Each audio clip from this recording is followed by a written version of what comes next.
Welcome to Escape to Nature, and I am Alex, coming to you from the waterholes in Mashatu, Okakuyo, and Juma. Joining us today is Lauren and Darby in Madikwe, and Andrew in Karicha, as well as this hyena and jackal. So really, what a start to a Monday morning. We couldn't have asked for anything better. There's two jackal now, and this lone hyena walking around the dam as well. Really, what a pleasant start. It is quite overcast at the moment. This could mean that we have some interesting behavior around. These jackal have been around for quite some time this morning, and obviously with this cooler, overcast weather, them being crepuscular, it is allowing them to be a little more active than usual. And they do seem to be mobbing this hyena a little bit. So really, what a start. Might be interesting to see if this hyena does get into the water. They do enjoy lying in water, sometimes swimming as well. And we have seen them doing this on a number of occasions here too. So really, what a fantastic start. Couldn't have asked for a better start to Monday.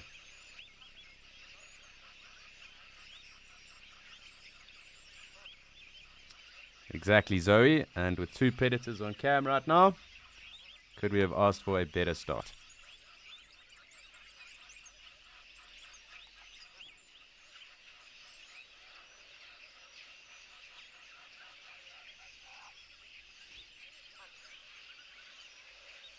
I just want to see where this hyena does go off to. Sometimes they do lie under those trees just in front of us. Looks like it's moving behind where the wallow is, and that fallen over tree as well. So we'll just wait to see, and if it does pop out where it goes or what direction. It seems that not too interested in hanging around the water at the moment, but let's wait and see. He's coming back, and of course we have the ever-present quelea around as well. You can just make out those little dots in the trees. The quelea are constantly around here.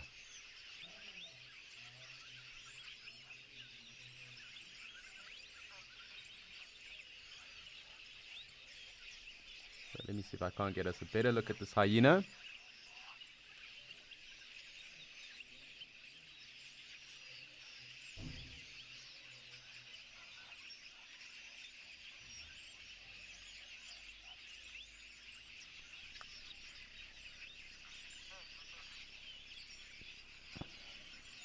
Hi Luke, yes indeed they are social animals.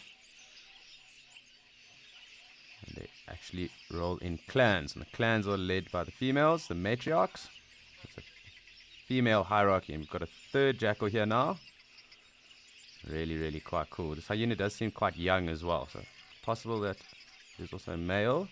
Can't really make out too clearly from here. There's quite a bit of sexual dimorphism with them. The females can resemble males at times as well, and the females are actually bigger than the males, up to about 90 kg, so they do get really big, and as I said, they are the leaders of those clans. Hyenas are social. Males a bit more nomadic, and sometimes they do go from clan to clan. The males almost have a loose association with the clans. They come in and out. It does seem that this jackal is pestering this hyena at the moment, but yes, then those clans are then run by the matriarchs, the females of those clans. You can hear the guinea fowl alarming just because the jackal are around, and this jackal is also quite wary of this hyena as well.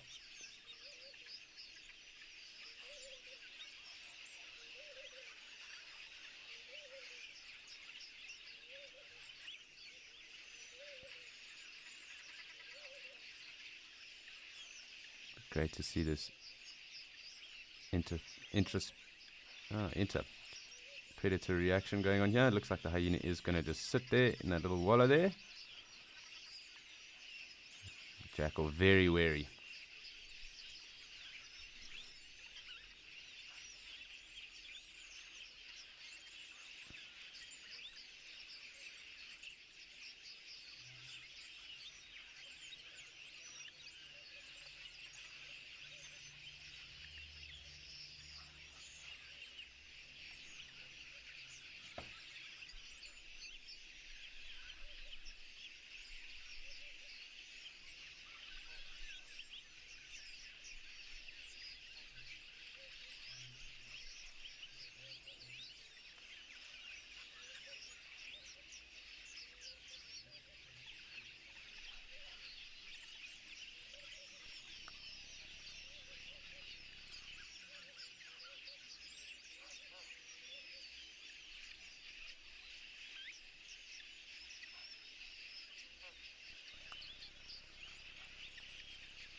So it does look like this hyena has settled down into that wallow over there, the area where they will wallow, as well as the warthog.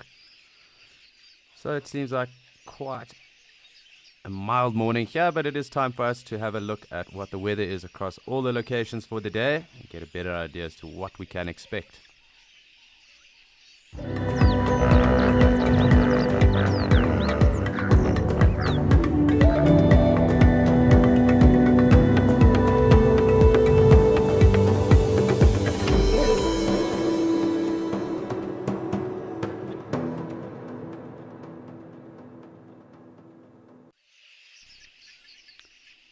So it does seem there is a chance of rain around today, at least in Mshatu. That will be quite awesome because it is very dry at the moment, and it might change up some of the dynamics here at the waterhole as well. So holding thumbs, it does come through at some point. I don't think it'll be very heavy. That's good to know that there is a little bit of rain possibly predicted for later on. You can see this jackal really is pestering this hyena. And the two of these guys definitely know how to sow confusion.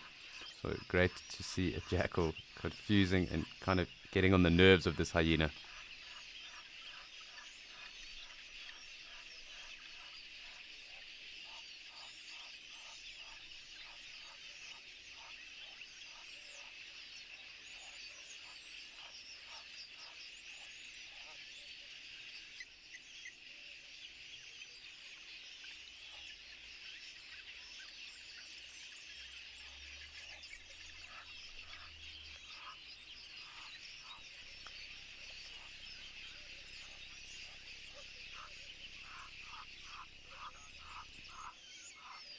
So jackals are part of the Canidae family. So that being, they are part of the wolves, foxes, dogs, and other jackals are that part of the family. So very closely related to any of the others, but the closest relative of the jackal, the least that we're seeing here, this black-backed or side, is actually the side-striped jackal. And they do have a little more of a social difference in terms of these jackals will actually keep some of their pups around sometimes for a year, and you can see them up to numbers of about 5. So we've actually seen 3 of them today. And the side-striped jackals mostly in pairs, but you do most often or not see them singly. They are around a little bit harder to see, a little bit rarer. Black-backed jackals definitely more prolific. But the closest relative of this black-backed jackal is the side-striped, possibly the golden jackal as well. It does seem like this jackal is moving off a little bit though. But great to spend time with the hyena anyway. And as it is escape to nature, we do immerse ourselves with any of the animals that are around, and we do enjoy spending our time in the wilderness. So great just to spend a second or so just watching this hyena, getting to grips with some of its behavior traits as well.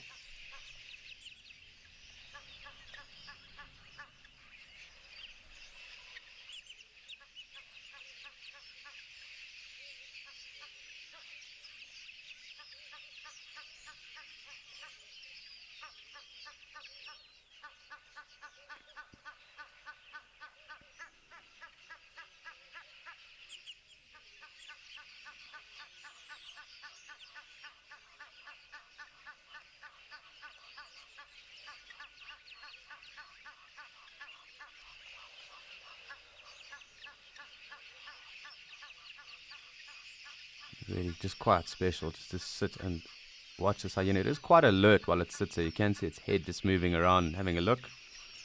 See, the Egyptian geese are calling. I think also just keeping an eye on what those jackal are up to as well. But maybe you're going to move.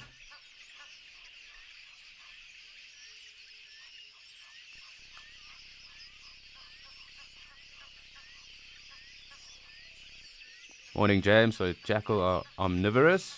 They do also go, or they are also carnivores too. So they are known to take on berries and certain fruits as well, such as the jackalberry tree. But they do take little insects, rats, mice, odd squirrel. They are known to take impala lambs as well. I have seen them hunting impala lambs, and they would probably even go for bushbuck lambs as well. possibly springbok lambs, and even maybe Inyala lambs. But it does depend on the area. They do prefer far more open areas, and they're more prevalent in areas where predator density is a bit lower as well, or more open. So they are suited more to this. So they're more suited to this kind of area, and that's why we do see them in higher numbers. You don't see them in as higher numbers as this in the Sabi Sands, and that's also got to do with the density of predators in the area.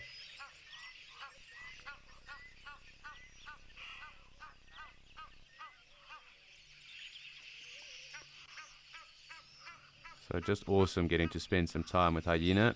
Very misunderstood animals. As I was saying earlier, both them and the jackals do like to sow confusion, and that is definitely something they are very, very good at. Sowing confusion, creating and causing havoc.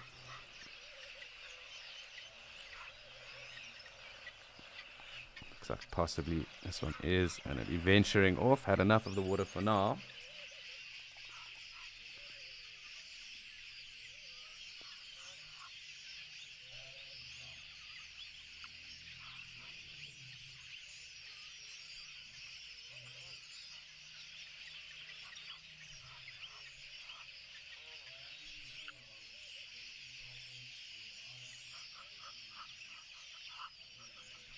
They're looking at something, I'm not too sure what. We'll just keep a tab on the hyena anyway.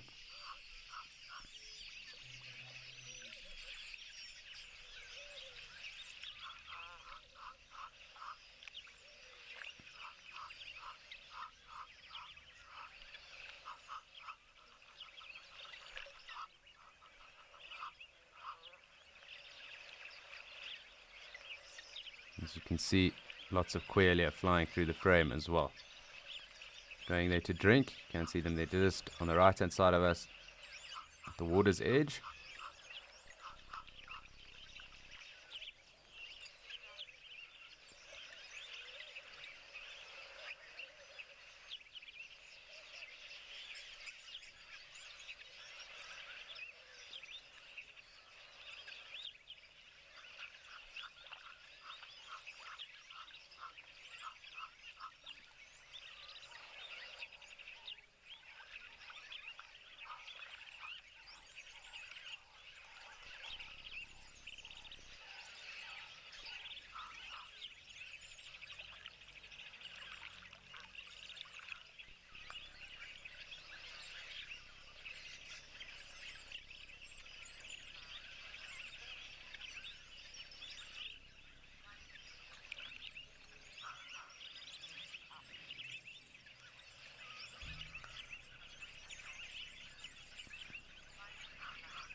I'm just trying to keep a tab as to where this hyena does go. It might move off the waterhole entirely. Has gone obviously behind this vegetation that's right in front of us. So I'm just trying to see. There we go. I'm just going to pan across. Just see where it does venture off to. It's not uncommon for them to lie under these trees. When we have seen them here, they do lie under the trees and they do hang around for quite some time. So just great to see, but you can make out all the Quelea there on the opposite bank. There's our hyena as well. That typical shuffle or gait that they do have. You actually can hear them when they're shuffling through the bush when it is a bit thicker at night too. And our guinea fowl as well.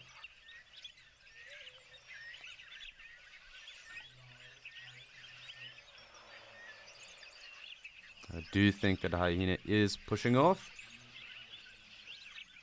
So we'll try and see where it walks off to.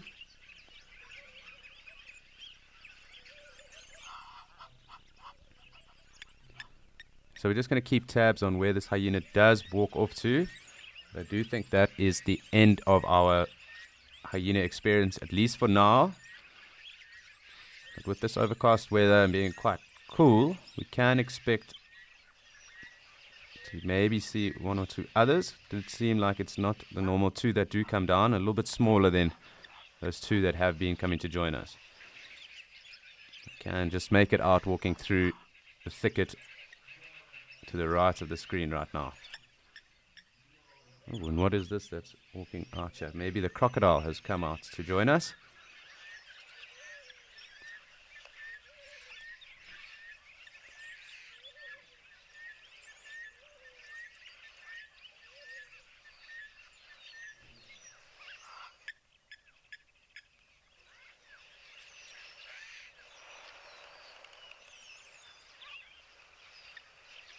So I thought I just saw a croc there, but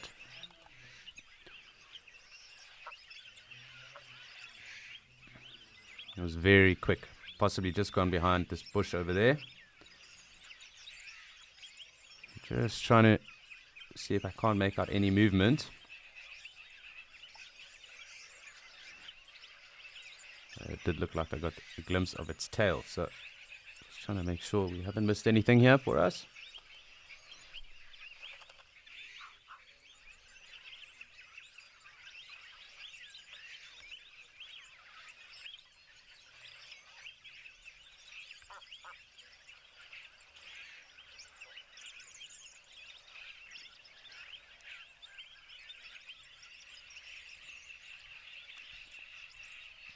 So it seems that croc might have given us the slip, but it did seem like that was its tail that I saw coming out.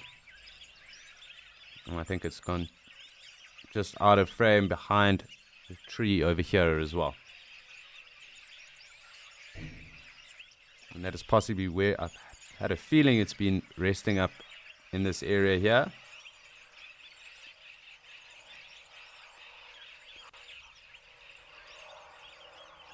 Unfortunately, I can't make out the track just yet.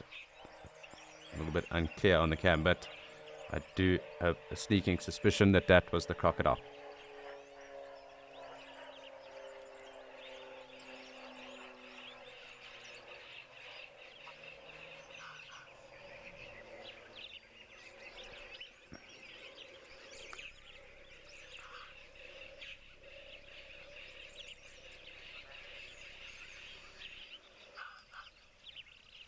So I'm just going to give us a little pan around here, make sure we haven't missed out on anyone yet this morning. But really fantastic to have those jackal and that hyena spending some time with us and letting us enjoy a sighting.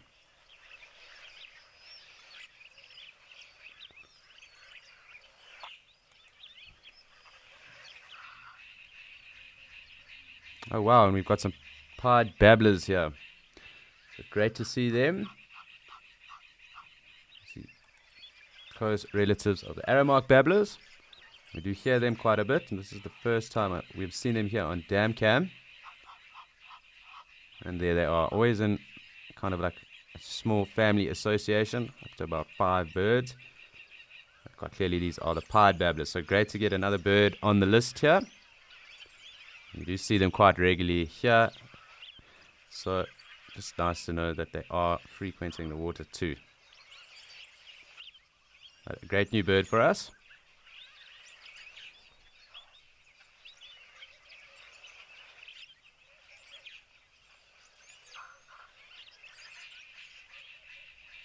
You can hear them making that most raucous sound. They seem to be mobbing around as well, and I do think that is a puffback.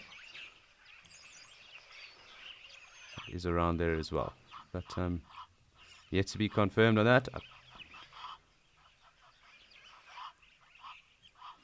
That pied babbler for sure. So very cool to see the pied babblers. I've been wanting to see them for a while now. So really what a nice start to Monday. We will continue our pan around and make sure we haven't missed anyone. At least we didn't miss the pied babblers.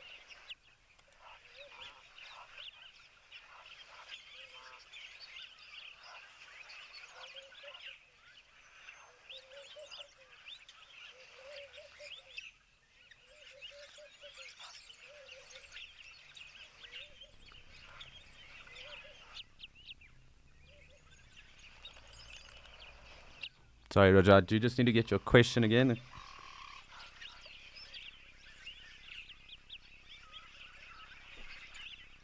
Hi, Roger. So when they do preen and clean themselves, they do also obviously take out feathers that do need to be replaced. So over time, yes, they do replace.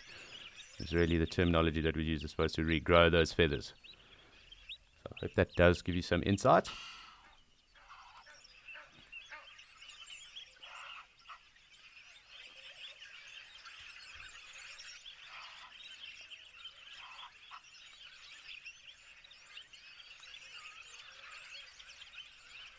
You can see our guinea fowl, the bush chickens just running around.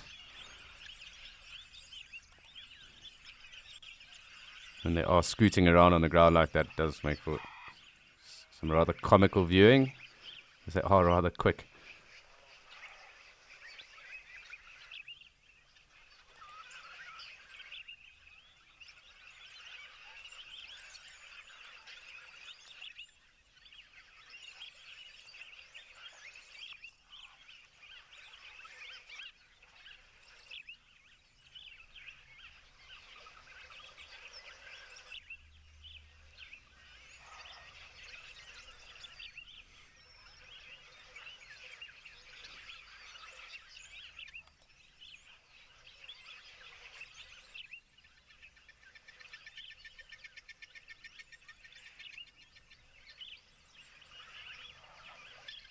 So I'm just trying to make sure we have scanned around everywhere, noted if anything else is approaching, just through any of the gaps or on the game trails that are around.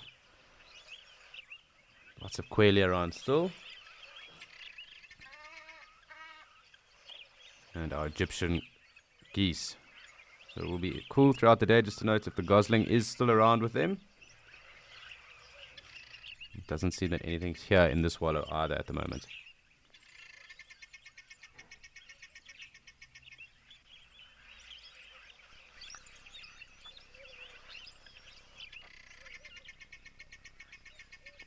Sorry, Pam, comms broke up there. I just need to get your question.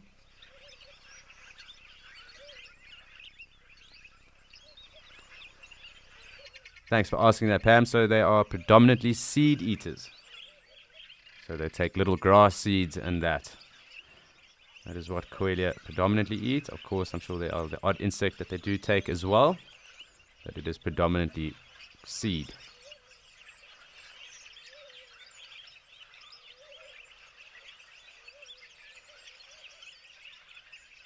You can just see the blacksmith lapwings that are ever present at all of our dams. So we will be seeing them throughout the day as well.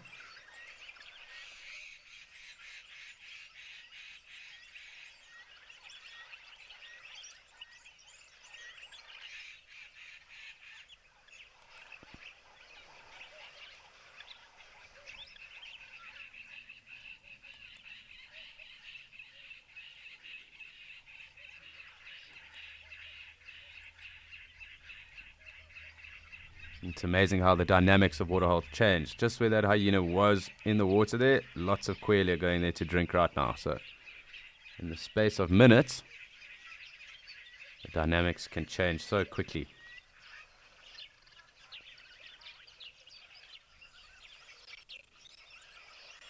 does look like our jackal is back too.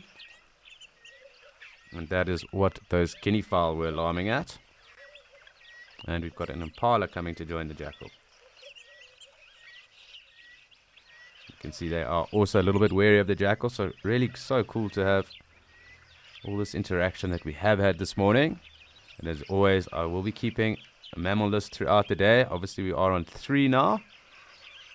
And we do just keep that mammal list with regards to what we've seen on the waterholes. Obviously, it does increase if we do take where the other naturalists are as well, because there are different species in our different areas and locations. But it's always good to just keep a tab on how many animals we have seen just off the dam cam.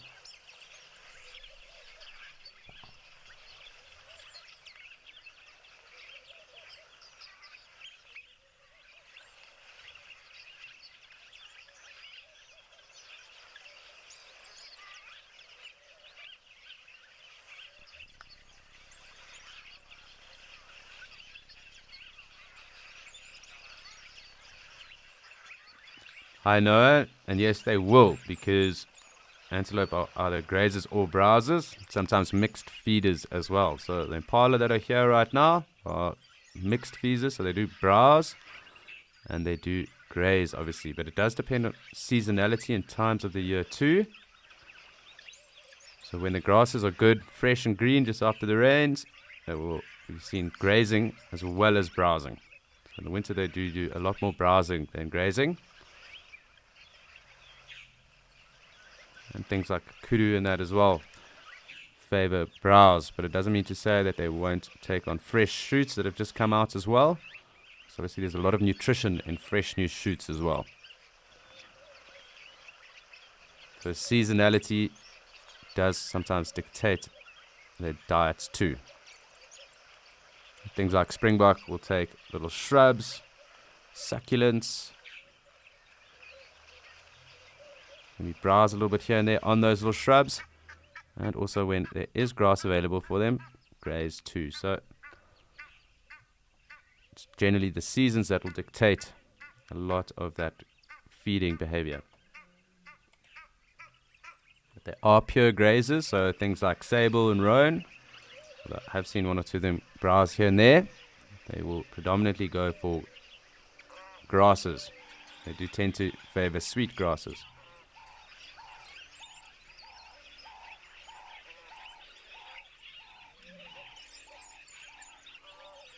Great to see this lovely herd of impala join us now as well. And they are a little bit wary of that jackal.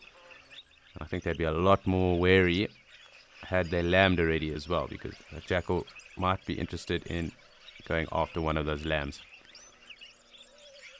With 3 of them around, sowing confusion and mobbing in and out, this is quite possible.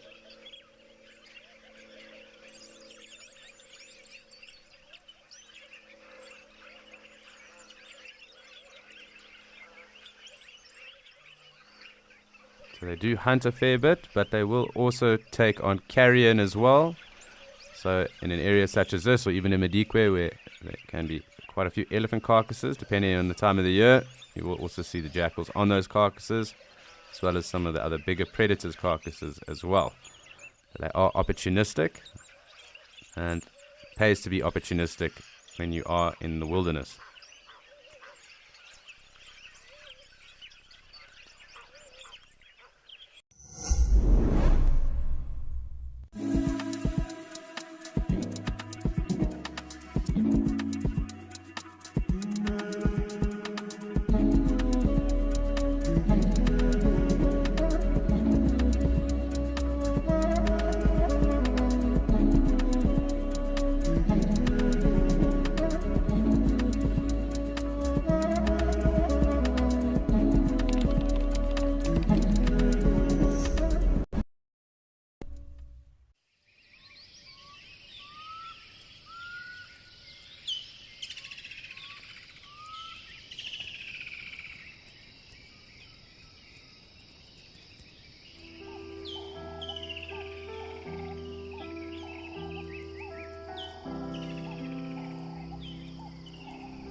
Morning, Amanda. So it's more common to see them in herds, specifically the girls, but it's not uncommon to see the odd ram by itself, and more so when they're coming towards the rut, as they do try and set up a little territory for themselves, and then they do corral the ewes into those territories when they are in rut.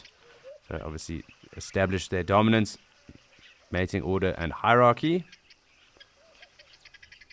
And what does happen also is that they actually skin around their necks thickens at that time in the year.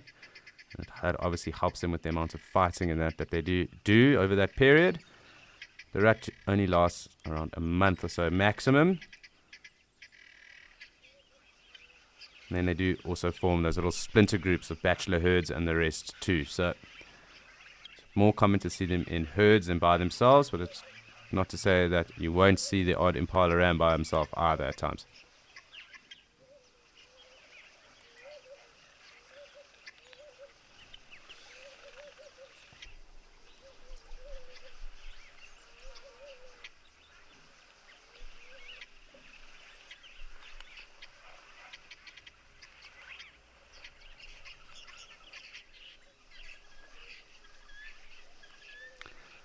So it's been a very good and quick start to the morning here in Mashatu.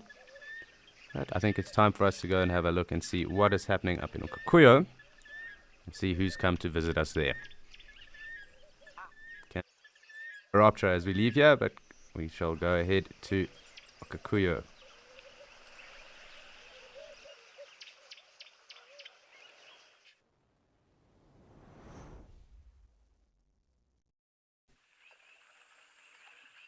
In the distance, as well as all of these zebra, oryx, and wildebeest coming through too.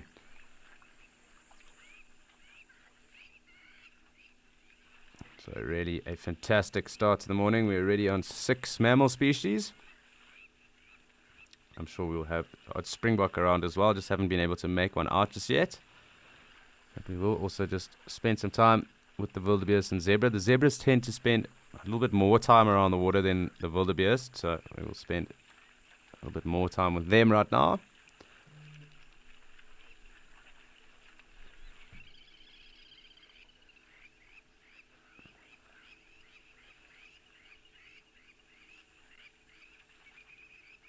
Of course, our grebes are always present here too, so nice to see them popping in and around as well. And some springbok in the background, so 7 species already.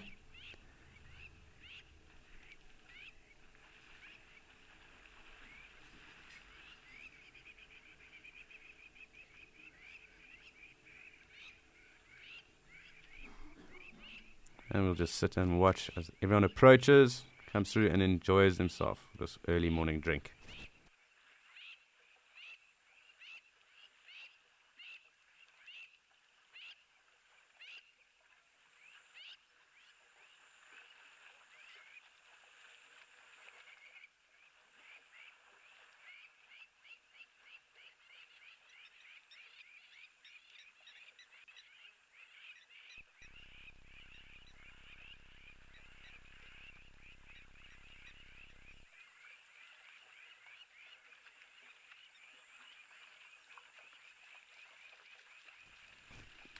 So, what a fantastic start to the morning, but it is also time for us to say good morning to Lauren across the Medikwe and see what's going on there.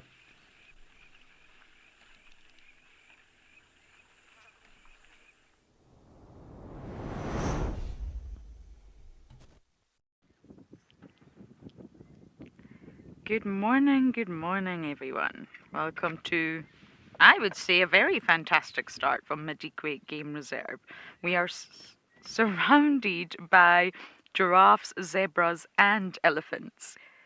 We had baboons earlier. Can't see them right now, but I'm sure they will make another appearance. And we are sitting here at a pan called Melarani Pan, which is extremely active most of the day. Good morning, my name is Lauren and Davi is with me on camera. So of course we're going to escape to nature all together and just sit, watch and listen.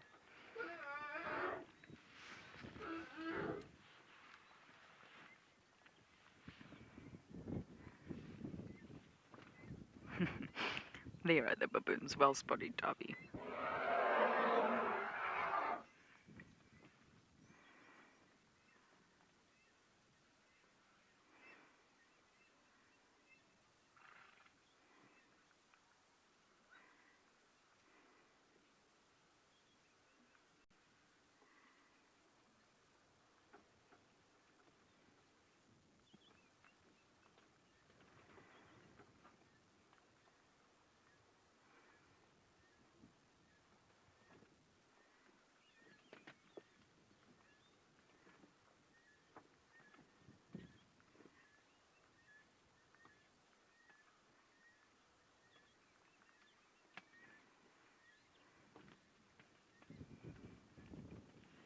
Oh, and the guinea fowl just also want to say hello. It's very windy. It has been windy in Madikwe recently. So if you do hear the wind, I'll try my best to shelter it, but that's not always possible. But that's just part of the experience. It's a windy day here in Madikwe.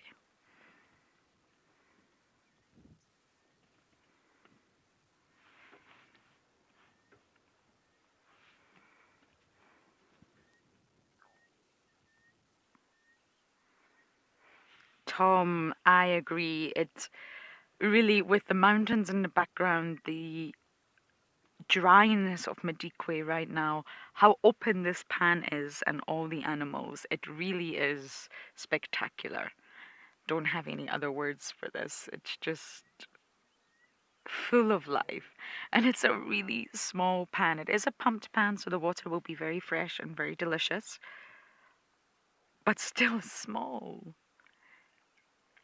And yet everyone's got to take their turn. Everyone's got to have a drink. But of course, as always, the elephants dominate.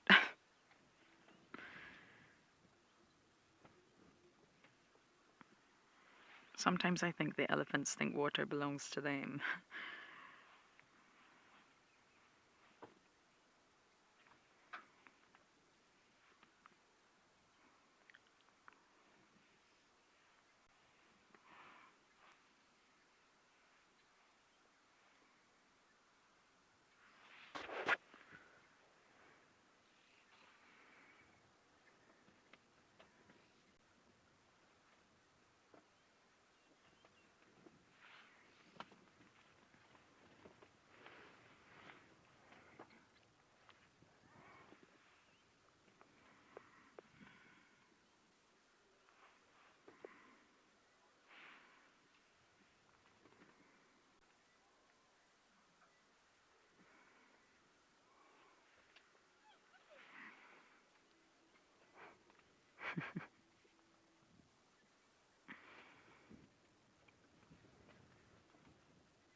Sandy, that is a big question.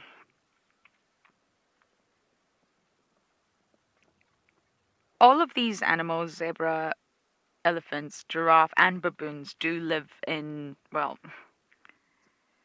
elephants and baboons live in quite tight social units. And elephants are led by a matriarch. They always travel within their herd and are highly social with each other. Baboons also live in a troop that is led by a sort of band of dominant males. The troop will have a hierarchy within itself. Yes, the dominant males are at the top, and then there will be those males that sort of fit underneath, and of course there will be females and youngsters. Zebras you will always find in a herd, so yes, I guess they are social, but giraffes are probably the loosest social unit of all animals here. Giraffes will be found together because they like to be in each other's presence, but it's not so much a tight-knit unit. It's quite aloof in that regard, and they will just ebb and flow with one another. Sometimes you'll find males on their own, sometimes you'll find males following females. But with giraffes, females do tend to like to be in one another company, which is quite common throughout the mammal kingdom. So yes, I would say they are all social. With each other, if that's what you're referring to, no. They are all just here for water. The giraffes have nothing to do with the zebra have nothing to do with the elephants, and the elephants don't have anything to do with the baboons. This is just a aggregation point because of water. Everybody's here for the same reason. Oh my goodness, we've even got buffalo coming in. Can you honestly believe it? You see that, Dove?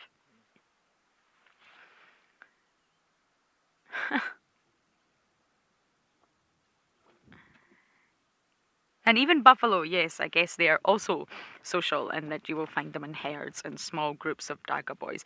So yes, essentially they are all social, but just different levels of tightness within each social unit.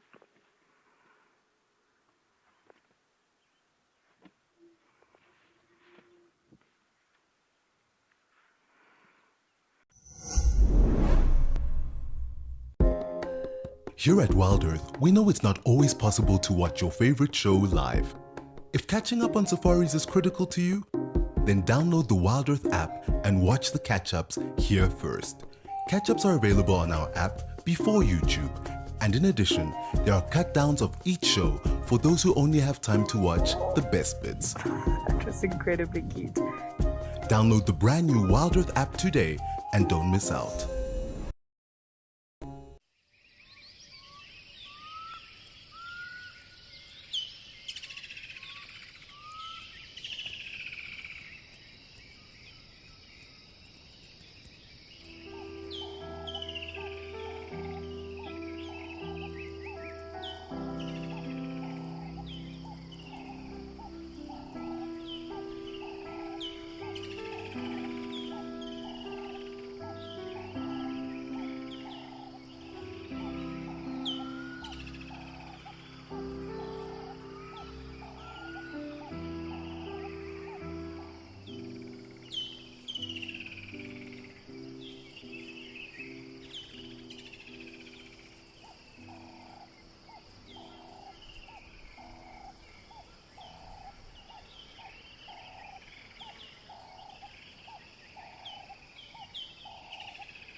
Question, because it's a fantastic question and it requires quite a lot of in-depth explanation to each species.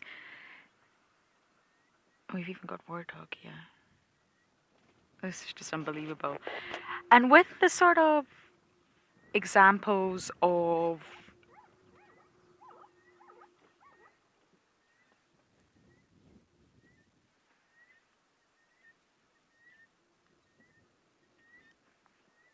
I'm not sure you could hear the zebras over the wind, but that was the zebras vocalizing.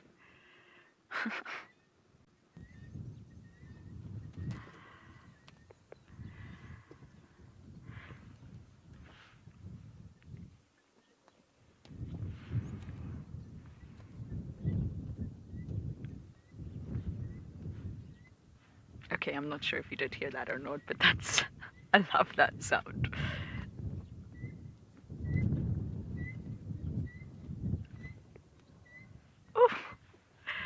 Warthog, are you really chasing away zebra? That's very brave.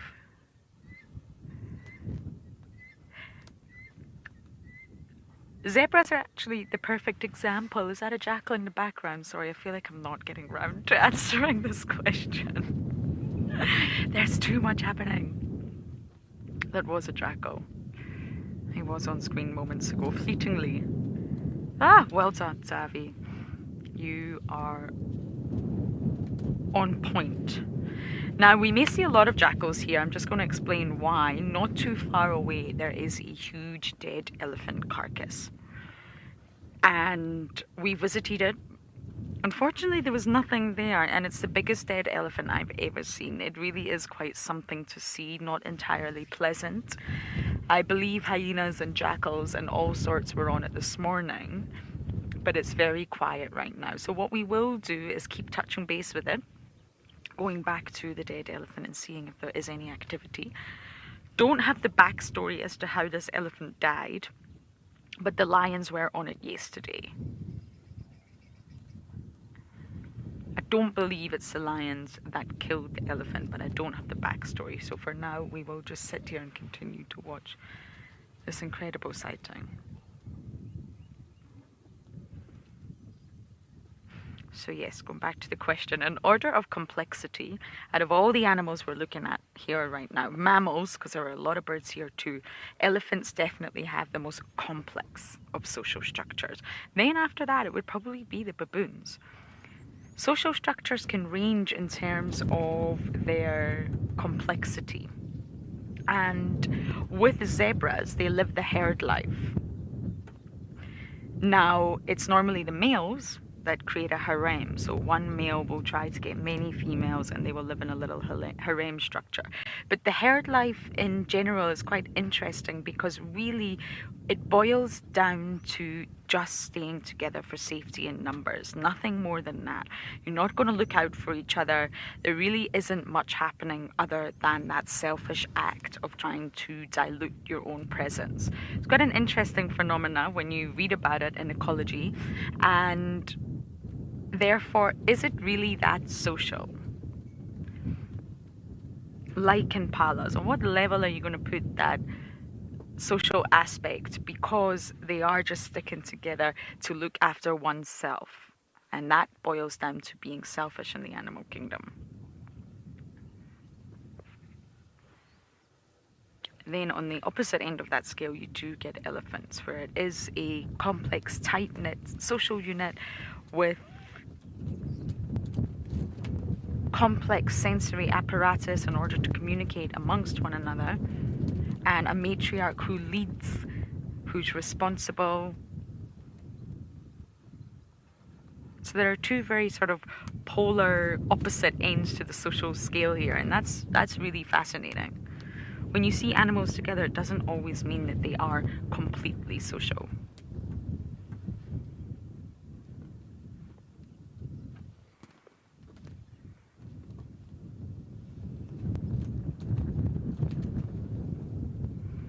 If you think of herd life or herd behavior, it's a group acting collectively, yes, but without centralized direction. There's no leader, there's no alpha pair, there's no matriarch. It's just a group acting collectively and responding collectively because it's safer that way. Look at that small one. How did you get in there?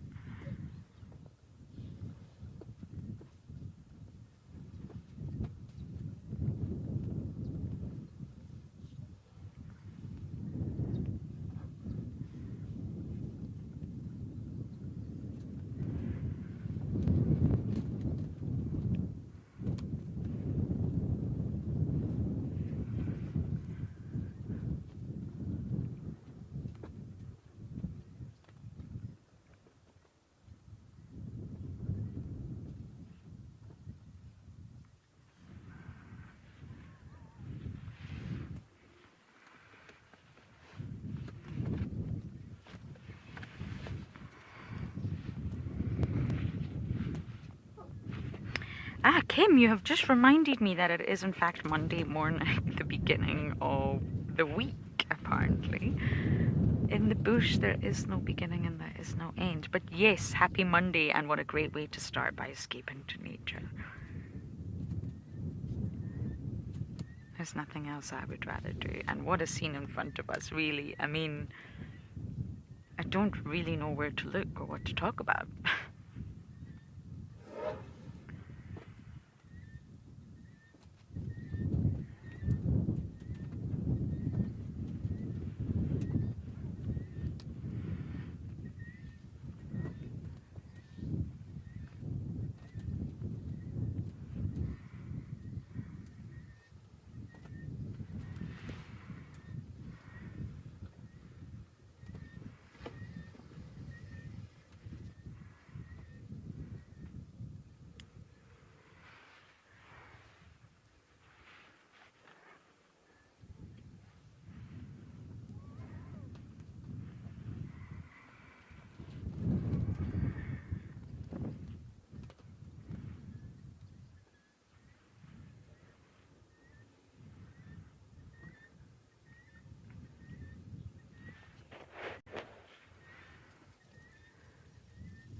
It's always the young elephants that decide to chase away all the other animals and the birds and everyone else that also wants to come to drink. It's such sassy behavior, nonsense.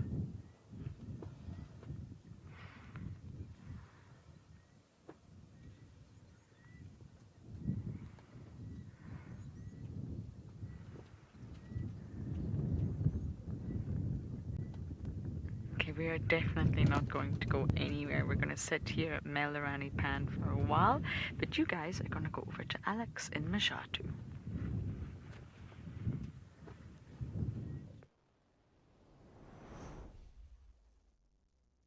Lauren, and we really have got off to a bumper Monday. It's great that we now have 2 giraffe with us here in Mashatu. So they do seem to be quite alert, and it probably has to do with those jackal that have been running around. But as always, giraffe are quite alert around water. So we will just wait and see. I do hope they obviously turn around for us, and we will get them both drinking now. Always fantastic to spend some time with giraffe. They really are such awesome animals. There is the jackal that I was talking about, just on the left hand side of us. So these jackal will definitely keep these giraffe on those toes. So always great to see these interactions.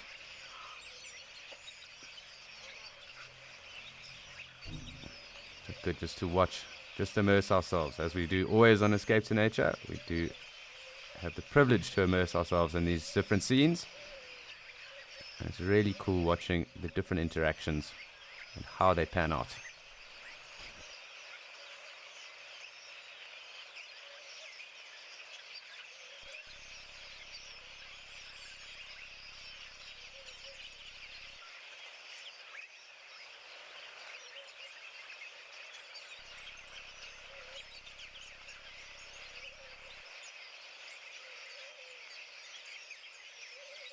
So we are just going to sit, take a few minutes just to watch how these giraffe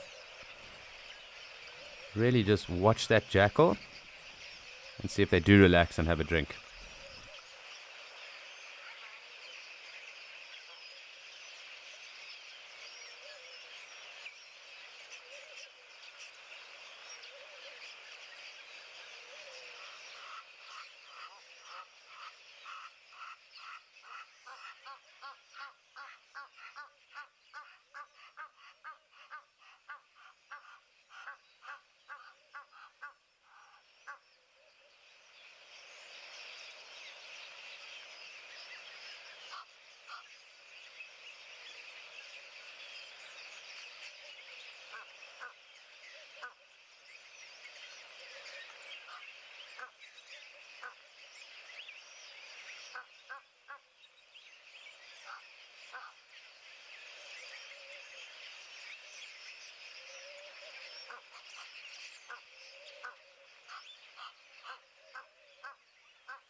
So they are clearly very focused on this jackal at the moment, and really quite fascinating to watch, because it really doesn't pose, well, there are two now, it doesn't really pose much of a threat to the giraffe. Actually three, there's one at the water too, so they will be wary of these predators that are around.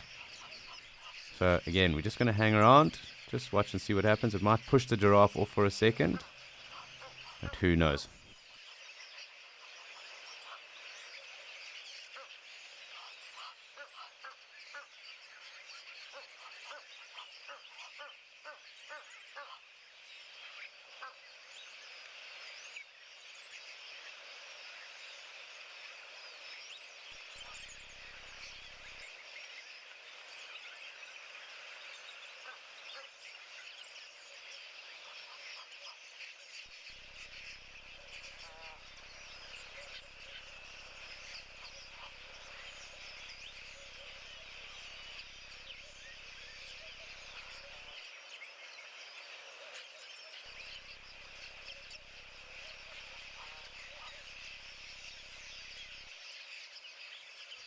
So it does seem that these giraffe are quite unfazed with these jackal around now, taking the opportunity just to browse. But you can see the one jackal here on the water's edge.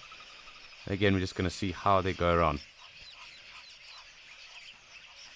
Masters of sowing confusion and creating havoc for everything. So these giraffe are generally quite wary when there is anything that could disturb them around. I think with this jackal activity, they might hold off drinking for the moment. So we're just going to watch and see, watch them browse and watch the jackal mill about as well.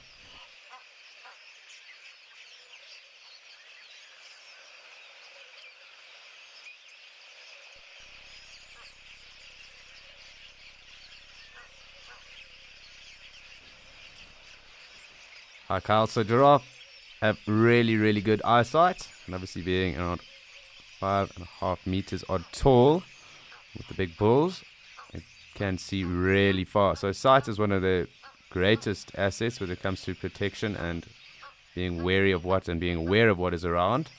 But they can also deliver very hectic and hefty hoof as well, very big kick. And those legs of theirs are extremely strong. And a kick from a giraffe will definitely cause a lot of damage. They also can neck if they needed to as well, and their necks are obviously extremely strong too. So those would be primarily the three things that they would use. So sight, and if they had to, obviously a hefty kick, maybe necking, and obviously they are quite quick. But they are susceptible to different types of substrate that is underneath them. And it's known actually in the Kruger Park at least that the lions chase them onto the tar roads because they do slip.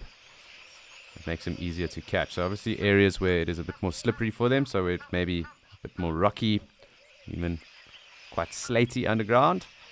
The giraffe might find that terrain quite hard to maneuver over. We do have a third one joining the fray.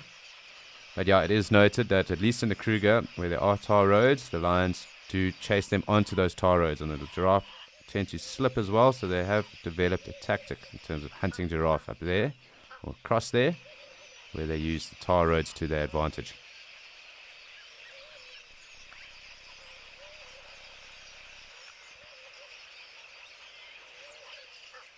So it's really cool to sit here and immerse ourselves with these giraffe this morning. But as always, this is also an immersive experience. It is live, and it is also your journey in safari into the African wilderness. So please do send us through any questions, comments, points of interest, anything you might have noted that is interesting and you'd like to chat about. We do love to converse and interact with you, so please send through anything you would like to know.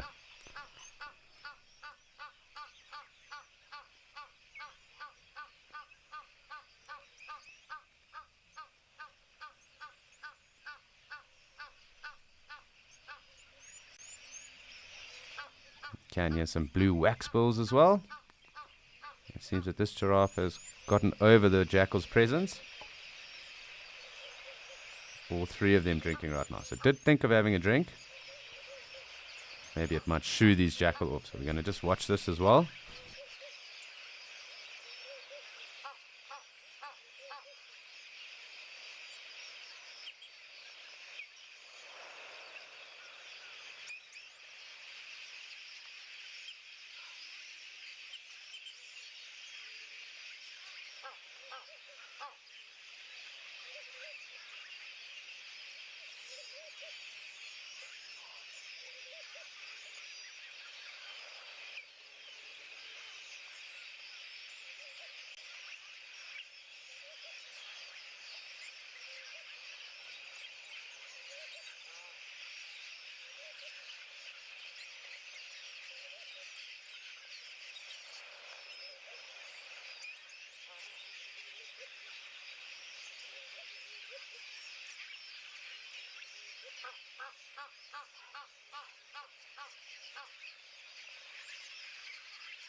Almost seems like a game of cat and mouse between the giraffe and the jackal at the moment.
Isaac, so they are born with those ossicones present. Obviously, males and females, they do develop a bit differently, but they are all born with ossicones.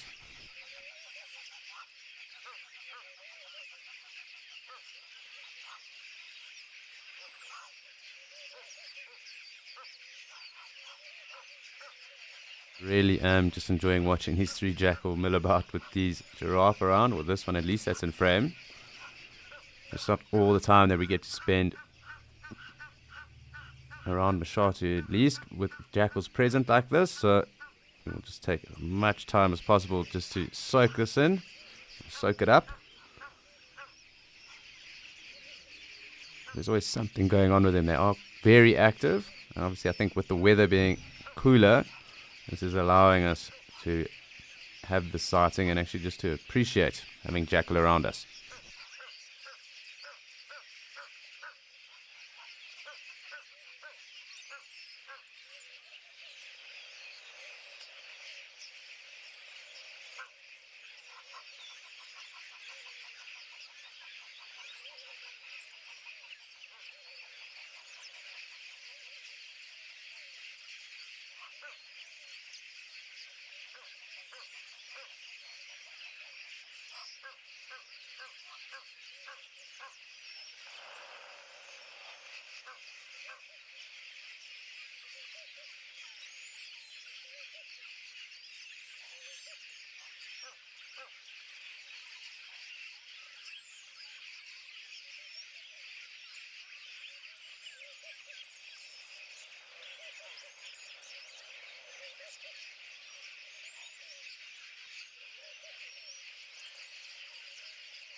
Seems possibly these jackal have had enough of time around the waterhole. It does seem like they might be pushing on. We'll just keep a look, but great to watch this giraffe drinking anyway. There's quite a high possibility that they will be back throughout the day anyway, so we'll keep a tab on that. But great to have a giraffe drinking in front of us right now too.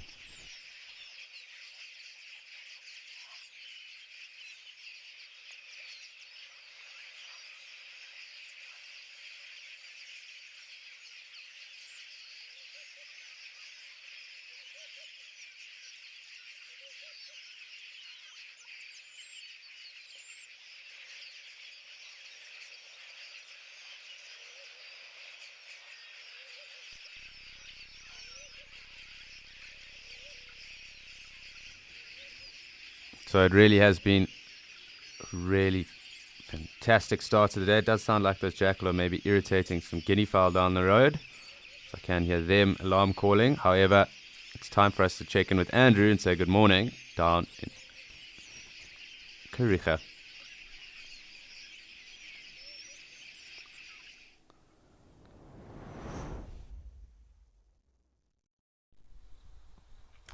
Thank you very much, Alex. Yeah, sounds like you're having a really great time out there in the dam camp, seeing lots of different things. So, yeah, we are just watching a lot of general animals out here in Kariega. By the way, my name is Andrew. I'm going to be your photo naturalist here at Kariega Game Reserve here in the Eastern Cape province of South Africa. And, today being my first day back in Kariega after a few weeks. Definitely a great way to start out on the first day back in a new property. So absolutely stoked about that. And got a beautiful 2 white rhinos in the foreground there. We have some black wildebeest, some blesbuck, and then there was a giraffe sort of in the middle of the frame right at the back, but he since has disappeared off there. Just going to take a few shots here.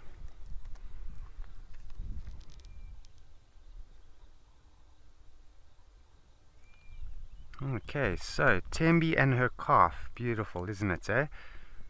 And she was born roughly in 2015, so she's about a 7-year-old rhino, and she's doing fantastically well out here.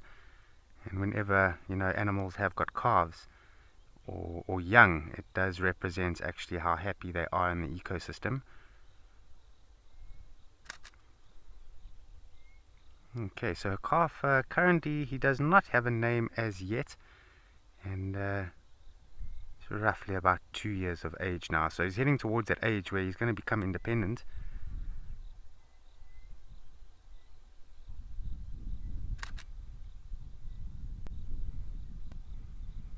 Beautiful. It's been at least 2 months since I've seen blue wildebeest being out on Amakhala. So we're seeing been seeing a lot of the black wildebeest out there. So when I came down here and I saw the blue wildebeest, it is quite a change to what I'm used to seeing, and that's also quite nice. But don't forget, this is fully interactive, and I am live here in Kariega. So if you do have any questions or suggestions, or any requests even, please do feel free to send us a message, and it would be lovely to hear from you. It'd be nice to hear of your experiences out in the nature as well.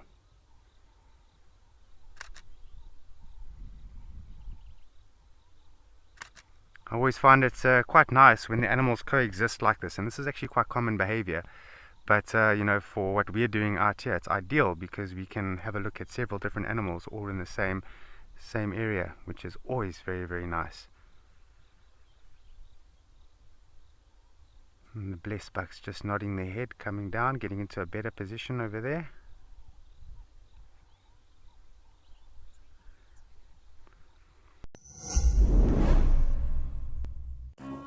It's that time of the year filled with tricking and treats.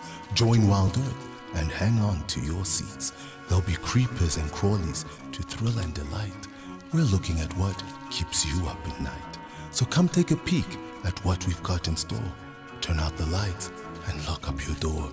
It's a spooky safari coming to your screen. Come one and come all to Wild Earth's Halloween.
Right now is probably heading up towards 30 degrees. I know down towards the coastline they predicted about 26 degrees Celsius today, but being a little bit more inland, it tends to get a lot more hotter, especially in the bushveld areas.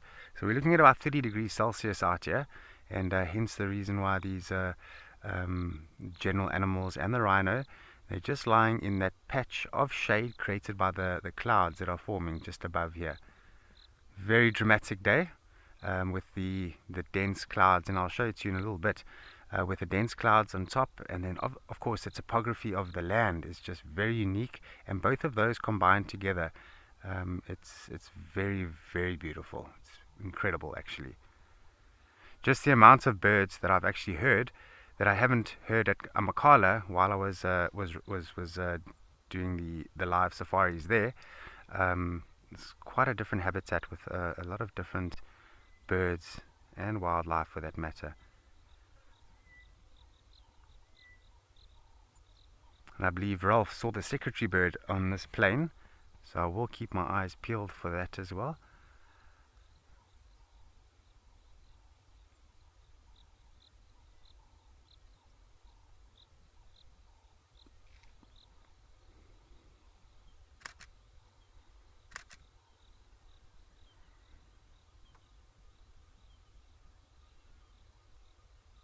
Fast asleep these rhinos are.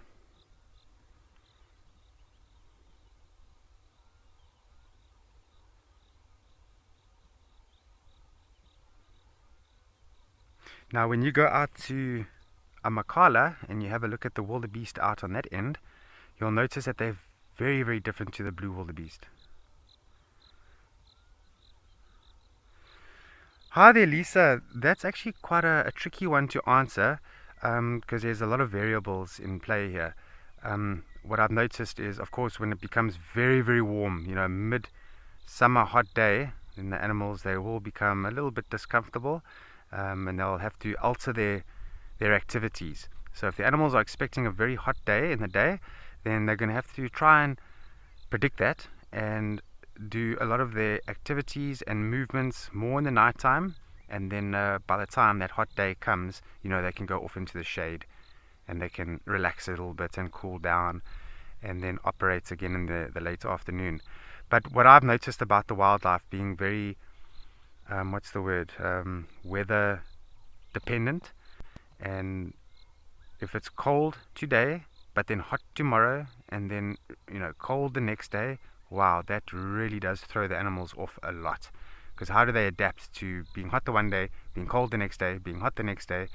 So yeah, it's quite a tricky one to answer. But on a classic day like today, being a very hot day, and I even saw this hot day coming last night from the mist or dew that was falling from the sky. I knew when I wake up in the morning and the sun starts to come out, we are going to have some really hot temperatures out here. So the animals would have predicted that.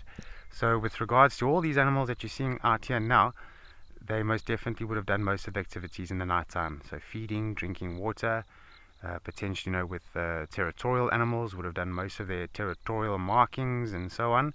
And then by the time such as now comes, when it's starting to become very warm and it's still early, they can just lay low and enjoy the shade. But by saying this, animals do have their own mechanisms to cool down. So with each species of animals, they've got their own mechanism to cool down. With rhino, if there's wallows nearby and water to drink, that will cool them down a lot, and that helps them a lot. And in fact, if there is a game reserve out in the wilderness and there are no mud wallows, certain animals like rhinoceros and warthogs and various others that like to use the mud, elephants, they're going to battle. Although elephants do make their own wallows, and rhinos do as well, and warthogs will as well, but it's a process. It takes time to slowly develop a beautiful wallow that some of these bigger animals are eventually going to use. So as a reserve, with certain species of animals, you're going to need wallows. You're definitely going to need fresh water. And as long as that they're utilizing those wallows and fresh water, they'll be totally fine, 100%.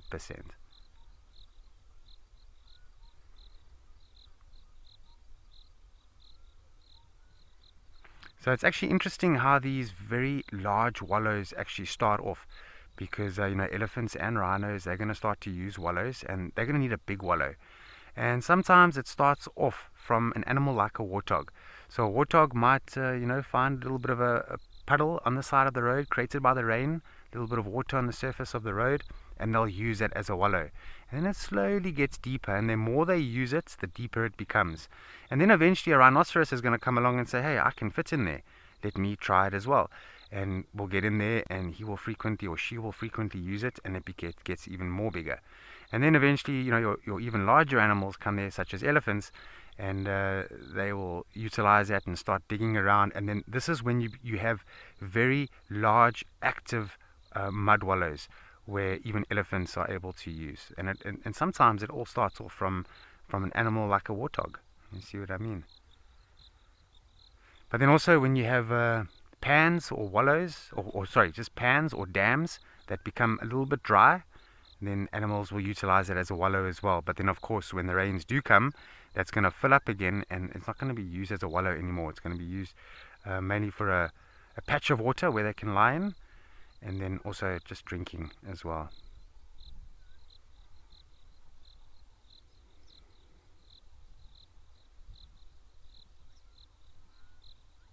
Wonderful. What I'm going to do is I'm just going to let you enjoy this for a moment, and you can just watch what these animals are doing.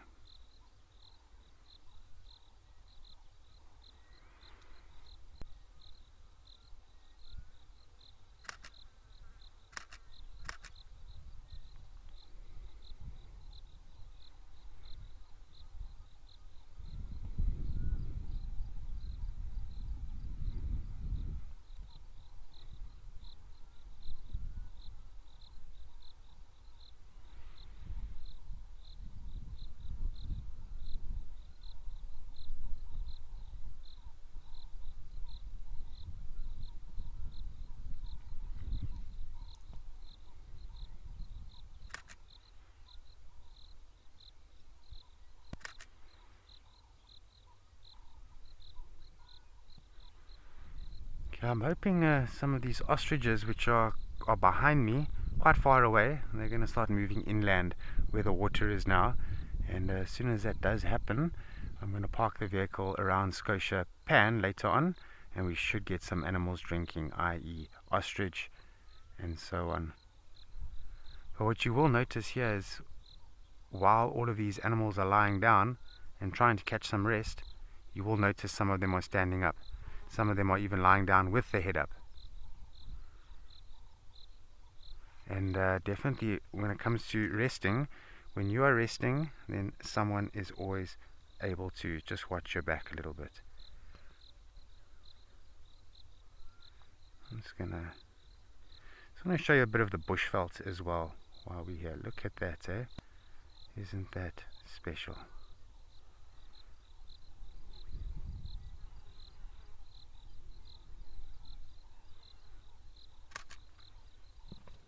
That's a classic example of an Albany thicket just beyond there.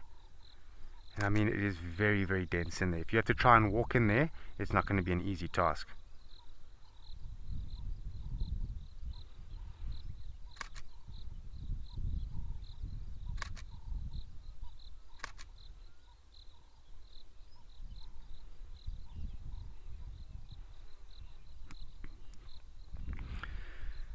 Terry, hi there. Well, they spend at least 16 hours a day feeding, so at least 16 hours needs to be cordoned off for feeding. But you know, a good 4 hours in a daytime, 3 hours around about there. That's a good amount of time for them to rest and catch up on some sleep. And as I mentioned, they usually do this at specific times. So when it's hot, extremely hot, or perhaps you know, the nights are getting cold. If it's going to be very cold in the night, they'll also take a nap in that coldness of the night, somewhere under a bush. We actually call it a rhino garage. And I know that Ralph had a segment where a zebra went into sort of the low canopies of the bushes, like a cave. And we actually call those rhino garages. So they actually reverse themselves in there like a car. And that's how they're going to get out of the cold air at night and any moisture in the form of dew. Because if it's dewing at night and it's cold, they're going to be very cold.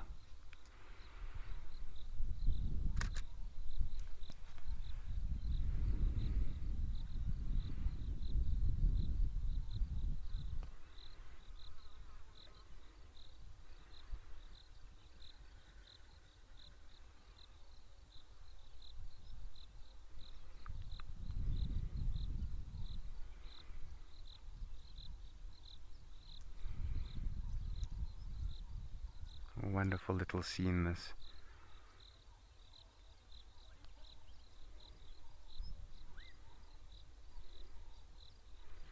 Not sure if you can hear any of the birds that are calling right now, but there's a emerald spotted wood dove that's calling this toot toot toot toot toot toot toot toot toot sound.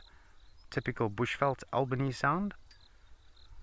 And greenback Camaroptera is also quite vocal in this area.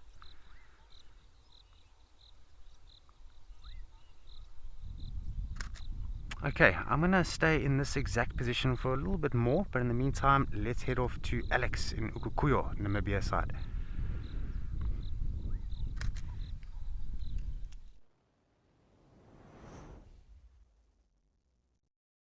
Thanks, Andrew. And really, such a contrast in the scenery from here to Kariga, that is Albany thickets, and here obviously with these concrete stones, but a lovely bull kudu over there and some zebra approaching as well. So it does look like the kudu is moving off, and there were some black-faced impala around as well, but everyone kind of seems to be mulling about and coming in and leaving as they please at the moment.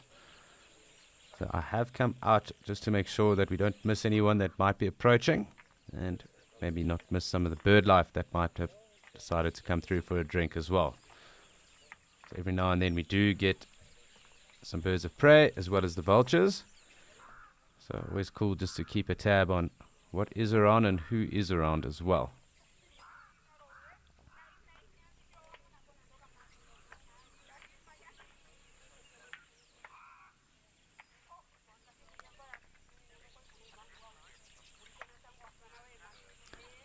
So just off there in the thicket where the kudu is heading off to, you can make out all those black-faced impala that were around. And I'm going to try and zoom in a bit. There are some springbuck there too, but you can make them out just with that rather tawny, russety color coat. And there is just one ram that is around. It looks like he's approaching as well. So Really is amazing watching kudu walk off with their massive horns like that as well. Just want to see, looks like that impala's bolting off. I'm not too sure what has irritated it just yet. We'll come across to the zebra that we're approaching.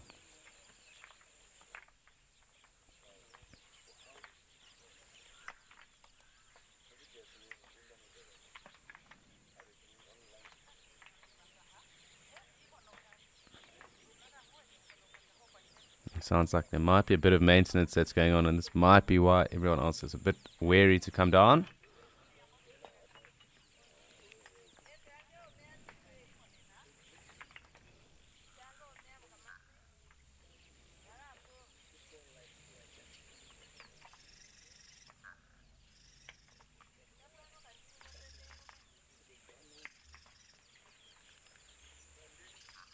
Some wildebeest off in the distance as well.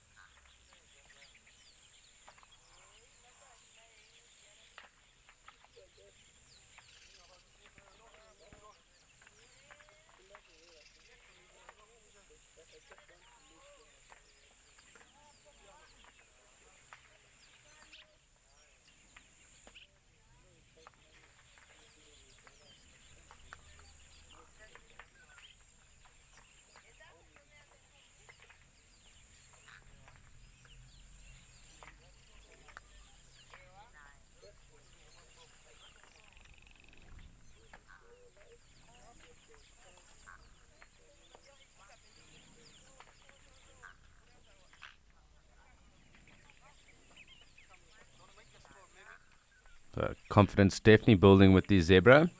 Some Namakwa sandgrass as well around. And they do seem to be slowly making their way through to us. So we'll just hang around for a minute.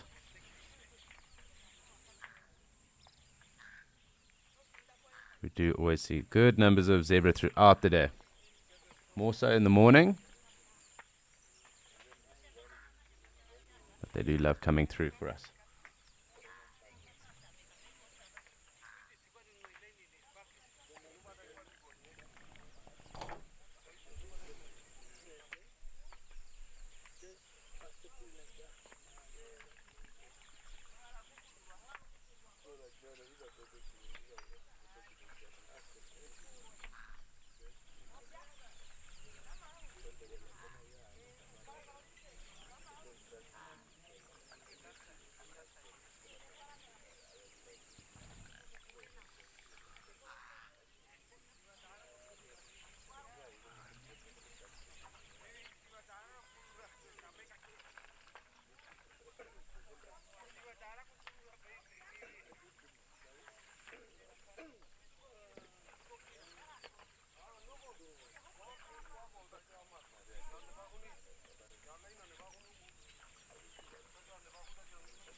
So I do think with this background noise, it's probably not the greatest way to escape to nature at the moment. We will keep tabs on this.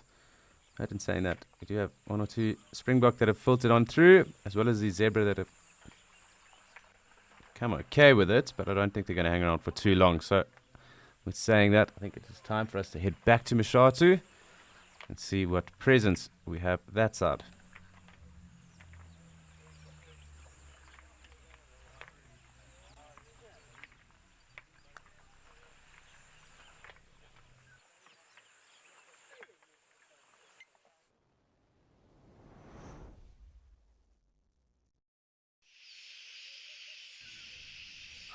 So as always, our chorus of Quelea that are ever present.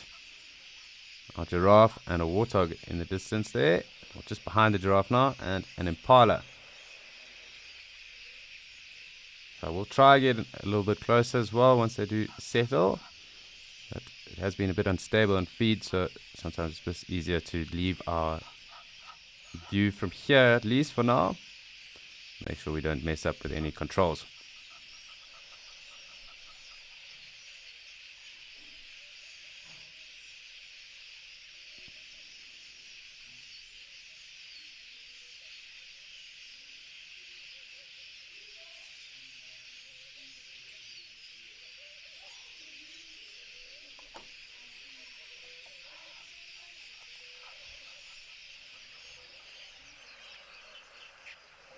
hear those hundreds and thousands, really, of little wings as the quail fly past and fly by. It does sound like the wind is coming through, but it's just the quail. And obviously, with that many wings and this higher number, that is the sound we will get, or I suppose expect.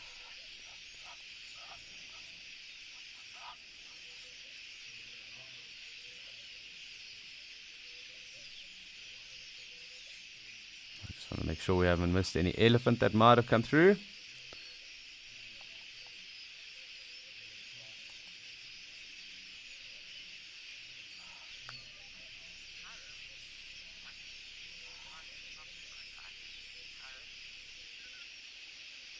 Hi Harold. So anthrax would definitely be something that impala would attract, and obviously that is when there's a lack of water and lack of vegetation and food in their body, and their nutrition and I suppose their conditions drop, as well as mange towards the end of the seasons.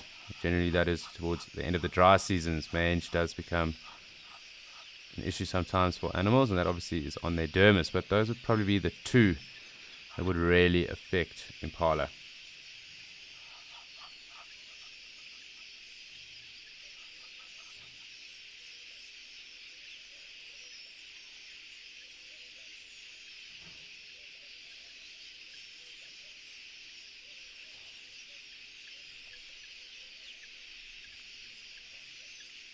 I just want to follow this giraffe because I'm hoping it will drink.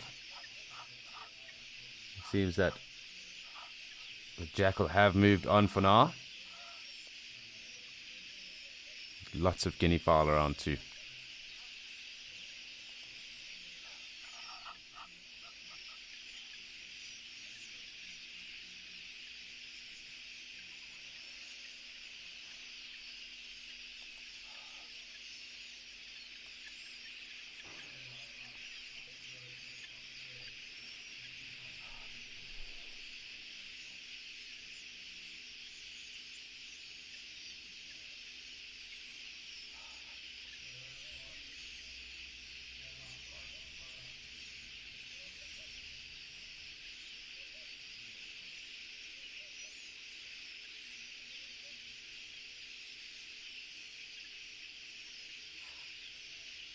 Giraffe ever hesitant.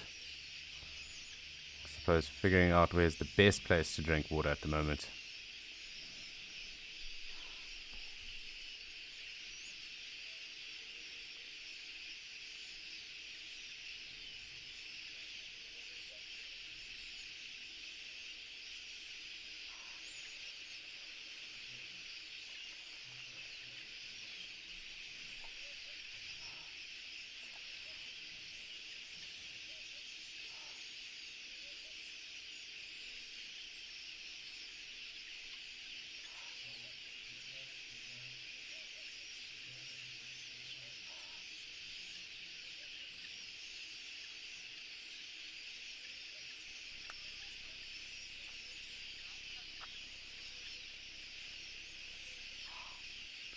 Morning, Ethan. And giraffe don't form breeding herds like elephant. They form loose associations. So the number of those associations can rise or fall. Depends on the day, really, and who they come into contact with. So we do, in a collective sense, call them a journey or a travel of giraffe. But they do form loose association as opposed to herds.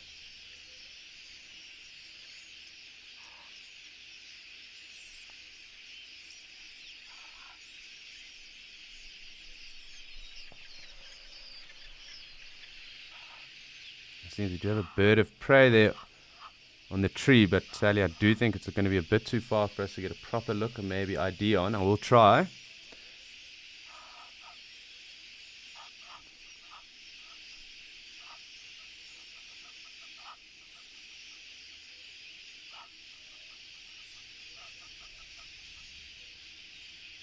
It looks to be a goshawk.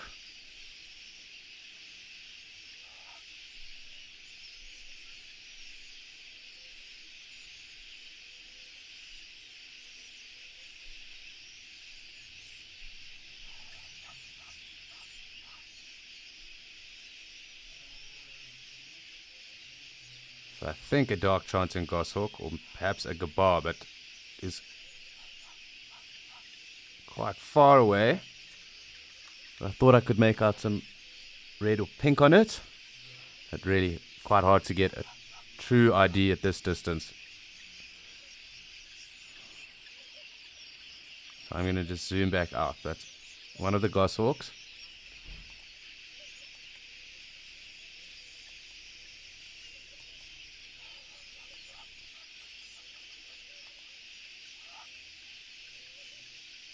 Yeah, tough to ID, obviously. We do have quite a bit of pixelation and we do zoom in here, unfortunately, so can't be 100% sure, but good to note that there are some birds of prey around for us.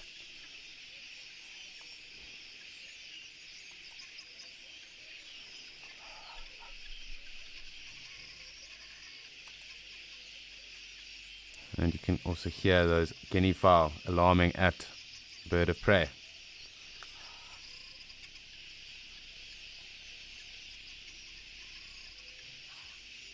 Morning, Fred. So, yes, they would. It's also obviously part of the same family as the lizard buzzards. They do take reptiles or chameleons as well. There are flapneck chameleons in the area here too, so they would take those too. Smaller snakes, if they do see them. Obviously, little birds, chicks. So with the presence of all these quelea, I'm tending more towards the fact that it's probably hunting those. But you can quite clearly see and hear the guinea fowl alarm calling at the goshawk as well.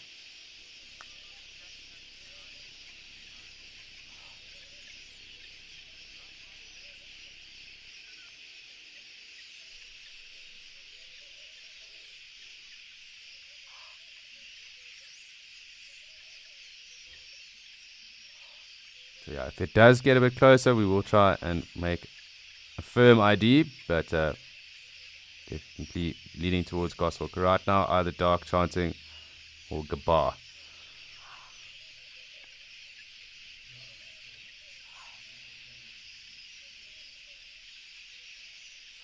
And more than likely looking to prey on some of these quelea, perhaps even one of the guinea fowl that is around. But you can see how alert the guinea fowl are to the presence of the goshawk.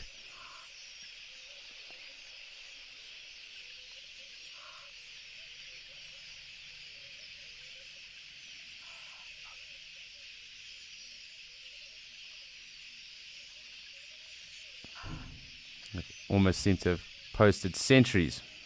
Nice to have our giraffe coming through in the left hand of the frame as well. So quite a cool setting at the moment. A little bit of interaction going on too. And something we'll just keep our eye on.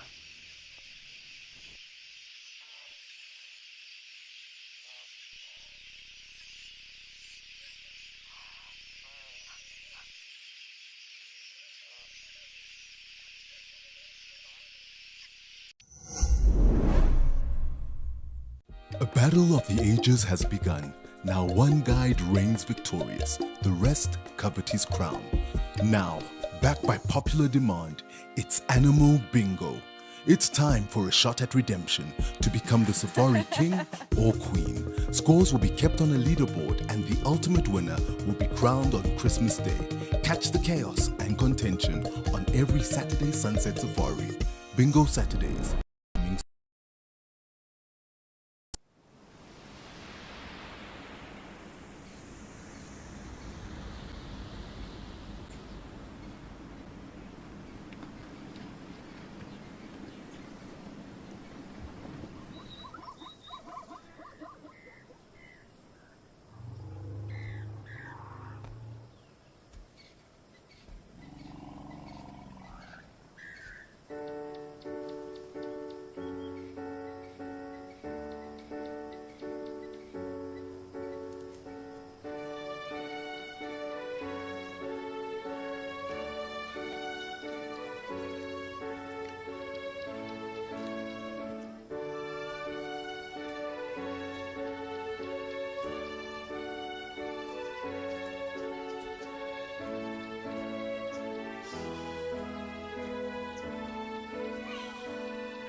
So just some interesting scenes to take in this morning.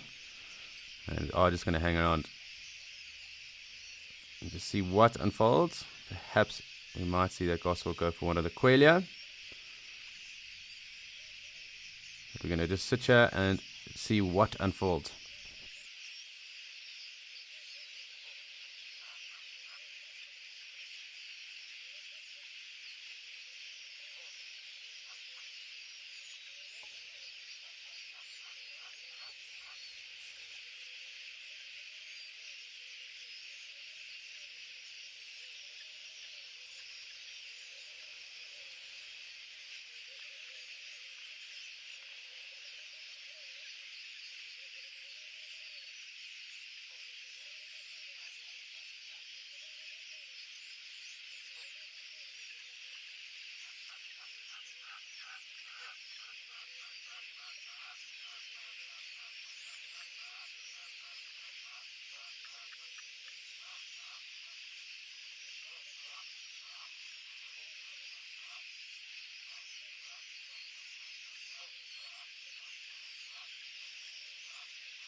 Hi Virginia, I have a number of favorite birds.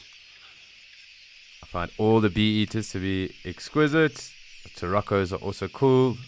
Of course, Narina trogons. And a crowned eagle is possibly my favorite bird of prey. Although I do like martial eagles, as well Veru. You do get martial and Veru here in this area. And also sunbirds are also spectacular as well. So quite a variety, but those are some of my favorites at least. Obviously I have others that I find very interesting, and they also form different parts of different bucket lists, I suppose, when it comes to twitching for myself.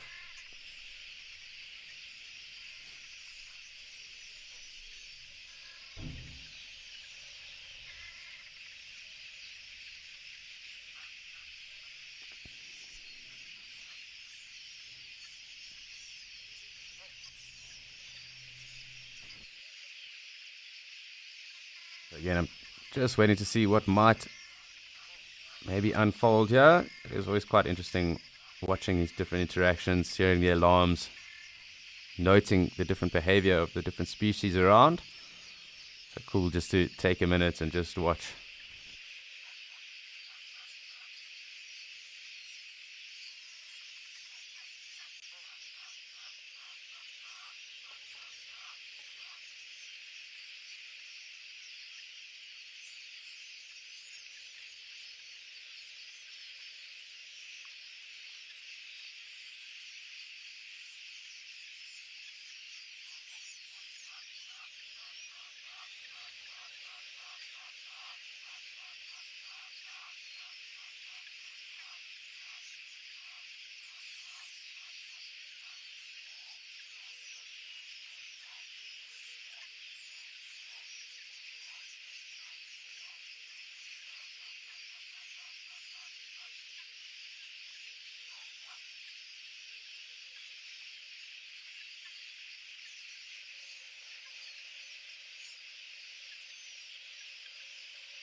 So I'm just going to hang around here, make sure we don't miss out on any action that is maybe likely to happen, maybe unlikely to happen, who knows, it is the bush. But we're back to Lauren, who's got some interesting things going on in Madikwe.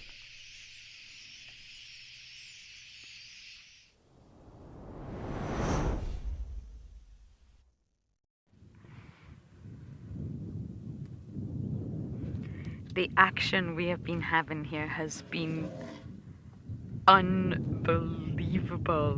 Huge interaction between two herds.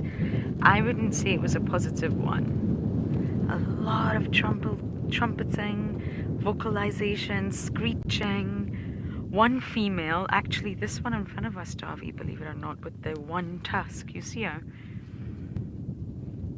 She's obviously suckling her youngster now, but she just chased away another female very aggressively so, and I've never seen that before. Oh, it's just been unbelievable here. It is quieting down, one herd is moving off, but it wasn't, I wouldn't say it was a positive encounter between those two herds, none whatsoever.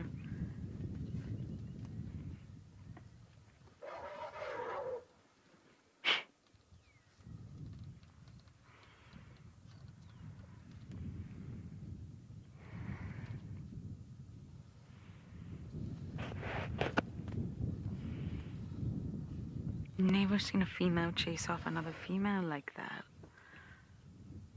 I wonder what that was about.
Oh my goodness. Okay, so the zebras have their own politics going on as well now.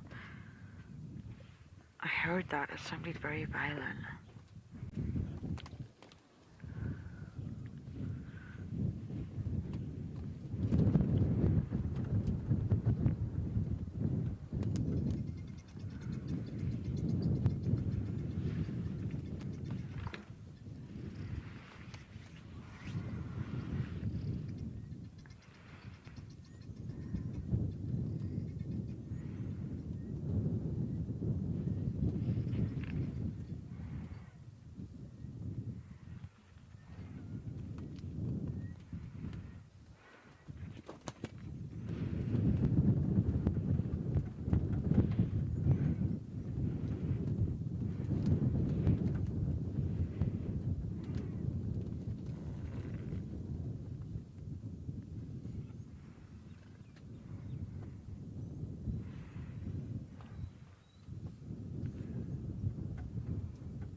I often think from a human perspective,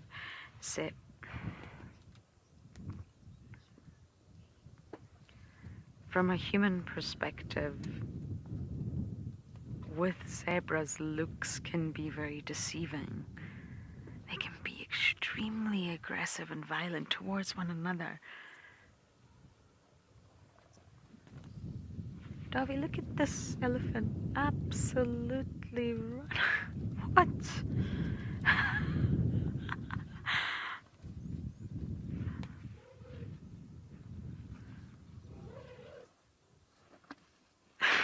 It's very dramatic.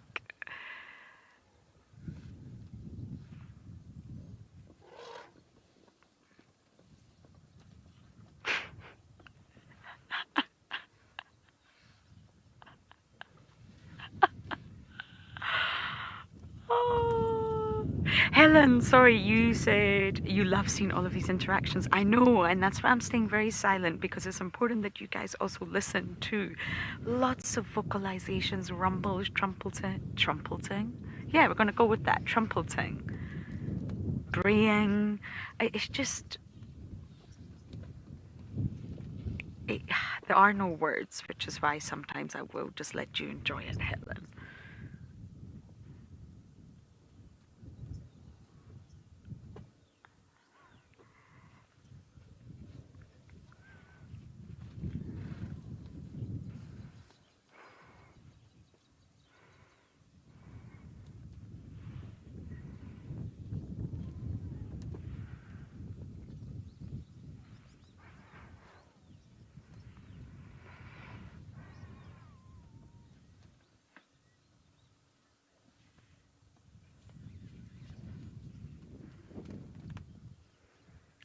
You know, sometimes when there's so much to look at, you actually are going to miss a lot. You can see some elephants. David is a youngster on your favorite rubbing post.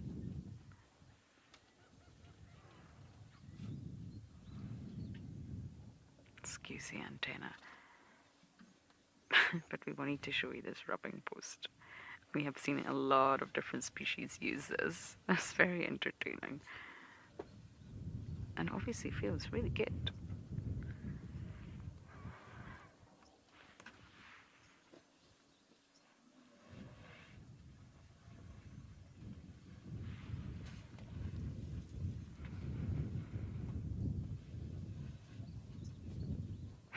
It's very shiny from all of that rubbing.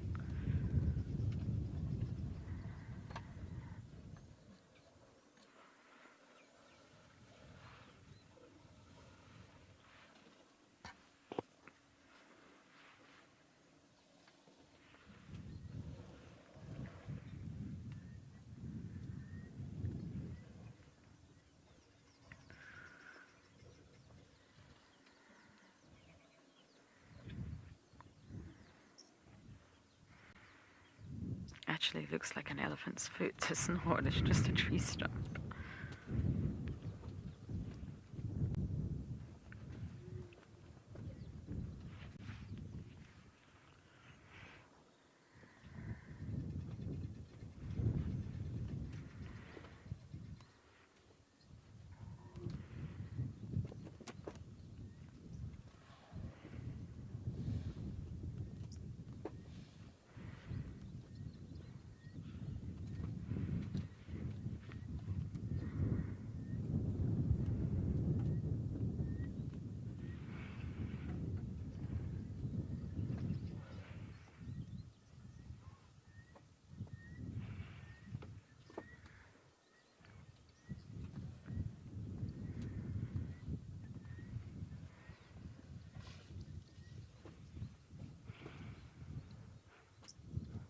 Look at the zebras just queuing.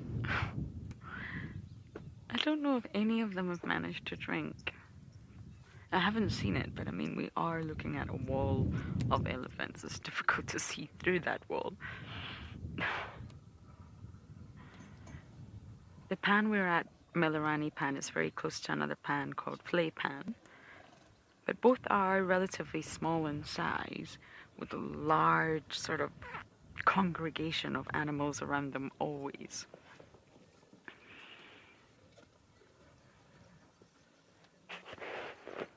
The predators come here too. It's definitely not just a sort of herbivore party.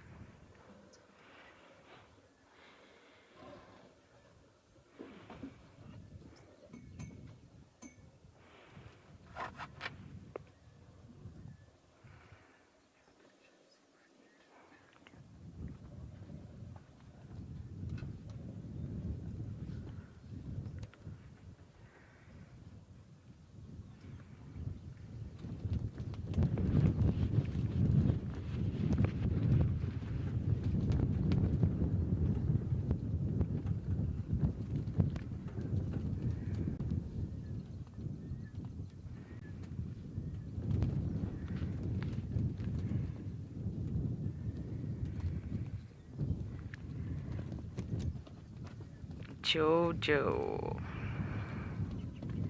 I think you might have to rethink about what you're asking.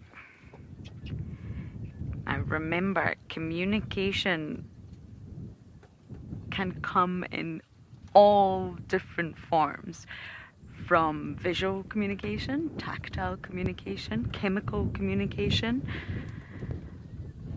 I think, sorry, I'm trying to think of the right way to answer this. There will be communication from day one.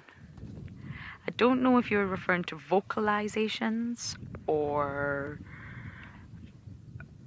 if you were thinking of something more specific, but animals will communicate with each other from birth, just like humans.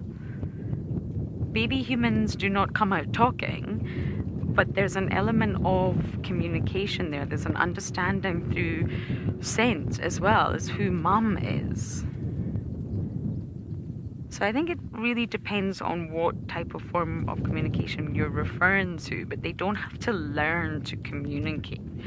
Learn how to behave, yes, but in the animal kingdom, a baby elephant, for example, will immediately understand the scent of mum. There will be chemical awareness, chemical communication between mother and calf immediately. There will be tactile communication between mother and calf immediately. Mother will constantly be touching the calf, helping it to get on its feet, teaching it, communicating with it to get on its feet, and of course to start suckling. So I think with vocalizations, that may come a little bit later, I'm not sure what age. But in terms of just general communication with any young animal, there will be some form from day one. Even with fish hatching from eggs, there's chemical communication immediately, chemical understanding of the world around them.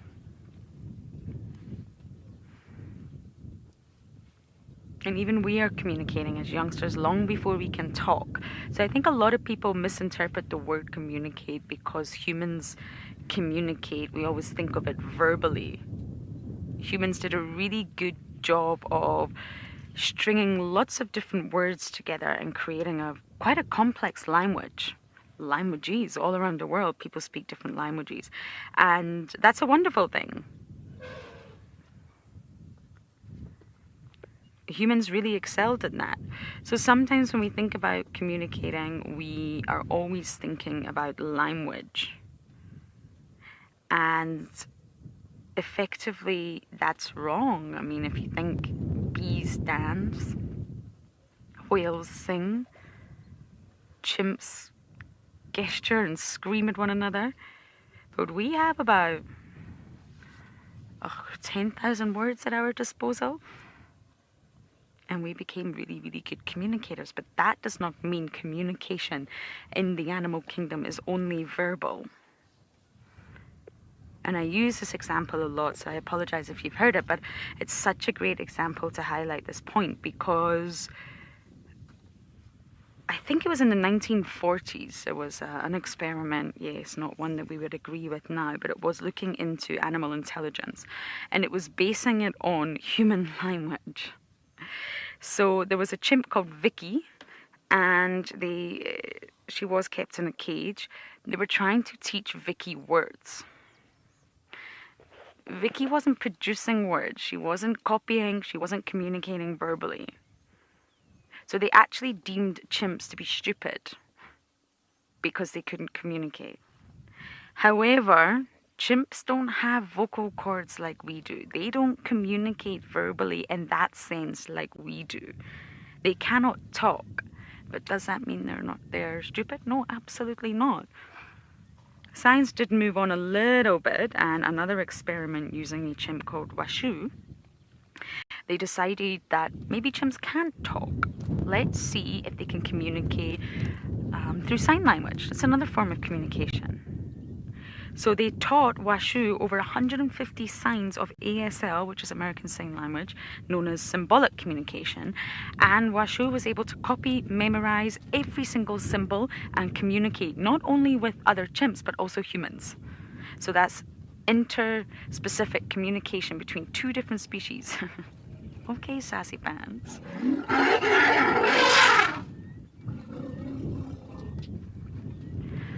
Wowza, there was a piece of communication for you. I don't know what it meant. I can't explain it, but that was communication. So, yes, chimps are not stupid. No animal is stupid. But just because the way we communicate doesn't mean that's how others communicate. And most animals in the animal kingdom communicate chemically. So they will have an understanding of that realm at a very, very young age.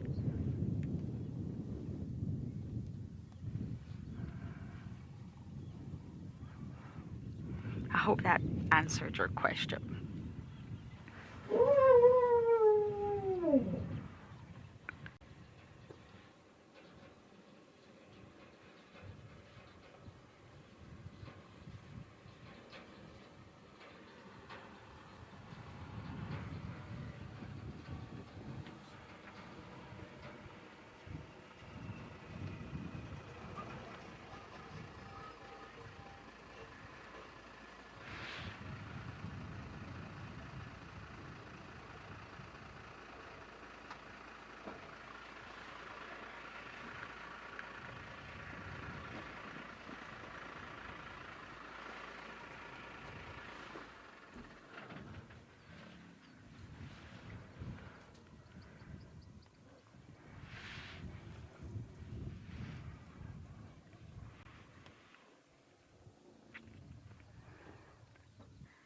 Communication fascinates me because it is essential for every being to communicate. Even if you're not in as part of a social unit, which we were talking about earlier, there's still every need to communicate.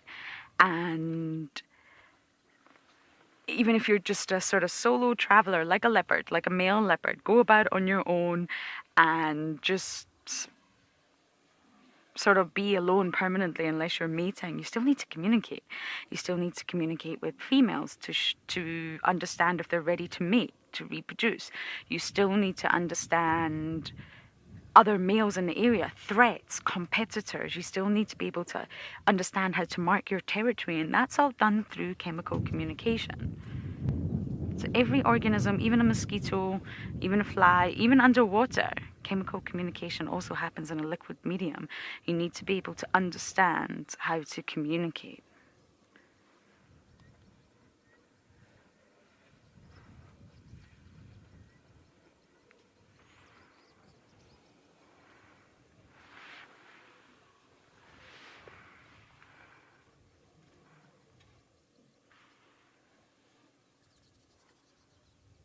And if you think about it, up until the 19th century, most people thought that the human minds had nothing to do with animals. They were completely separate things from that reason, for the fact that we communicate so differently. And of course, that's not the same.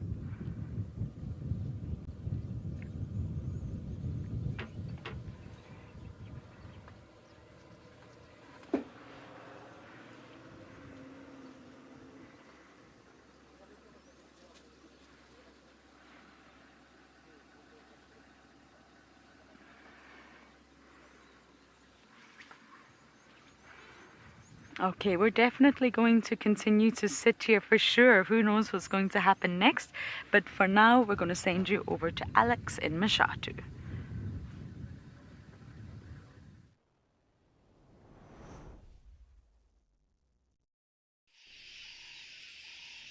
Thanks, Lauren. It truly is fascinating watching and listening how elephants do communicate with each other. And talking of elephants, we have our own right now. We have two currently, and some warthog that have joined us at the waterhole as well. So it does seem like there's a little bit of interaction going on with these two as well. And obviously, different ellies on different days have different moods. Much like human beings, they are very sentient, very intelligent animals as well. So it does look like we might get some interaction here between these two. Really quite fascinating. As you can see, looks like our goshawk has moved off. I do just want to keep tabs on what these ellies are up to, and that other ellie pushing those warthog off. Right, let's just keep tabs on what goes on between these two bulls. It looks like the goshawk's actually moved over a little bit more to the right hand side. So it's on the top of that crest, and that is where we had quite a few of those quelea. So it possibly did have a little go. And I will try and zoom in on that, because maybe we can make something out, although do bear with me, I'm sure it might be a bit pixelated.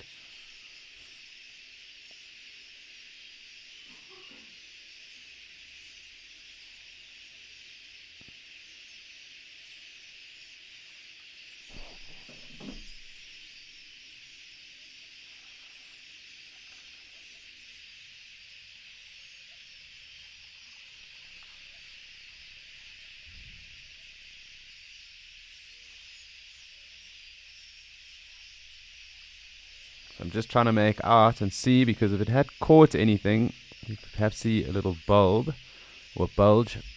And actually, that wasn't the goshawk from earlier. That looked like a common buzzard. So that would be the second bird of prey through for the day. Definitely a bit different to the other and on a different tree. So that definitely was a common buzzard. I could see just from the coloration under its wing there as it flew off. Had like white and black barred coloration. And they are here, obviously, they do migrate. It used to be called the steppe buzzard. Steppes from Russia. So I know Ben and Tessa were talking about it earlier, but great that we've seen one too here as well, and cool to be able to ID as well. So very cool, nice to see.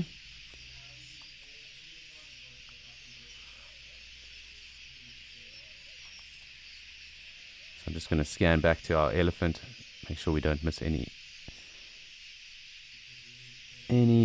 form of interaction with them either.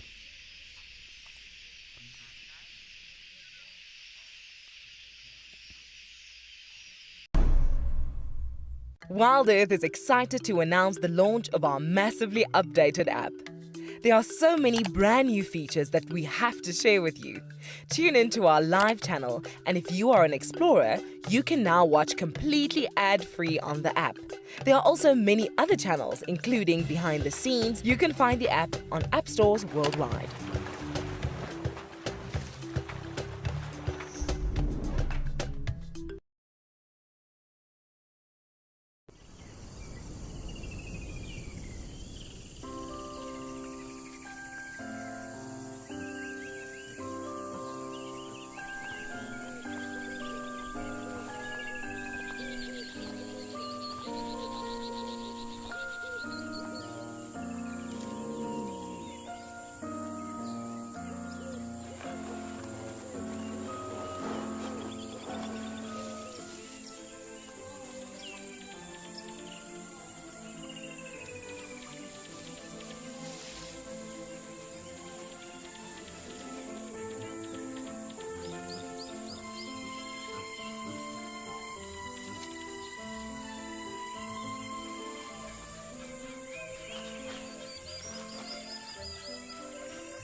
Kind of have an Ellie standoff going on at the moment. It seems like these two bulls and a cow and a calf have come through.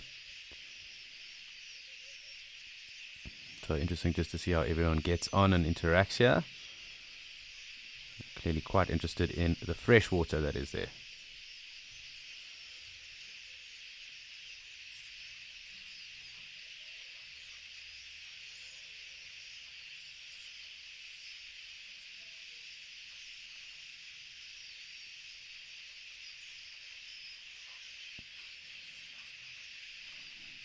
And we got another. So I'm going to just zoom out because it does seem like there's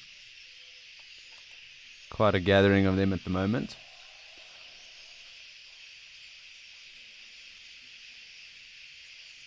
It's interesting to see how the bulls socialize with a cow and a calf. You can see them touching and smelling. There is definitely some form of communication going on. It does look like we're joined by more though. I'm going to make sure we try and get as many of them in frame as possible. Lots of ellies coming through right now.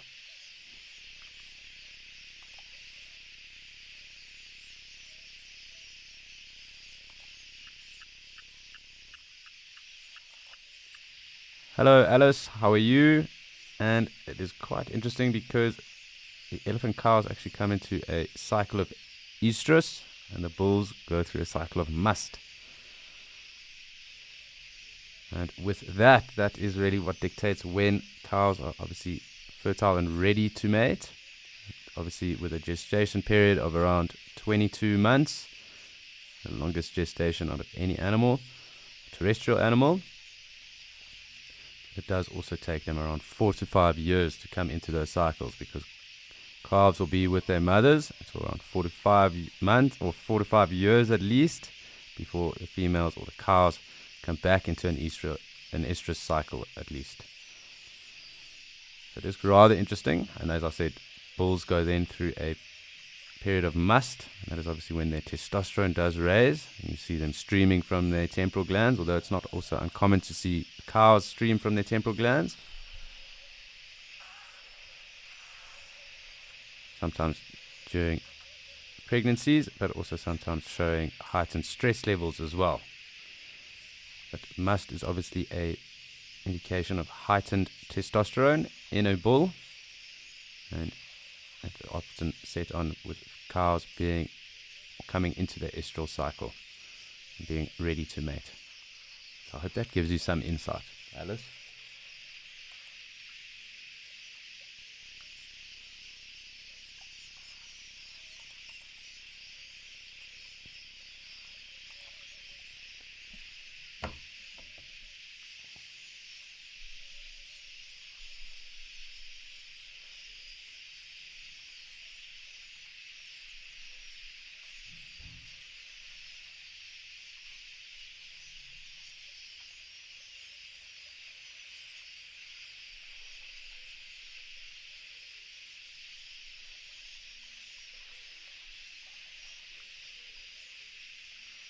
Really great watching large numbers of elephant here as well as these warthog.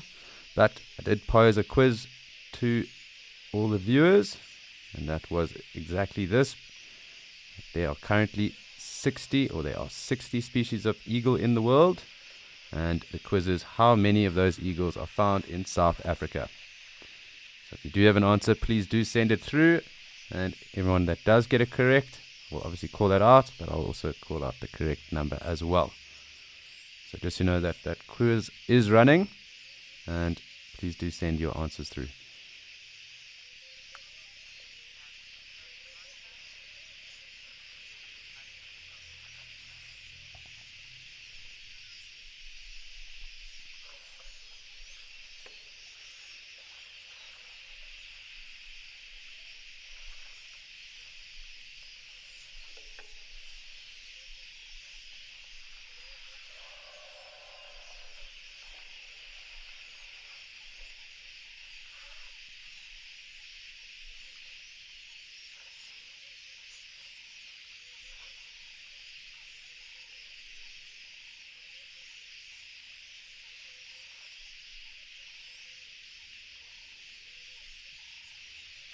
Lots of elephant around here at the moment.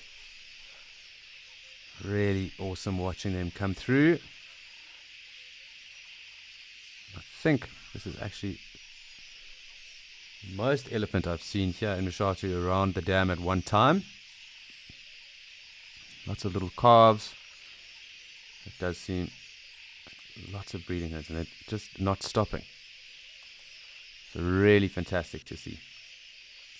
I'm just going to zoom out a little bit because I don't want to miss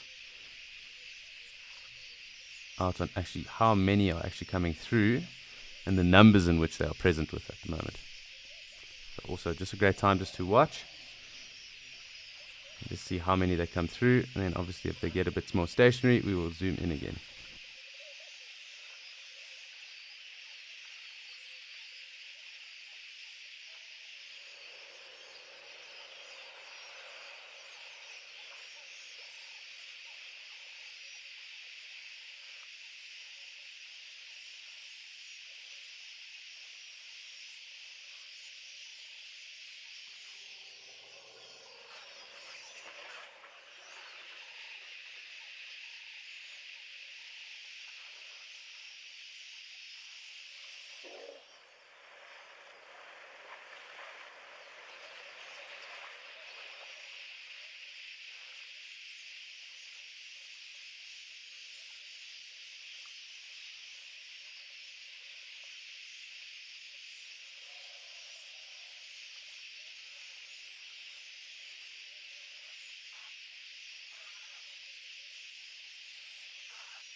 Really fantastic scenes with all these elephants around right now.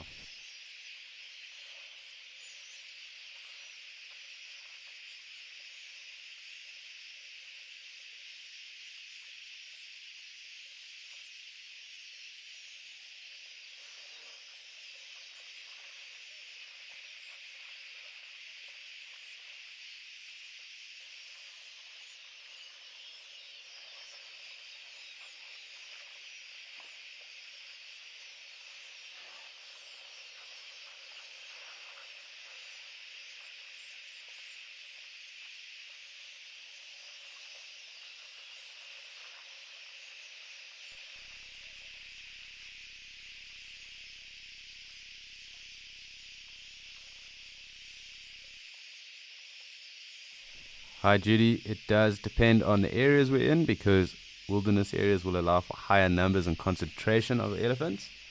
And in some of the smaller reserves, and in particular in South Africa where they are fenced, we have smaller numbers in the herds because of ecological carrying capacity. So ecological carrying capacity of a reserve will sometimes dictate, or it does dictate, how many elephants or how many herbivores an area can actually handle and carry. That elephants do occur in large herds and numbers, and more so in wilderness areas as well. So they can sometimes reach up to their hundreds. At the moment, we currently have around, I'd say, 50 odd individuals here. There are roughly around 700 individual elephants in Mshathu, known as the highest population in a private reserve or area in southern Africa.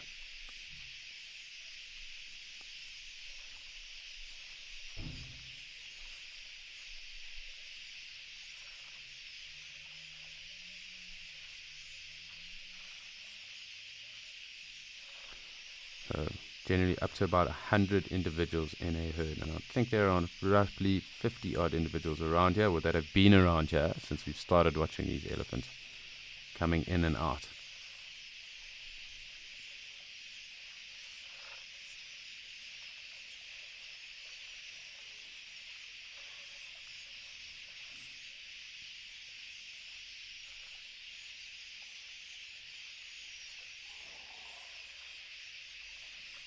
Really fascinating. And one's actually got quite deep into the dam as it is here on the right hand side of us.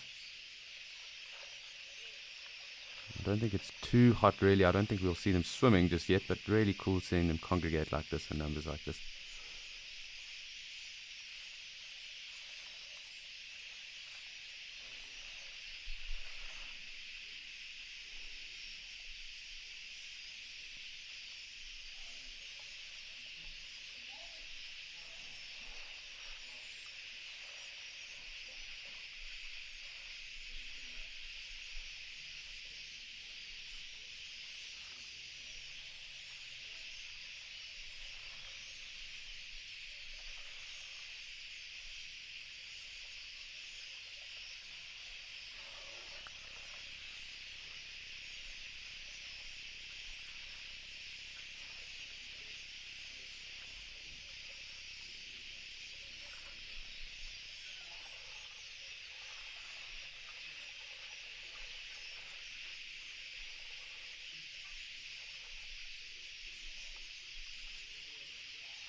So really just cool to spend some lovely moments just watching.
Hi Sam, so different trees bear their fruit at different times throughout the year. They are obviously fans of marulas. We will take things like little num-nums as well. And there are quite a few animals that actually kind of avoid the wild mango. I haven't really seen too many that do actually take that, but they'll also eat things like Kigelia, which is the sausage tree pods, which is effectively almost a fruit then. There are a number of different fruit though as well, and in different area, different trees obviously fruit and occur. So up in say Zambezi area, there's mgongo nut and chinga chinga berries, they'll eat those too. We'll also take little raisins and raisin bushes as well where they occur. Brown ebony, nyala berries, which is Mashatu, which is where we are right now. So it really does depend on the areas and the time of year where those trees do fruit. But marula definitely being one of their favorites when they do fruit and when they obviously have dropped.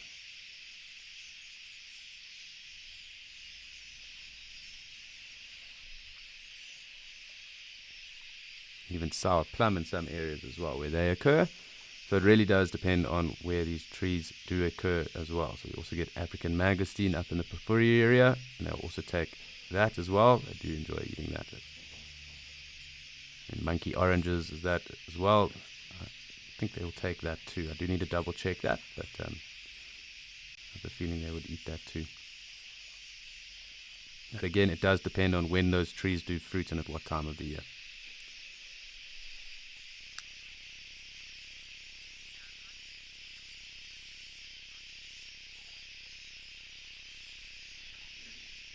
Hi Sophia, so that is knowledge that is handed down and ingrained.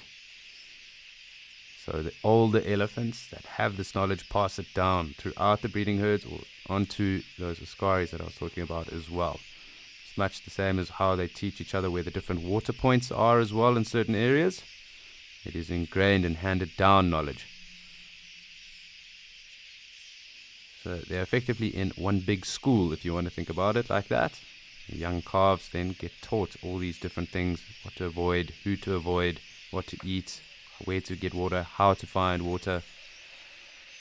So it is a process. Elephants are known, other than humans, to have the longest time that they actually spend with their parents out of the mammals and animals. So they can spend up to around 20 years learning. That's obviously when the bulls get pushed out, cows do stay in the breeding herds, unless they do push off or if there's a break in that breeding herd. And that could be through a number of different reasons and more than likely got to do with human interference. But those skills are passed on and handed down.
Really so special to see such a large number of elephants around today. They are slowly pushing on and making their way into the bush around us. There are the odd few coming through, and these are possibly the bulls that I was talking about. We trail and follow those breeding herds as well.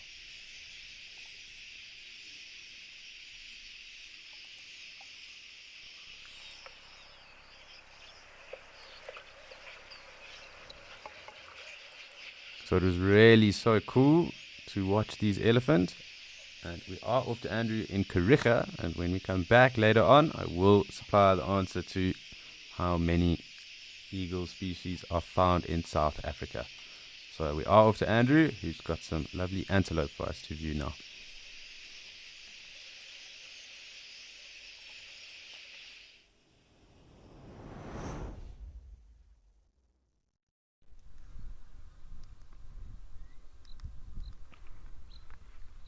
So we've just been watching some eland antelope over here, and it's very, very nice. They've come right up to me from the far distance, basically where you see those hills over there.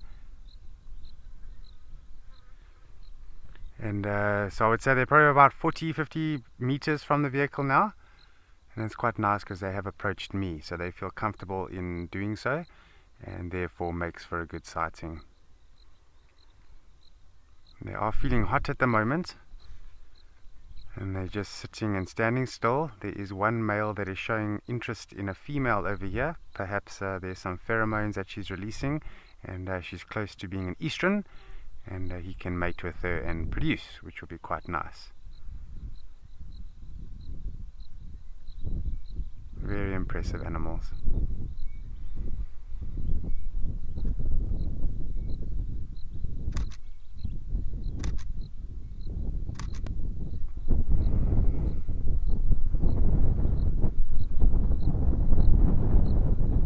So there is a slight breeze that is blowing, so even though it is quite warm today, it's been cooled down quite nicely by this breeze, and I think that's the reason why they've decided to come into the open here, is just to allow that breeze to hit their bodies, and they can cool down quite nicely.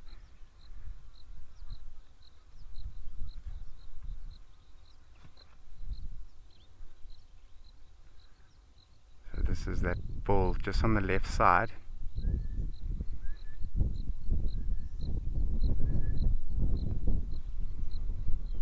Hi there, Timothy. Yes, it is. There's so many different species of antelopes sort of in the one picture. At the moment it's just the eland, but there is a bushbuck further on behind, but it's a bit far. Later on I will try and just angle a bit closer. But for the eland, this is a nice group. But just to let you know, I have seen probably about 200 eland before in one group, and that was at Swallow in the Kalahari, and I've never seen it before again since then. But it seemed like perhaps several different sort of big groups or super herds, they joined together forming one massive herd, and for me that was the biggest herd I'd ever seen in my lifetime altogether. This is still quite a reasonably medium to small size group, but you don't need to be a big group to be successful. That's what I have noticed about animals, is that it's all individualized. If you're going to be strong and you're going to survive, you're going to be successful in your own right, you see.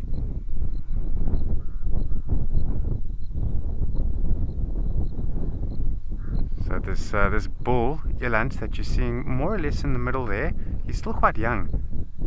If I had to age him for you, I would say he's probably only maybe about 4 years old. So he is ready to breed, but he's not fully grown yet. And if I had to take a full grown eland and put it next to him, you would see a size difference, but not that much.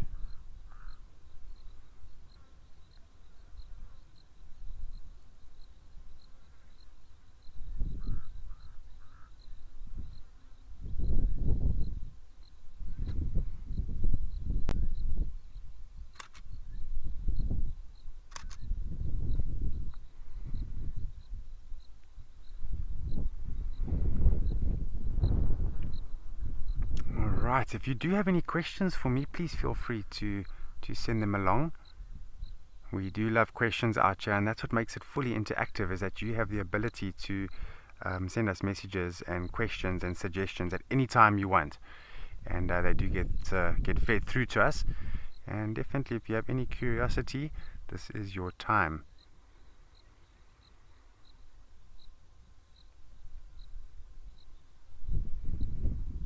I always found it to be the best when I used to be a safari guide and take tourists out, was when the tourists used to ask questions and feed me a lot of questions, and that's when the game drive becomes really interactive and a lot of different topics get covered, and that's how you learn.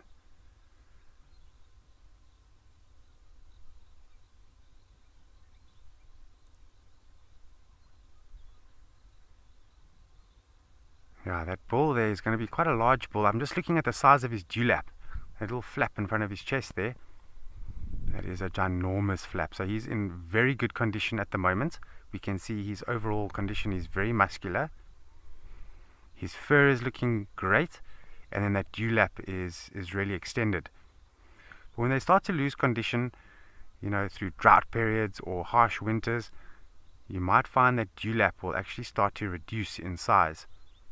And that's because there is a bit of a fat deposit inside there, and that's for reserve. So when times are tough, you do have a backup. But the bigger the dewlaps, the bigger the attraction to the female. Females are going to be attracted to males that are in their dominant phase. And of course, if there's a big, huge dewlap on the chest, that's going to indicate to a female or females that this bull is in his best condition. He's really, really healthy, good genetics. Let's breed with him.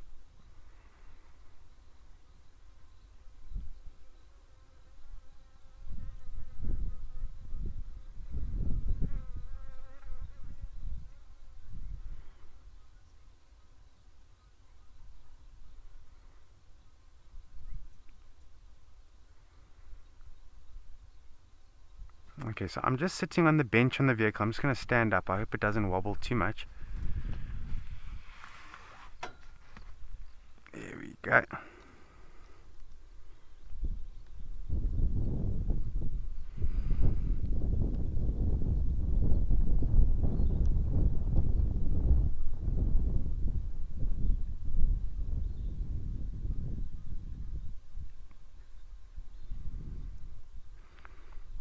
I just want to try and get a close-up of this. They're very impressive animals, and I'm just going to refocus it so you can see better. Abigail, nice question. According to the books, they can jump about 2.5 meters high, and that's from a sitting down position. I've never seen that. I have, in one game reserve that I worked at, I saw an eland run through a fence, and the fence just flops over and then flops back up. That eland jumped about 2 meters high, but that was from running. And the funny thing was that the eland got onto the other side of the fence, and then took a look around and realized, no, he's not happy where he is, he'd rather go back. So he ran through the fence again, and the fence flopped down and flopped back up, and he was back on that respective game reserve. But yeah, from sitting down position, they're able to jump about 2.5 meters high. It's not the biggest jumpers though. Kudu. They can jump right over a 3-meter fence line if they wanted to.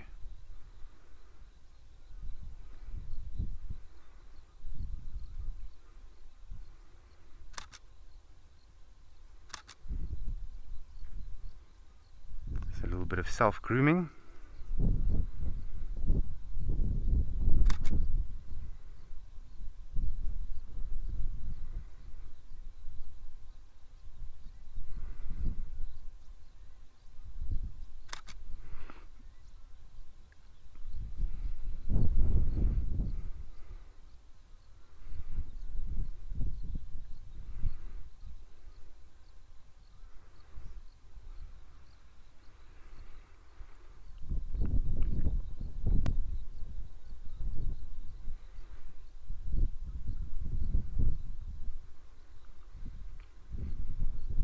What I really like about this close-up is you can actually see the details in the horns.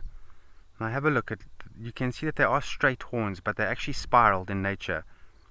And there are a few spiraled horned antelopes out in the nature, such as bushbuck, and nyala is another one. Kudu is the classic example, and then eland as well. And I've mentioned this a few times, but oh, that's a nice, look at that frontal and that male there, beautiful hair. So eland at one stage were put into the same sort of breakdown as, you know, kudu and nyala and bushbuck and so on, because of the spiraled horn nature. But since they have been taken out and put into their own little category, which is the toro trachus, which refers to a bull-like or a cow-like antelope. I think that's got to do with their sheer size, because they are the largest of all the antelopes in Africa. You're not going to see antelopes any bigger than this. And some of the bulls, they have been recorded between 700 and 900 kilograms. That is ginormous. And in my experience, when I see predators, i.e. lions, if they manage to catch a big bull eland, that feeds them for a really an extended period of time, and it's a rewarding meal if this animal gets taken down by an animal such as lions. But they are very powerful. If these eland have to see a cheetah and the cheetah is showing any sign of threat, maybe the cheetah is trying to go for a calf or something, eland will chase that cheetah away. We'll run after it, we'll clap the hooves on the ground pretty hard, making it sound a lot more intimidating then not clapping the hooves down. And a cheetah, if it's wise, it's going to move off, because if there's any sort of confrontation between an eland and a cheetah is going to come off second best almost every single time.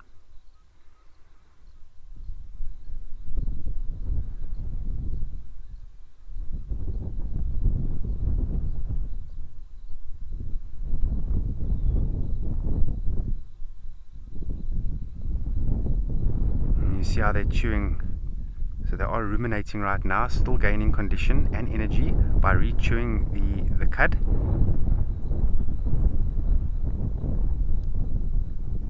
Alright, I'm gonna see what these eland do in the meantime, but yeah, I think let's head off to Alex and see what he's busy with on the dam cams.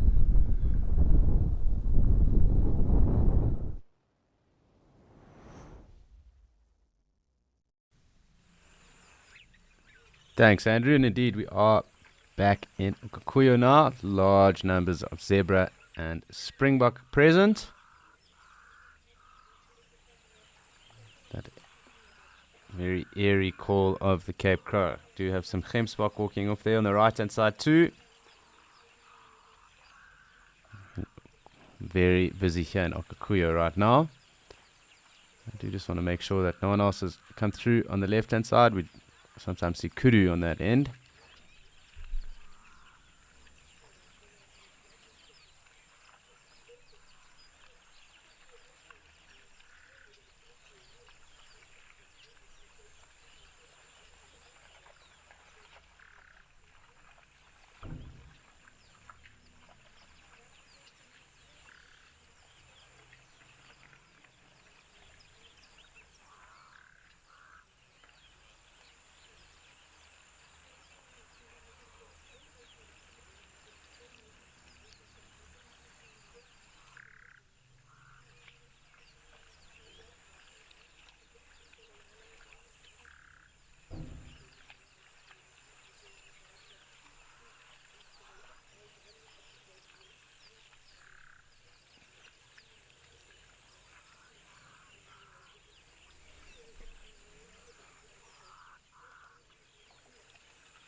So very cool to have all the springbok milling around.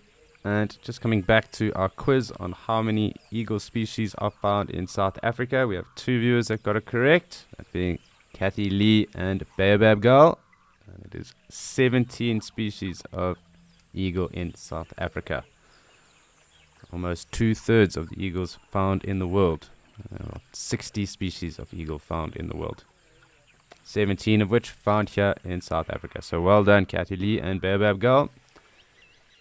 You did get it correct.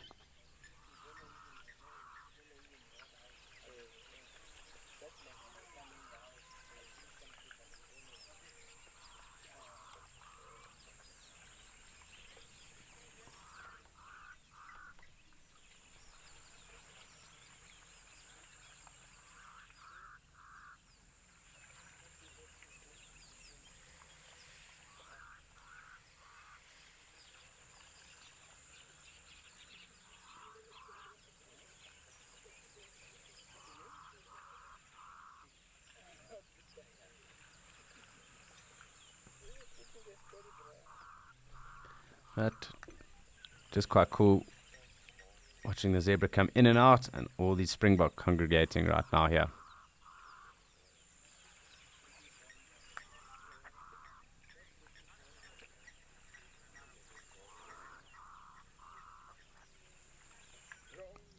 High roots, so the benefit would obviously be that there would be very good vegetation. So we generally hope that all of that rainfall doesn't fall at one time, because that can be detrimental, and in particular to the habitat or environment, just causing erosion or adding to erosion. Obviously with flooding, maybe wiping out some of the bigger trees along rivers. So we do hope that there's prolonged rainfall when it does fall at least, but lots of rainfall would generally lead to lots of grass, lots of flowers, and would also allow the animals to disperse a bit.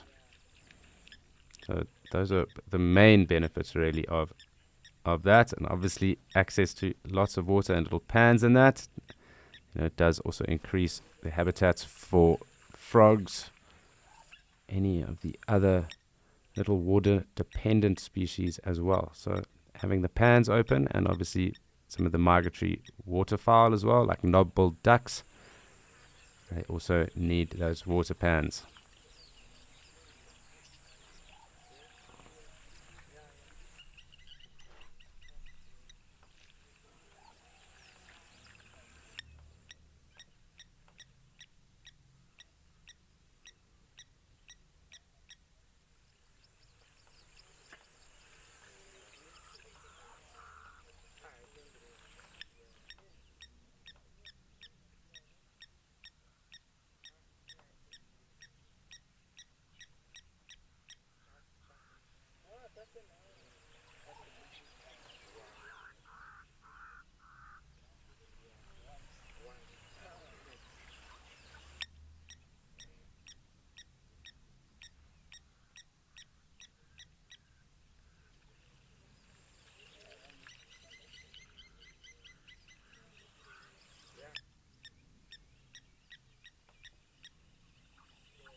Quite a lot going on at the moment. We have this nice oryx also coming to join us with Gemsbok.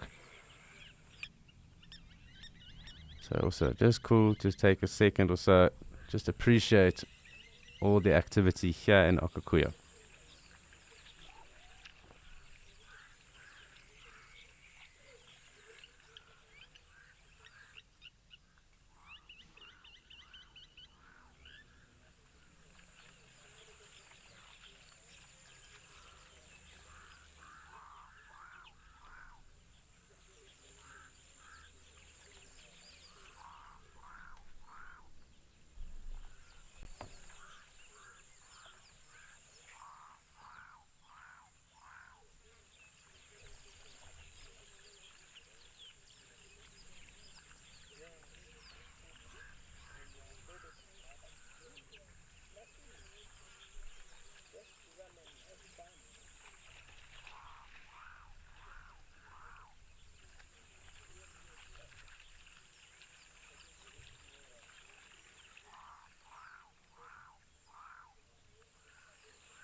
So really pleasant scenes here.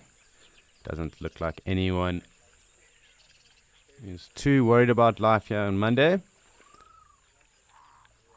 Lovely morning dove, 2 gemsbok and the springbok that are milling about, and some zebra in the distance. So we're just going to keep tab on what is going on and also just an ear out for what might be approaching or what is around.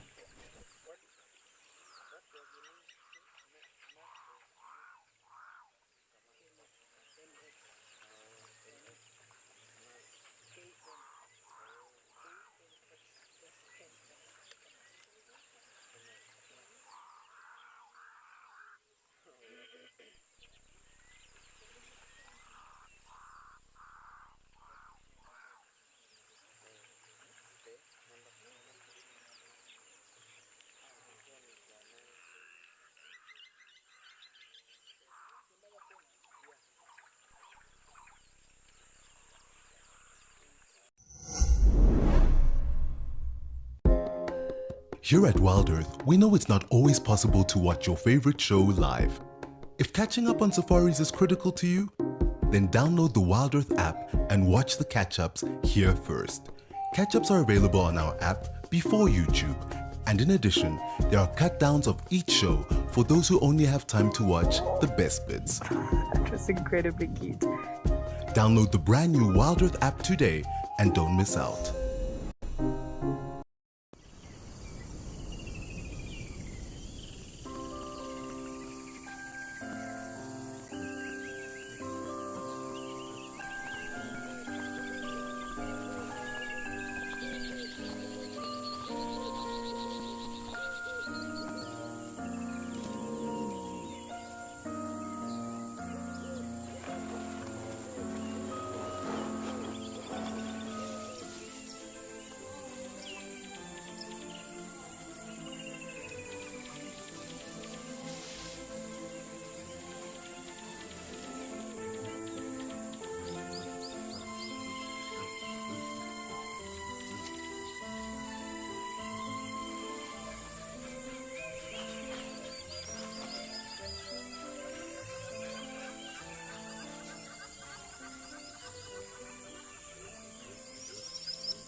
So it seems that the Gemsbok are slowly moving off, but we do, I think, seem to have some zebra coming down again.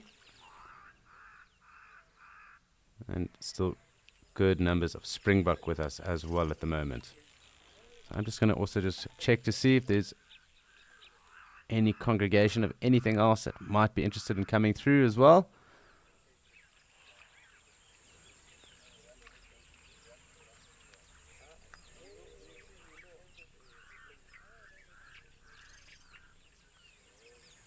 So while I scan and see who might be interested in coming down to join us, it's time for us to head over to Lauren in Madikwe.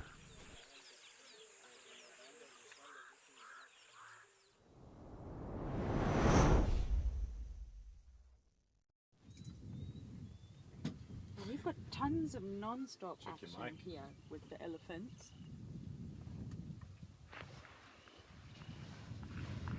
Non-stop. I don't know if this pan will ever get quiet throughout the day. It hasn't since we've been sitting here.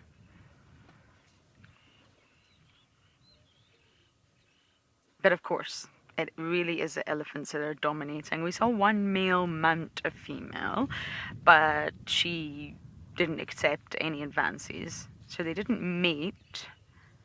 But I'm wondering if possibly there's a female starting to come into estrus. Baboons have disappeared. Kudu's disappeared. Zebra are incoming.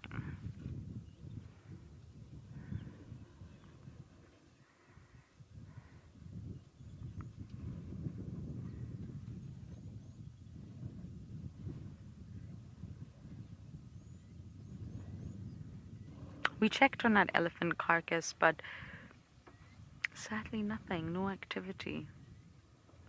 I think in a few days it will get busier and busier with the scavengers, but right now nothing.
Billy,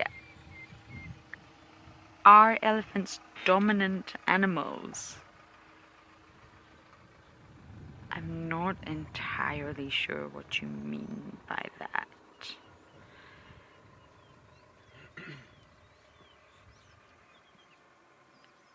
Are they dominant animals? Do you mean are they at the sort of top of the food chain, or do they have a hierarchy within them? Not sure what you mean, but elephant societies are led by a matriarch. So she is the one.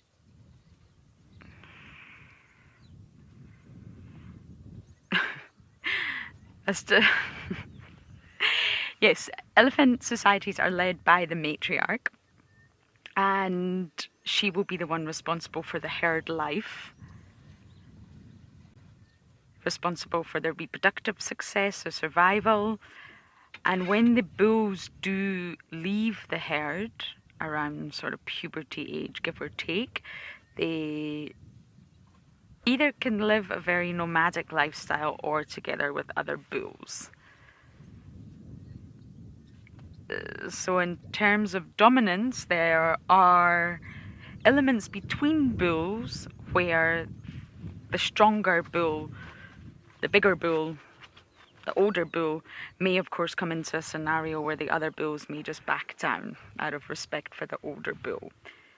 So it's not such a strict hierarchy in terms of they don't hang around together and have a chain of command or an order, but very often the bigger, more older bulls will be dominant in certain social situations. So I hope that was what you were referring to.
And when elephants just shoo away the birds.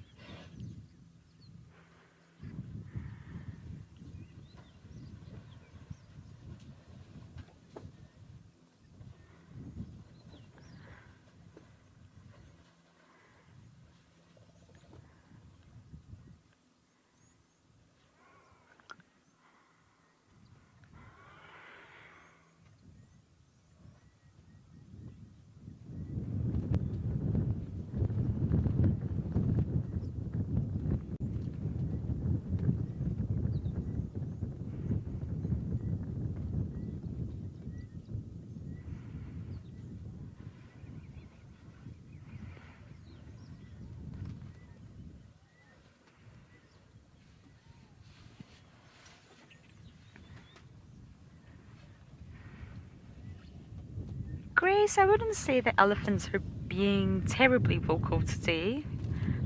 No more so than usual. Whenever you spend time with elephants, you will hear rumbles, trumpets from the youngsters. The youngsters are notorious for taking tantrums and being particularly vocal. And there'll be all sorts, they're constantly communicating. Not all of it we can hear. And what you've got to remember, Grace, for a highly social animal, any social animal that has a really sort of strict structure, like even like hyenas, there's an order to their structure, not like the herd life of impalas or zebras. They really have to have a well-developed sense of communication. We were talking about communication earlier. So within elephants, they're really always constantly talking, mothers to the calves, woman to woman, males to male, male to female, constantly talking, constantly listening to the matriarch. We just can't always hear it. So the ones that we can hear are within our hearing range. But elephants are rarely silent unless they're taking a little nap. So I don't think they've been particularly vocal today. I think the other day at Jamala there was a lot more vocalizations, but you will always hear noise from elephants, especially when there are a lot of interactions like this. Maybe if you're just looking at a few elephants gently feeding in the distance, you won't hear anything. But in a sort of sighting like this, you really always will.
So Davi, if you can just go to the right a little bit. I'll come back to that in just a moment.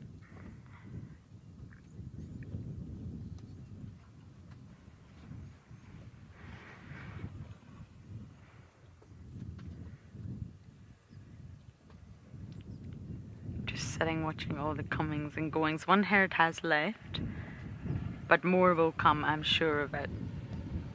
So I think this is just one herd that we have at the moment. But we're just going to sit for a moment or two and watch all the activity around Melarani Pan.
the zebras. At least some of them are managing to get a drink.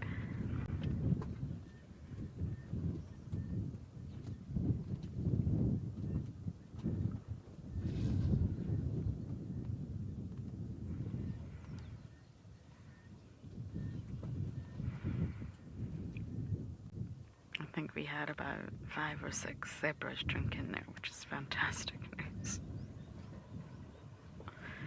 I wanted to give you a comparison earlier of the bull against all the females in terms of height, shape and body size, but he's moved off. The comparison's not really visible anymore.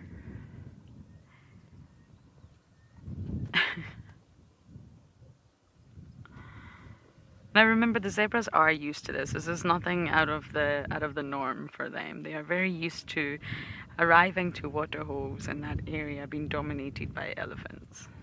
It's nothing new.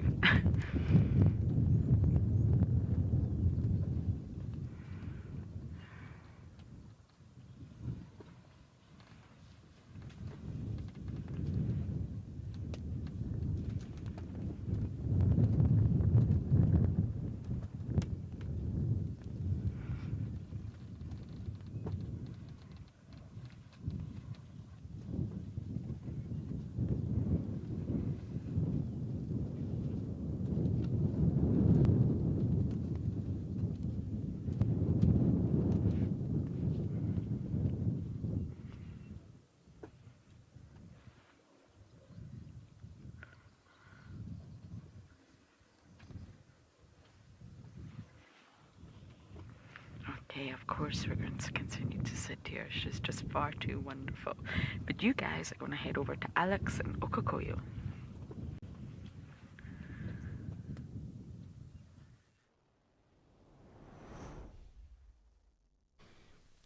Thanks, Lauren. And really cool to be able to spend some time in a windy Madikwe, but with the zebra and with the elephant. We are back here now with some wildebeest coming to join us, as well as some zebra and, of course, the springbok that have been around here for much of the morning. But great for us to see the wildebeest come through as well. We did see some down in Mashatu from here at least. Up from me, but down from here. So it's been quite an action-packed day as well. We did start off with those jackal and the hyena. Very big herd of elephant that came through as well. So it really has been action-packed. You can just hear that gnu sound from the gnus. And we'll take the opportunity while they are here. They don't hang around for long. Just to zoom in on them and get a better view.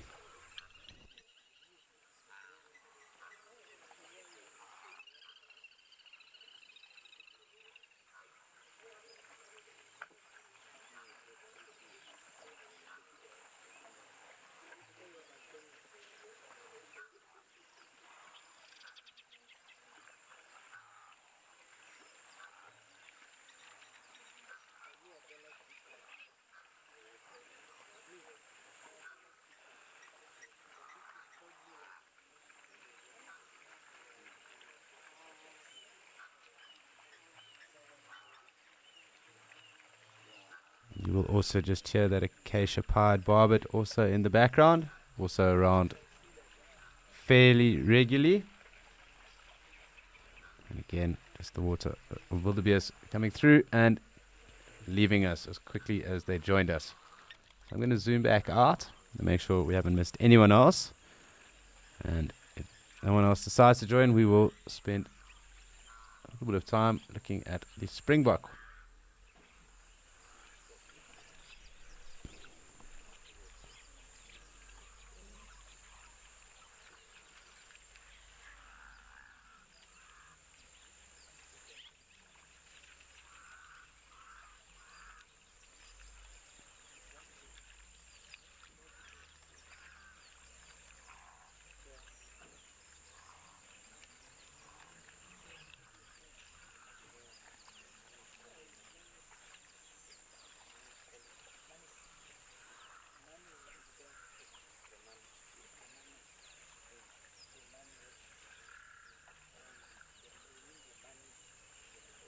It seems like more of a springbok filled morning here, and it's saying that I do like to get quite deep into this dam anyway, so we will just zoom in and spend some time with them, see how deep they might go, and just watch them drinking.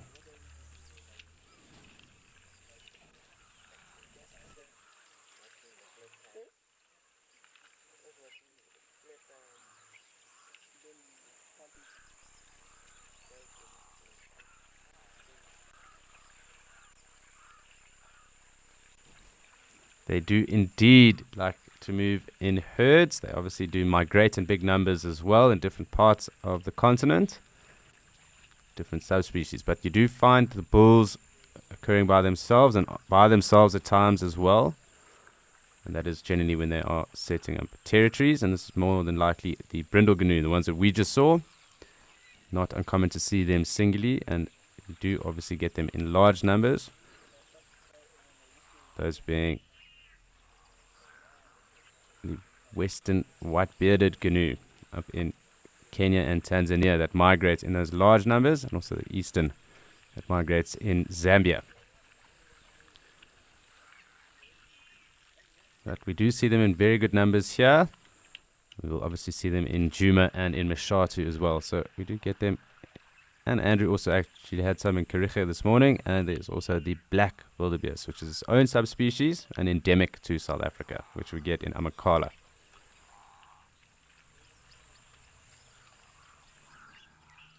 Very cool to see the wildebeest. And they will be in herds, but the males sometimes are found by themselves as they are looking to become dominant bulls and setting up their own herds.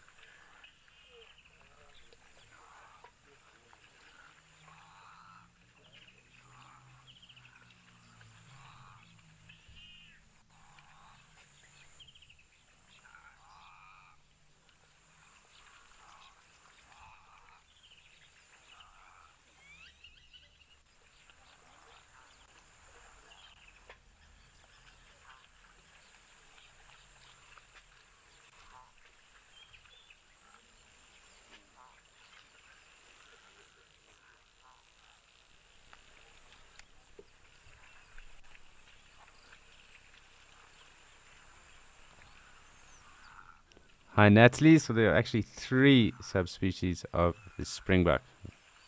Angolan subspecies, so almost more are races or populations as opposed to subspecies. And then we get the Karoo and Kalahari as well. And we do also get recessive genes in springbuck, more found in South Africa at least, and farmed in South Africa. With the saddleback, midnight, copper, even black springbuck as well, being part of the recessive genes that are found on game farms where they farm recessive genes.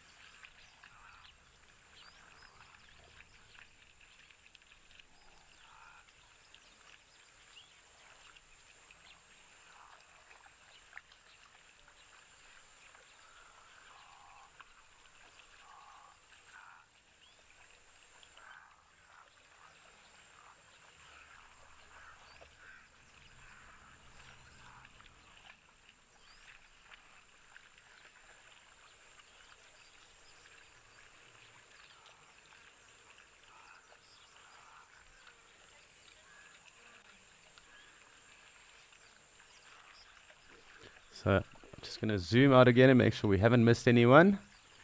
It is always fun watching the springbok though, as they are drinking and congregating around the waterhole.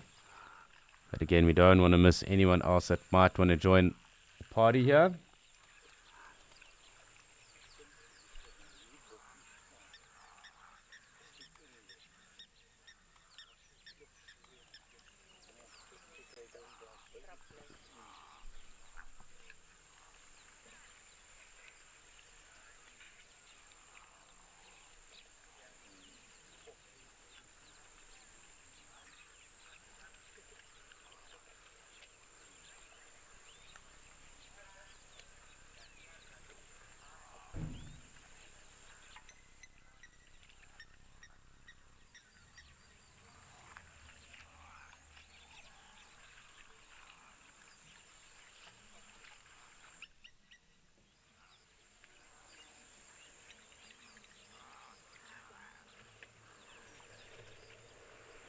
I'm trying to see what is in the vegetation around us. And it does seem that we can start to actually see some green as the season changes on some of those leaves in the distance as well. So that's quite cool just to note. But also just making sure that there are some species of wildlife around us and near us.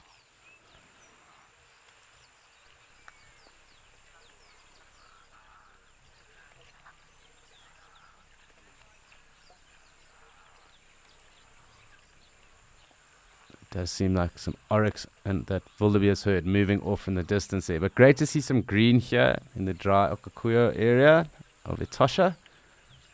And I really am looking forward to seeing the seasonal change when it does occur properly.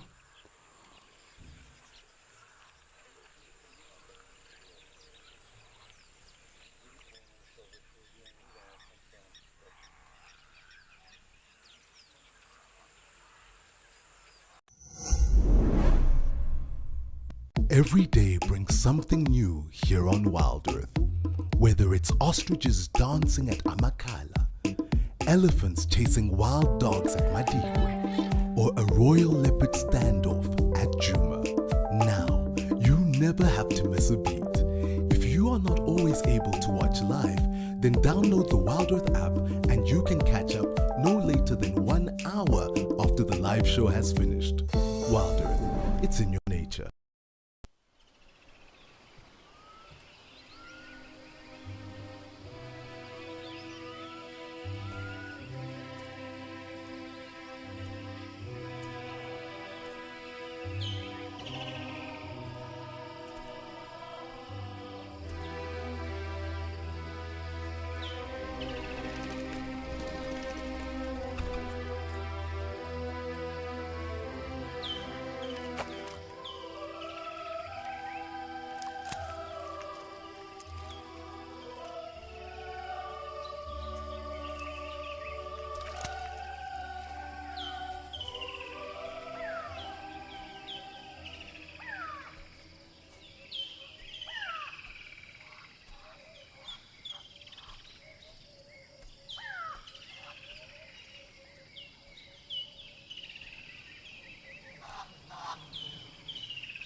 Quite interesting watching the springbok and what it's up to over here on the right hand side. And I think it is almost licking the concrete stone as well as drinking too. It is something fascinating that I've been noting, at least at the moment. So just cool.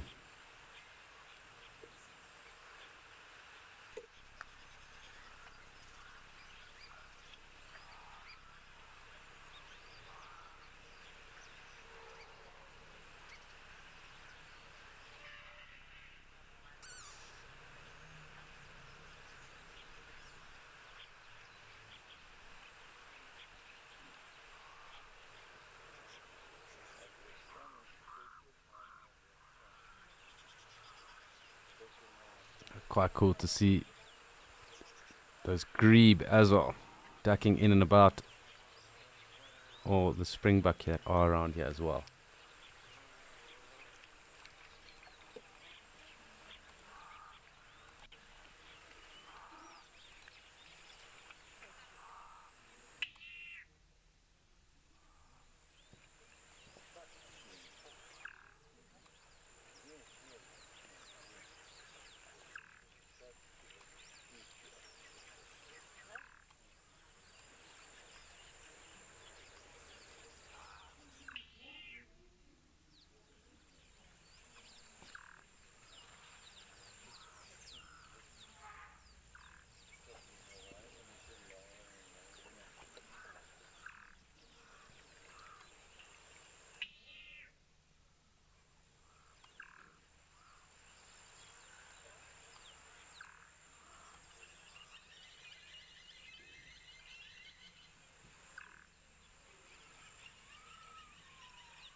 Hairani, no, they aren't. However, they are very fast antelope. They get up to about 88 kilometers per hour. It's thought that either the Tsesebe or Topi are the fastest or quickest antelope.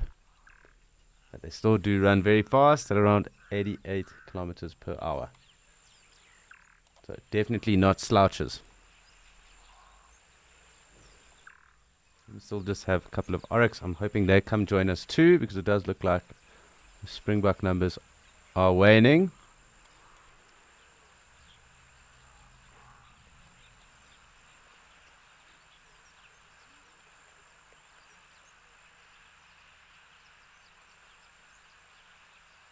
Looks like we've even got one again.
As these Gemsbok come through, I am hopefully going to get a better view for us, and I will zoom in momentarily if they do decide to hang around. But let's just wait and see.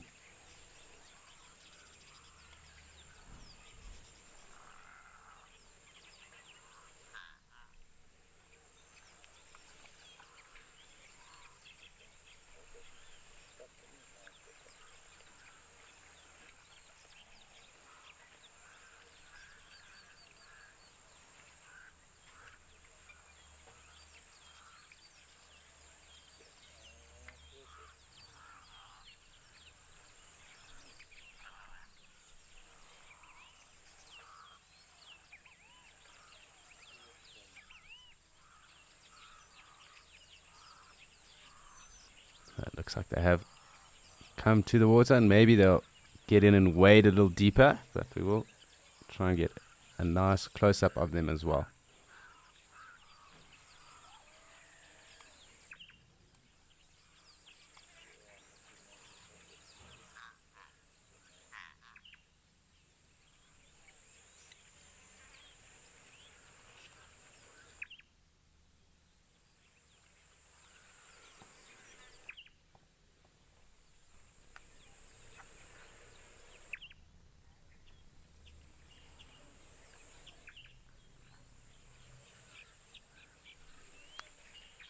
So we are going to just wait and see who else comes to join us.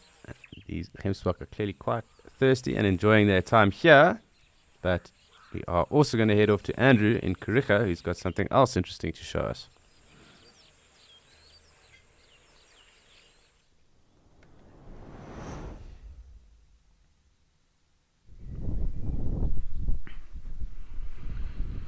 Thanks very much, Alex. Yeah, we've got a nice pleasant day going on here in Kariega.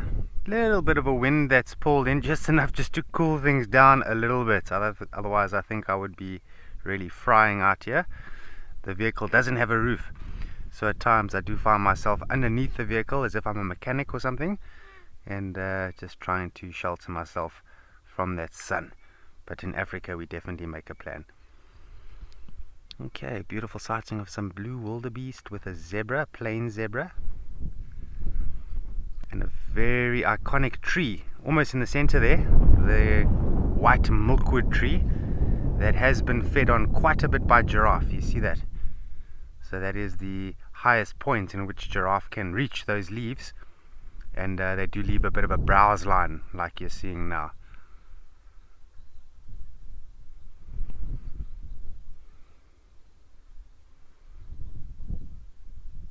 And you can actually see the heat waves even through my screen. I can see it. Oh, that zebra's having a bit of a yawn there. Definitely a stallion zebra there.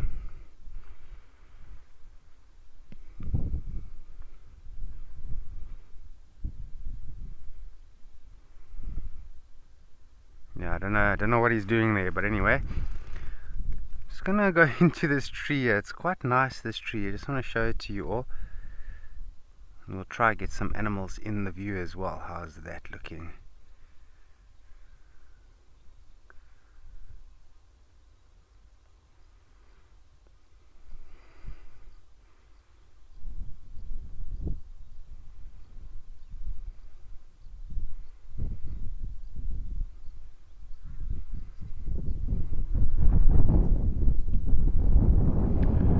Alan, good afternoon. Zebras are very protective of their young. So the mares, they're going to protect their young, and they will, if there's a threat in the area and the young are at risk of being predated upon by that risk, you will find that zebras might even charge that animal. But of course, you get big predators out here, like example would be like lions. If they had to make a move and a zebra feels that its best opportunity to survive itself is to run away, they will take that option. But if there's a mare zebra and she's got a foal with her and she feels that, hey, here comes a threat and I can take on this threat, she will run after that threat.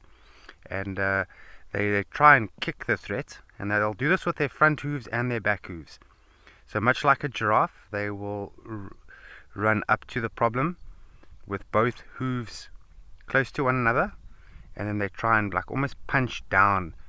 And I've seen an amazing video that was filmed also in the Sabi Sands of the Kruger National Park, where a leopard was being chased properly by a zebra, and the zebra was trying to chop away at the leopard as it was running after it with the front hooves.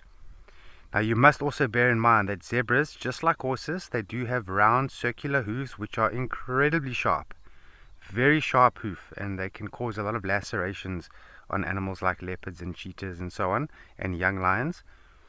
And then also, if and I haven't seen this, but I have seen video footage of it where it was a leopard caught a young zebra foal and was in the process of finishing it off, and the mother came running up to that leopard and she actually bit the leopard. She bit the leopard on the back, sort of midsection of the back, and you can see that leopard just stopped whatever it was doing. It let go of that prey and moved away. And I think it was a very sensitive place to be bitten by a strong animal like a zebra, and that helped to cause it to just to drop the foal.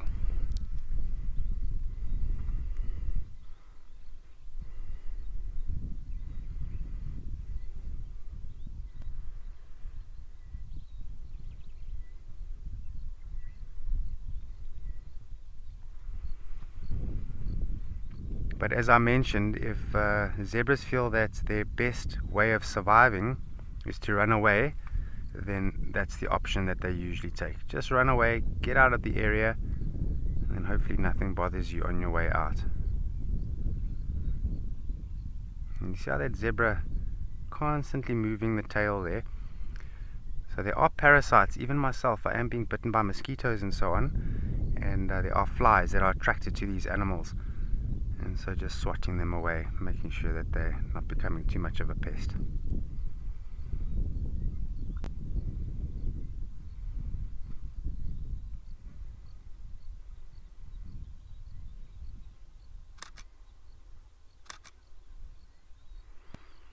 The zebra just cleaning off the hoof there.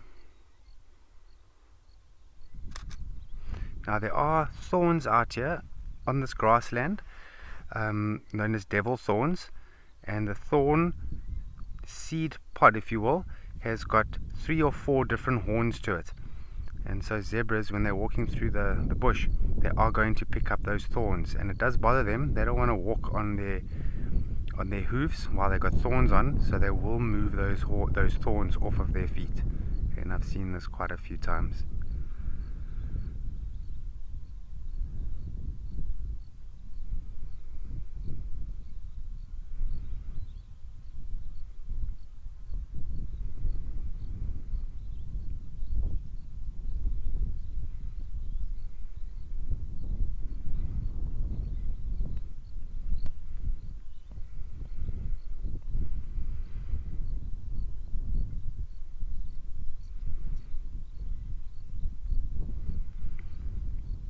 Now, if we look at the stallion zebra over here, you can see that it's quite a big stallion. It is fully grown, but look at the neck. The neck is very well developed, and the way that they develop these necks is fighting and of course sparring when they're young. This is going to develop that neck, because ultimately when this animal goes to fight for harems, for the breeding rights, and to, you know, also if another stallion wants to come into an area and maybe snatch the harem, the existing stallion is going to need to defend that harem if he has any hopes that he's going to continue breeding with them. So he wants to keep the harem, and so they will bite each other severely, and they do aim for the neck, because we know there are some sensitive parts to the neck. There are vertebrae in the neck, and if it gets bitten on the right place on the neck, it can result in quite a serious injury. And in the process of them biting each other, sometimes they do bite chunks out of each other's bodies. And in fact, at Amakhala, I remember I did a game drive once and I saw a massive wound on a zebra's rump, and I thought, you know, perhaps lions did that. And then I was speaking to one of the guides who used to work there, and I said, this is what I saw with the zebra, and he actually came forward and said he saw that fight happen, and it was actually a result from another zebra, and literally bit a chunk of meat out of the animal's rump like you would when you bite into an apple. And that's exactly what happened.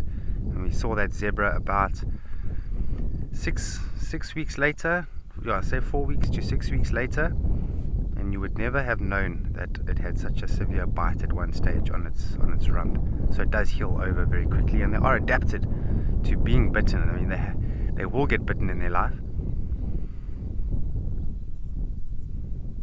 and they've got to try and make sure that they overcome those injuries, and they do. They're very tough animals.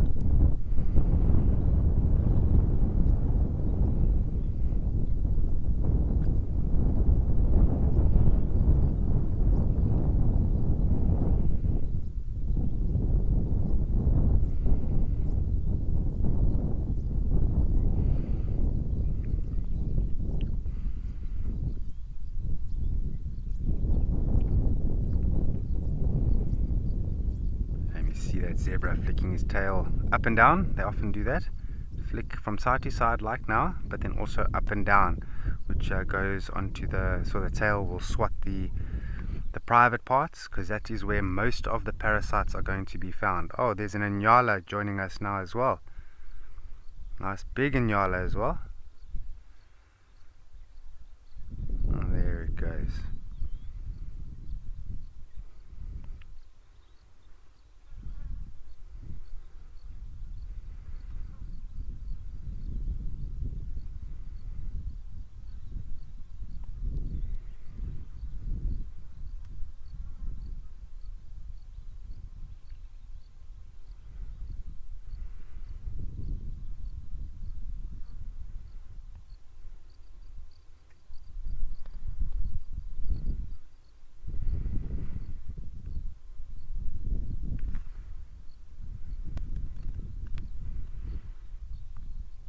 Okay, and there's a warthog on the far left side.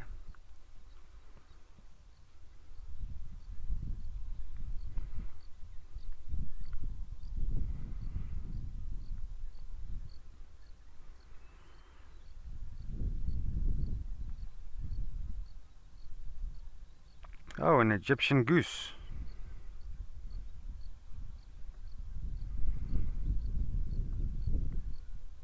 So I do hear a vehicle somewhere around here. Okay, so yeah, there's a vehicle that's just about to drive through the frame here. I do apologize about that. I didn't see him coming with this wind over here.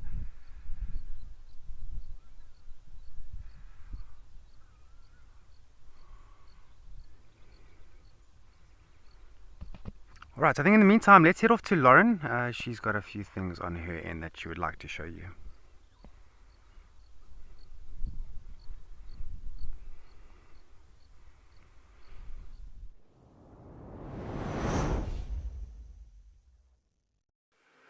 Well, Waterhole is still as active as ever.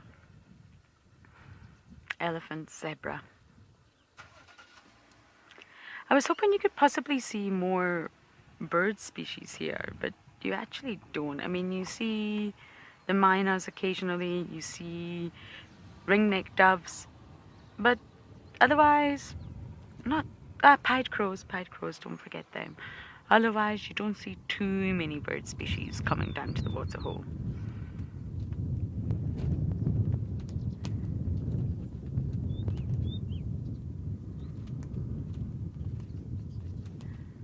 I've never had waterhole sightings like I do in Madikwe.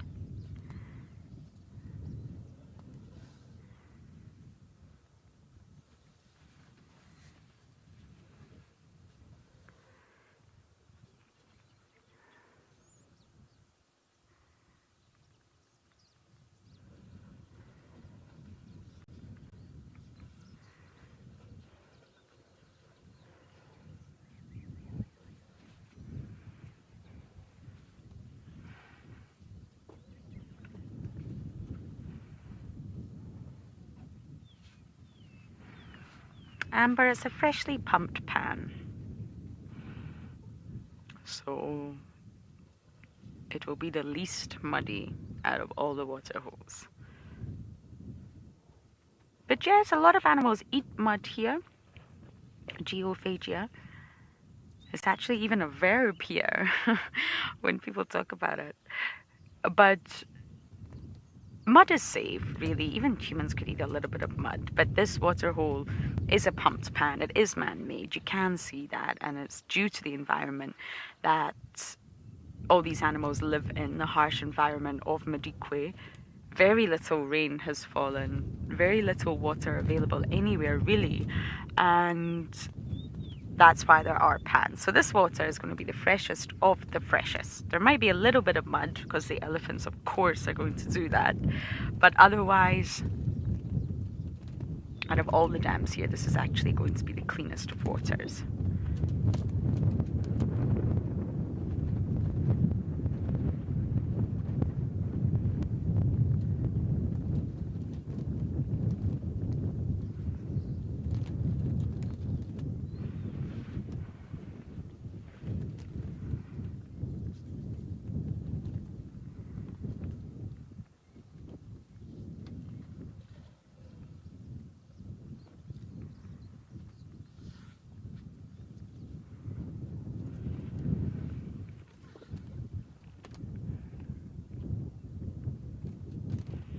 The high number of elephants that we have here, if the rains are late or the rains maybe even don't come at all, the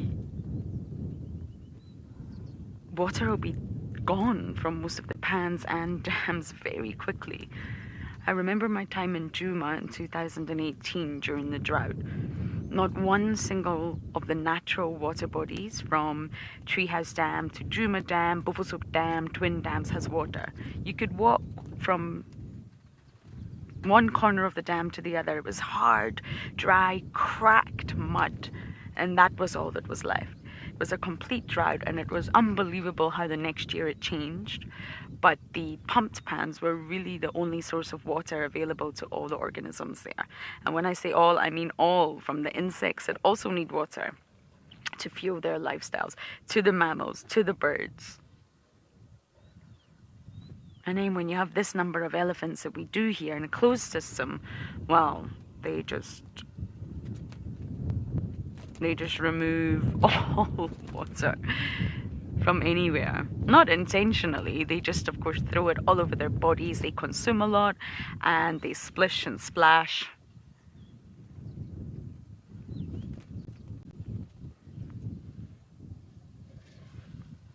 There's a pied crow in the background there.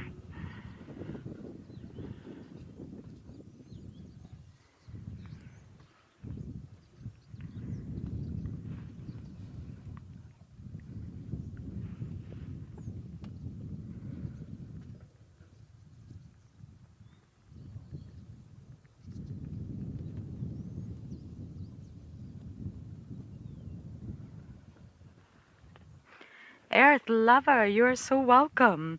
It really has been a winner today. We tried to spice it up, do different things. Obviously, Jamala Dam is a big winner for us. It's fantastic.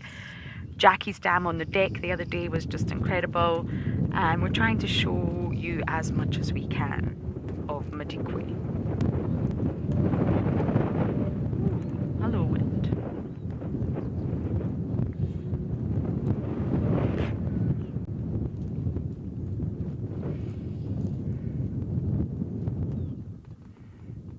And this is, of course, Melarani. It's really close to our camp, it's not far, but it is more in the southern section, and never a dull moment.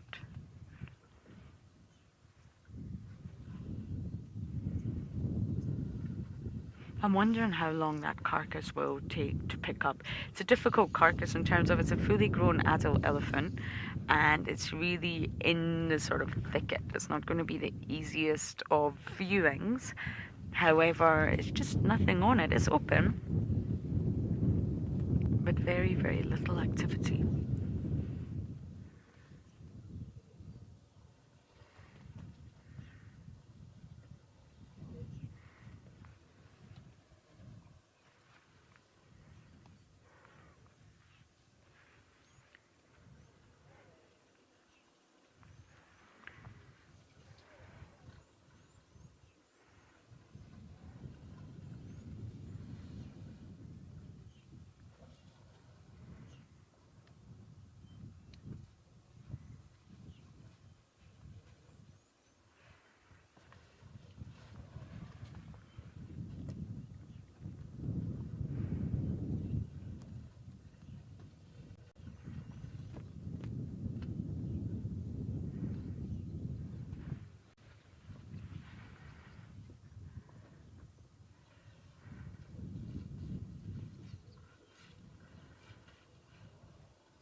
I think water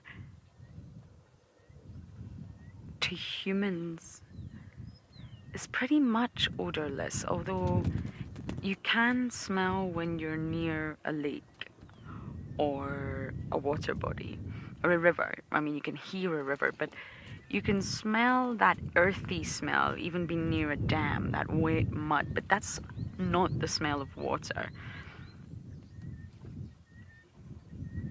It's tricky because we can really taste water, but some people think that water is tasteless, which is crazy. But can we really smell it? It's a difficult one. However, I really do believe that to many organisms, if not all except ourselves, they will be able to smell water. Elephants, of course, can, but on the whole, and I firmly believe that it's a joyous thing to most beings' lives out here. Spend a lot of time near water, not just because it's hot. Yes, it is hot. It's uncomfortable. But it's also a big part of enjoyment for many species.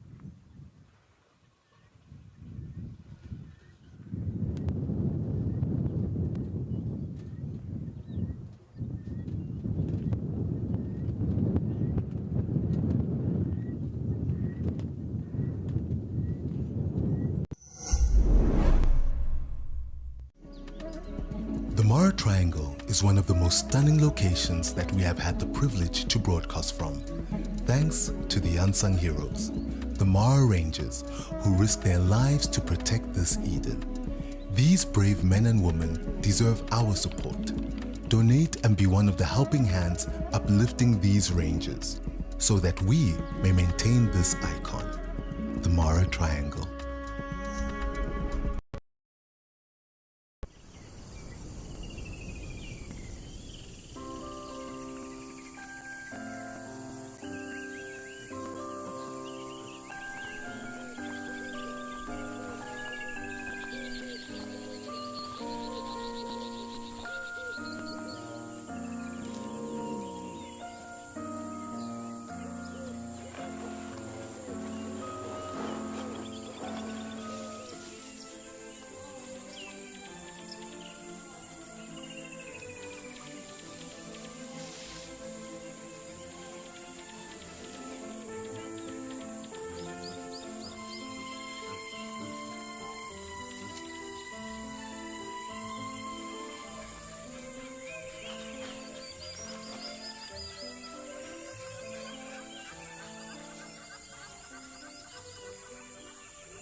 So much splishing and splashing today.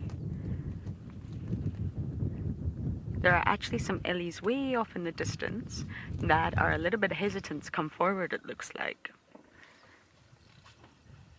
If they've got youngsters, or maybe they're listening to what's going on here through all the communication. Are there any bulls that are going to be a handful? Are there anything, or is there anything dangerous to the calves?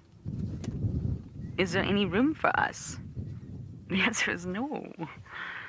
Definitely not room. Danger, unlikely.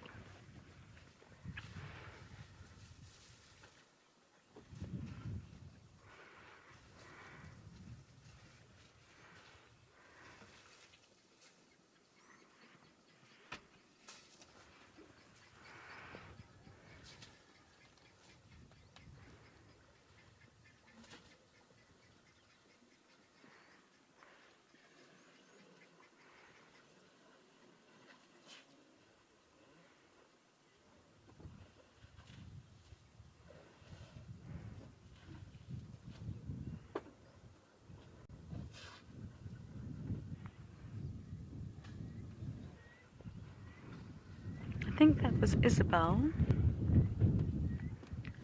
I don't know.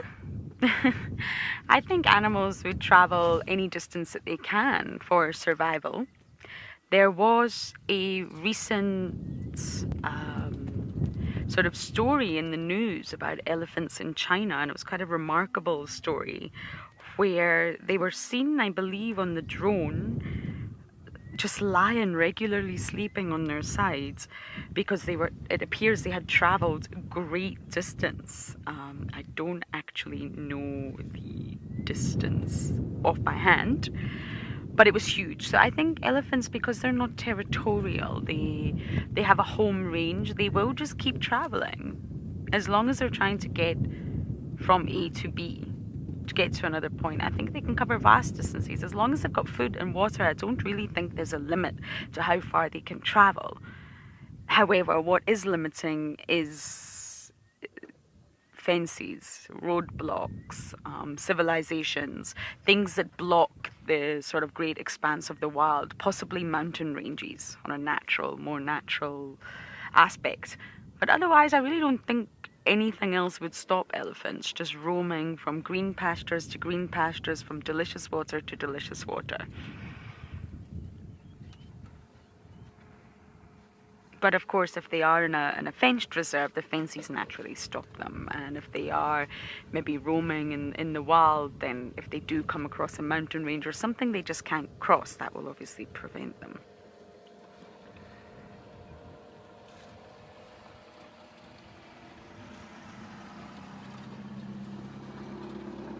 Okay, I found that information for you. For the past 17 months, a wandering herd of elephants in China embarked on an adventure of mammoth proportions. Haha. The journalist was good there. They strayed hundreds of kilometers from their nature reserve. They gave birth on the road. But I do believe they were brought back again to where they were supposed to be. But this says hundreds of kilometers. It's a wonderful story if you didn't hear about it. China's wandering elephants. They're roamers, they're floaters, they are wanderers. As long as you've got enough energy to sustain your activities, I really do think elephants would just explore. Natural born explorers.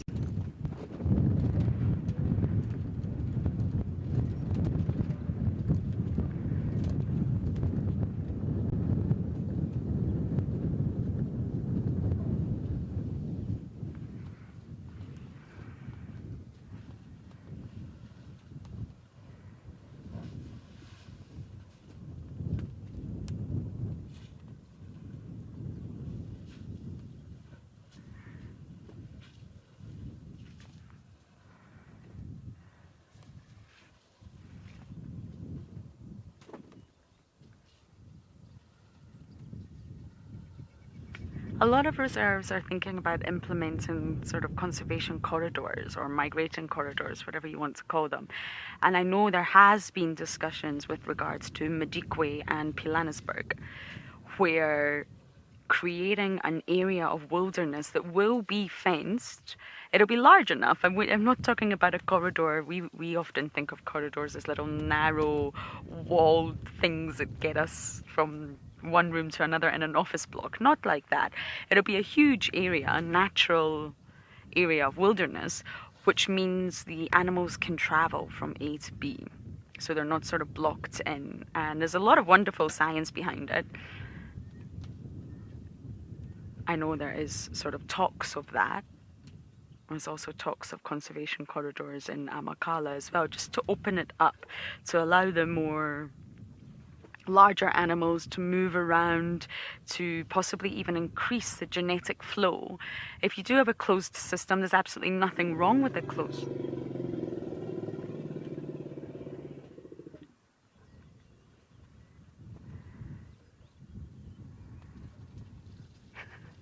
There's absolutely nothing wrong with a closed system, but in some species you will have to think about genetics in terms of the population, the genetic viability of the population that you have in the reserve.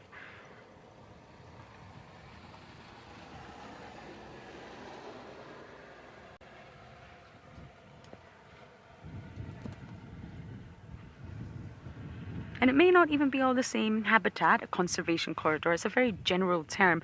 It may be a huge area which effectively links a pattern of existing habitats. And the overall aim is to ensure, I guess, ecological connectivity for species. Possibly not just elephants, maybe even plants, or to create those transitional zones for the flora and the fauna. It will connect to protected areas, and it's interesting, the science behind conservation corridors. And that will allow animals to travel more. Isabel, you really got me on a roll there with this with that question.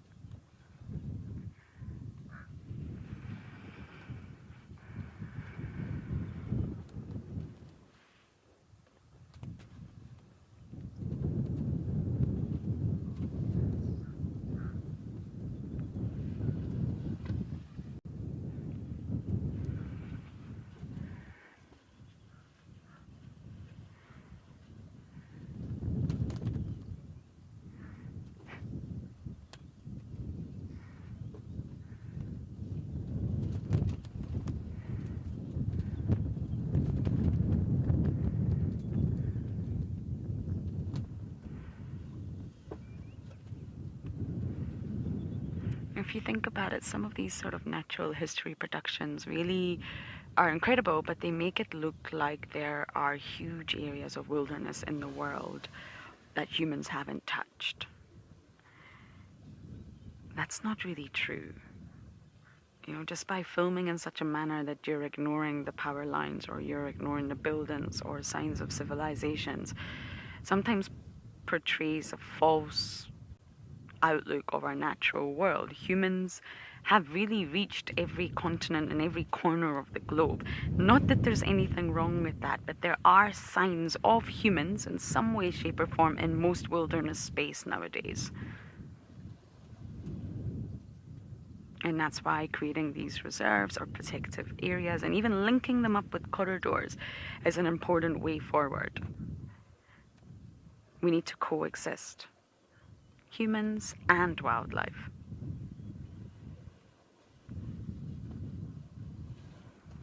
Okay, we're definitely going to continue to watch our wonderful elephants at Melarani Pan, and you guys are going to go back over to Andrew.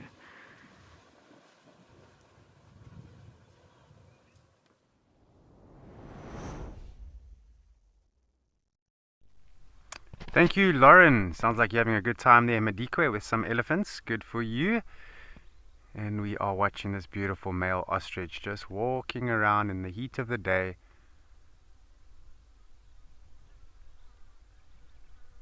There we go, just picking up anything it can find along the way.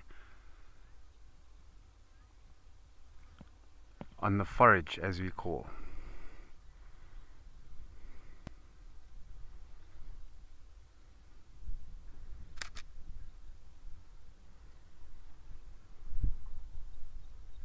It's very interesting. Ostrich will eat all sorts of things. They almost eat everything, if in a sense, from fruits, seeds, seed cases, even grass, fresh leaves they'll even eat of plants.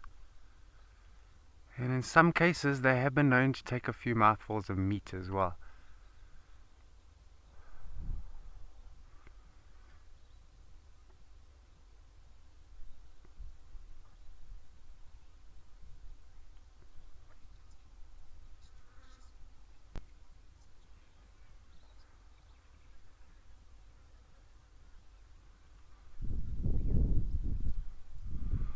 There we go. You can actually see the crop is full now. If you have a look just beneath the head on the neck, it's quite swollen. So they do pick up a whole lot of things, and they just keep it in the throat there, and then they'll swallow it in one go. And if you have a look at their droppings are actually quite chunky. And if you don't know what ostrich droppings are, you might get confused that it's something else.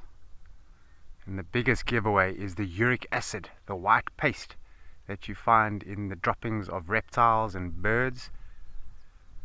Because after all, birds are very closely related to reptiles. In fact, they are living dinosaurs in a way. They are more closely related to dinosaurs than anything else on this planet, including lizards and crocodiles and things like that.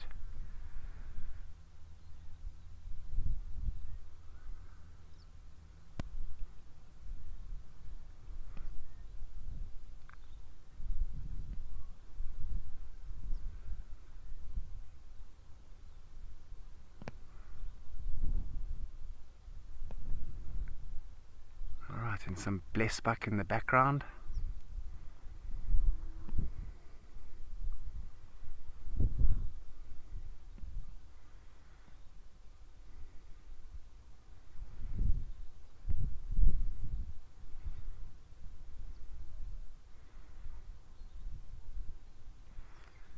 It's quite a funny comment that I saw from Darcy Miller. She posted something that was very comical, saying that the ostrich and crew needs to go out and find the wild earth crew.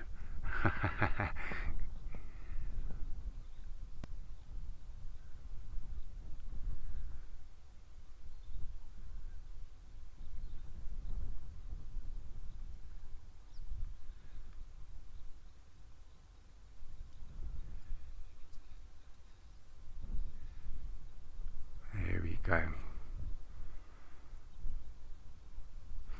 So there's actually been quite a few young ostriches that have been seen on Kariega. I was speaking to one of the guides yesterday, and they actually found one baby ostrich all by itself, and they were worried what could possibly have happened to it. And it seems like the rest of the clutch actually got taken out by either jackal or caracal or birds of prey. That this young one was the last of the clutch. And it's still very new, maybe a week and a half to 2 weeks old, so very, very fresh one. Who knows if it will survive? It is somewhere out here.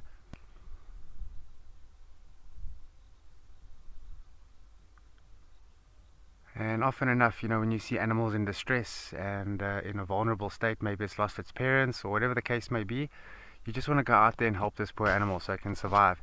But at the end of the day, what you'll be doing is you'll be taking food away from the predators, and that's also not very nice.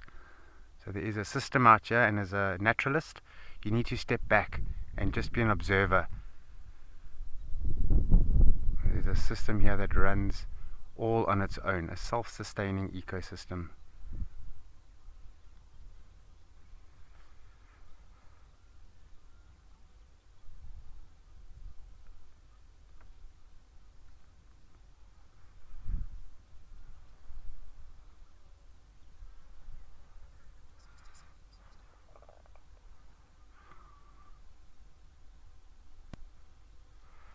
Yeah, so as I was saying, Darcy Miller posted something that I found was quite funny, saying there's a picture of an ostrich, saying that the ostrich needs to get up and search for the wild earth crew. And that was quite funny. That I thought that was brilliant.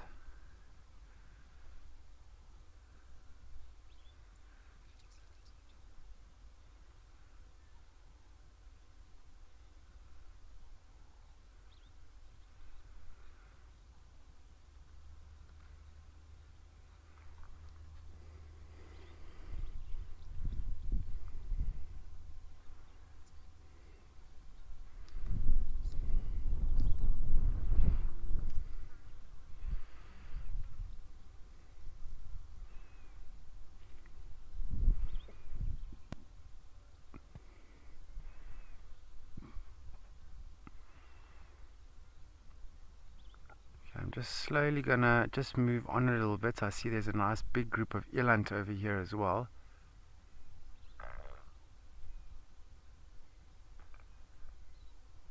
There we go. Let me just focus this nicely. There we go. Beautiful terrain, isn't it?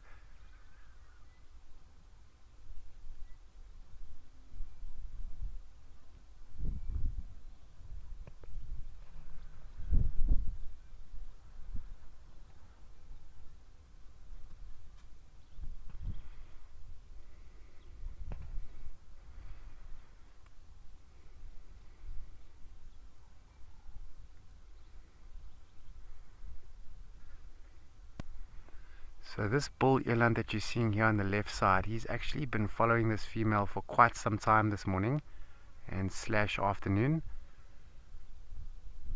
So this female is definitely getting very close to being an estrus, and so this male has actually isolated her off. He doesn't want to lose sight of her, and every time she urinates on the ground, he smells it to actually decipher when is going to be the best time to actually mate with her so that she can conceive and fall pregnant with his calf. It's all very well if he mounts her now, but if she's not 100% ready, nothing is going to happen, and he's going to be wasting energy. So rather just isolate her and wait for that perfect time.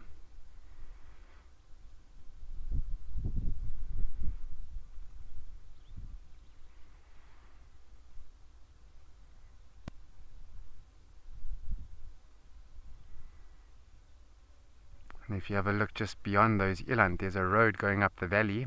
That's the road that I take, coming down in the mornings and then going back up in the afternoon time.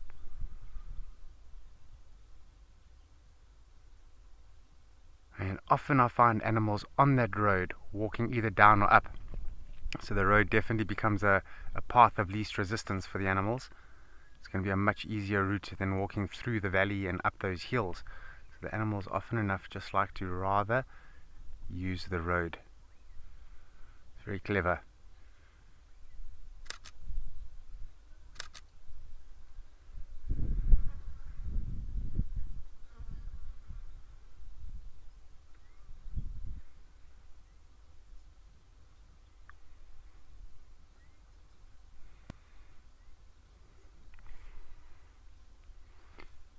Ishmael, yes. Oh, look what he's doing now. Yeah, see that?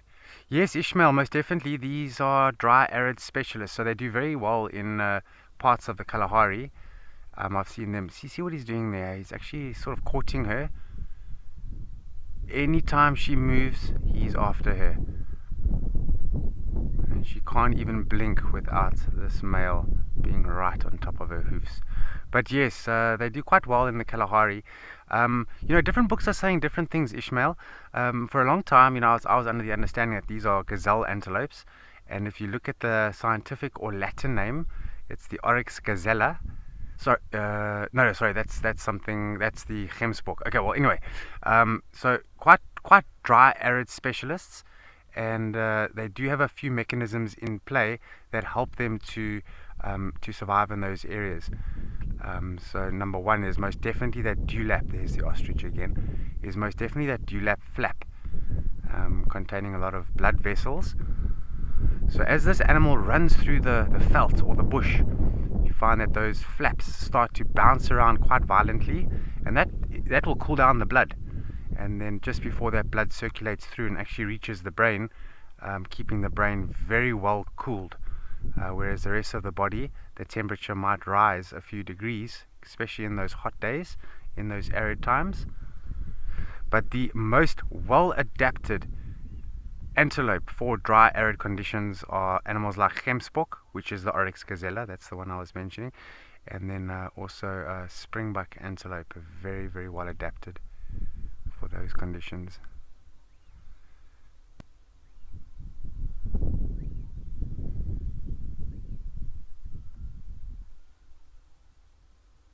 Animals like impalas, they can adapt, but only to a certain degree. And they do occur in those dry arid regions, but not very much. At Tswalu, when I work there is impala out there, but not many of them. It's more springbuck. And the general rule is, in the natural habitat, if there's a population of springbuck, generally you're out of range of the distribution of impala. That's a general term, and we're talking naturally, naturally. And so definitely in the Kalahari and Namibia most especially, there are tons and tons of springbucks up there, but very little impala. So impalas enjoy bushveld that is, woody bushveld, very green, lush environments, lots of rain. Eland, they don't need too much rain. They get a lot of moisture from the plants that they eat, but they do drink water at dams as well. If it's available, they'll go for it.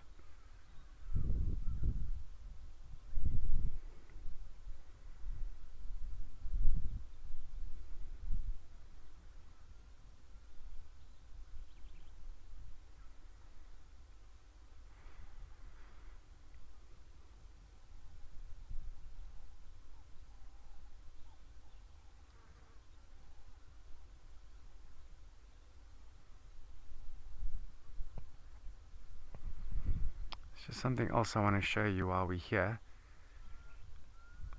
And everybody at the mission control, they will know by now that I love dramatic clouds.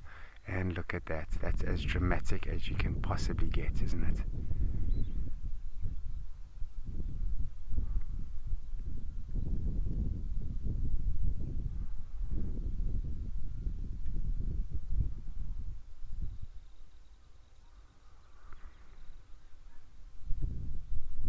So Max, the director who's talking to me in my ear, you are right. Your first option, always go with your first option. That's my cardinal rule. Cumulonimbus clouds. Not going to rain today, maybe tonight, but who knows what tomorrow is going to hold. I've given up a long time ago trying to predict weather in the Eastern Cape.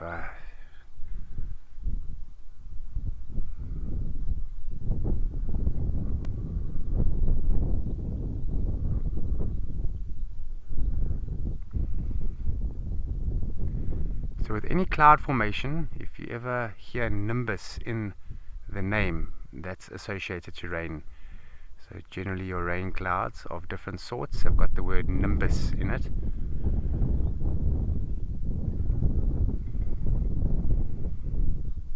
And you get nimbus stratus and cumulonimbus.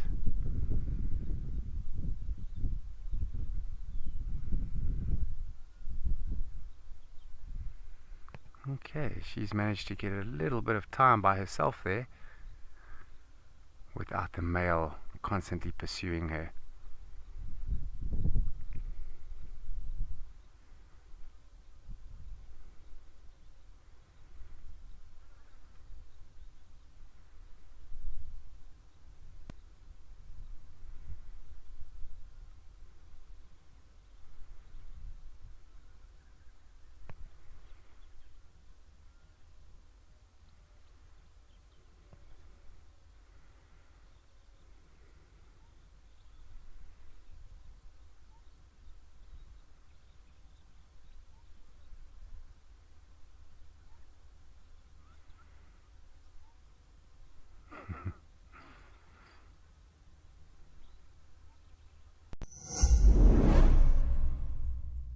Elephants are one of those few animals that you can watch all day without ever finding a moment where there's nothing that's interesting you about them. Register for free on our website or on our app and get stuck into all the excitement of live wildlife viewing. Ask our expert guides your questions, learn more, and enjoy this community of animal-loving people, all in real time. Wild Earth, connecting you naturally.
So I'm just waiting for these eland to turn so I can get a nice photo with this ostrich in the background, but they don't seem to be turning.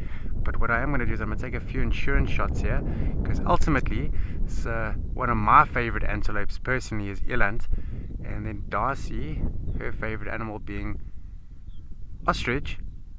There's definitely a photo that needs to be taken.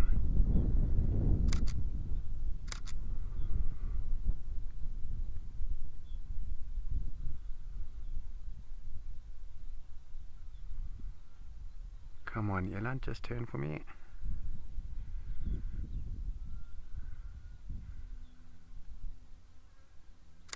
There, a little bit of a turn there. Okay, so let's head off back to Alex in Ukukuyo and see what he is doing over there.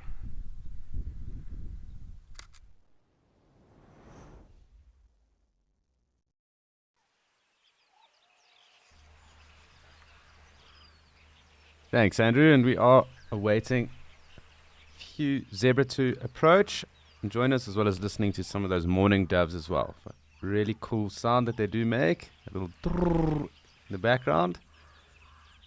Really quite endearing. But yes, the springbok have hung around for us for most of the morning at least. And our zebra are congregating again in good numbers. So good for us just to sit here for a second and really just enjoy some of the sights and sounds of Okukuyo.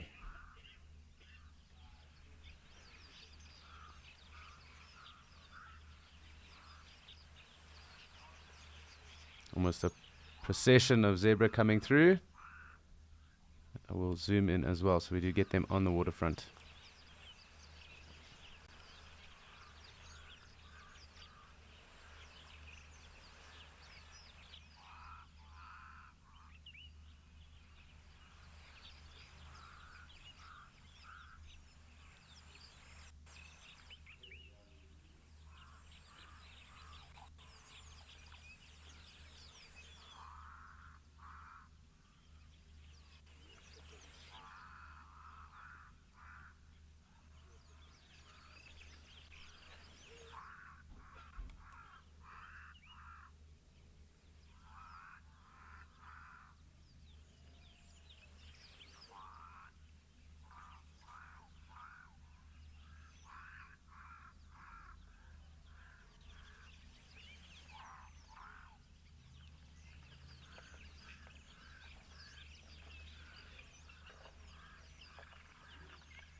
We have around 20 odd zebra that have joined us at the moment.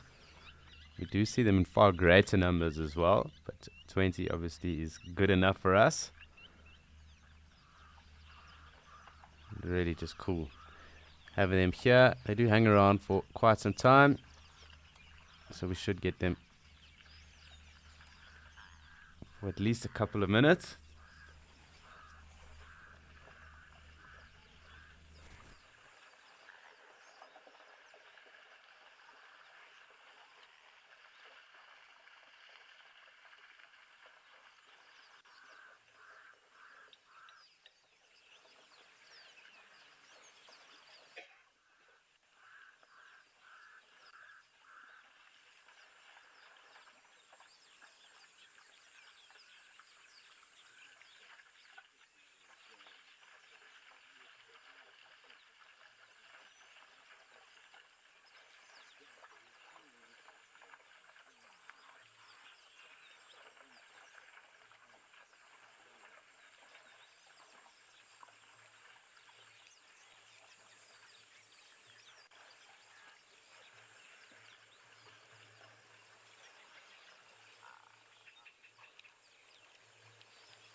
Hi Jim, that's a rather broad question. I do just need to double check my numbers here, because obviously there are quite a few different ones, and there are some that occur up in West Africa as well as, well, I suppose let's go with the antelope that occur south of the Sahara. So I just want to confirm my numbers.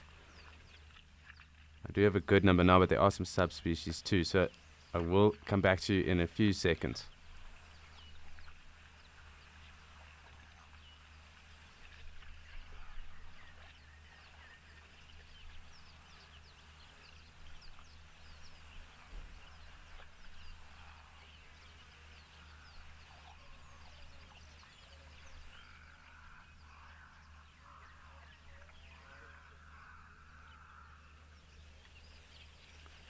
So in total across the whole continent, there are roughly 78 species of antelope in Africa, which is obviously rather broad. There are quite a few. So good to confirm the figure. As I said, obviously it does change, and we do get different antelope in different areas of Africa as well. So good to note. I know that I have a few specials that I need to see at some point in my life. Lesser Kudu, Mountain Inyala, Bongo, Setatunga. The Fassa waterbuck would also be cool, Hiriola. So there's a number of different antelope species, and 78 of them. I'd also to see some of those other gazelle up in East Africa would also be cool. Grant's gazelle would be great. Some of the smaller duiker as well. So really lots to see across the board. And obviously get into some of those other special areas in the rainforests as well. So I do intend on spending some time in the Congo Basin at some point. Seeing okapi would be fantastic, but also some forest buffalo, elephant, giant forest hogs, some of the parrots up there. And I really could go on for ages, but lots to still see and to tick off the bucket list.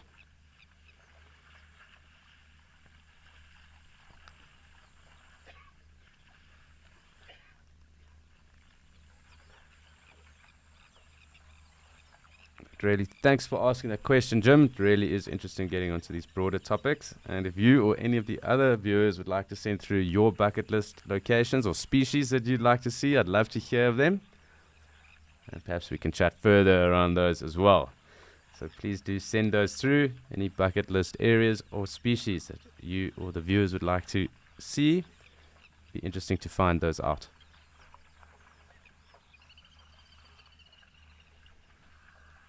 It does look like our zebra are kind of moving off, and we will come out again. Just make sure we haven't missed anyone else that's joined us.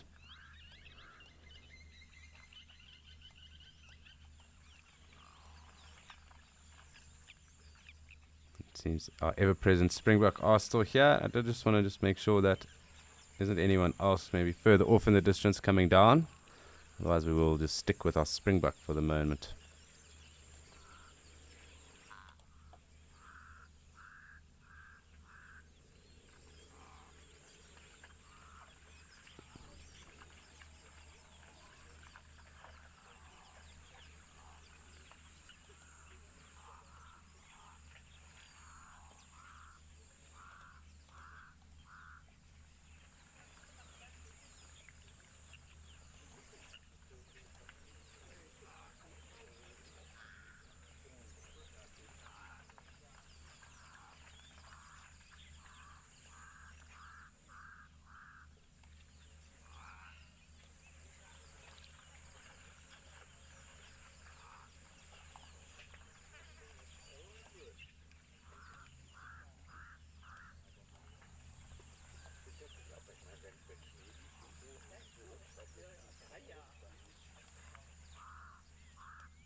So it does seem that a lot of our friends have decided to elude us at the moment, although I'm sure we will definitely get some numbers coming through shortly.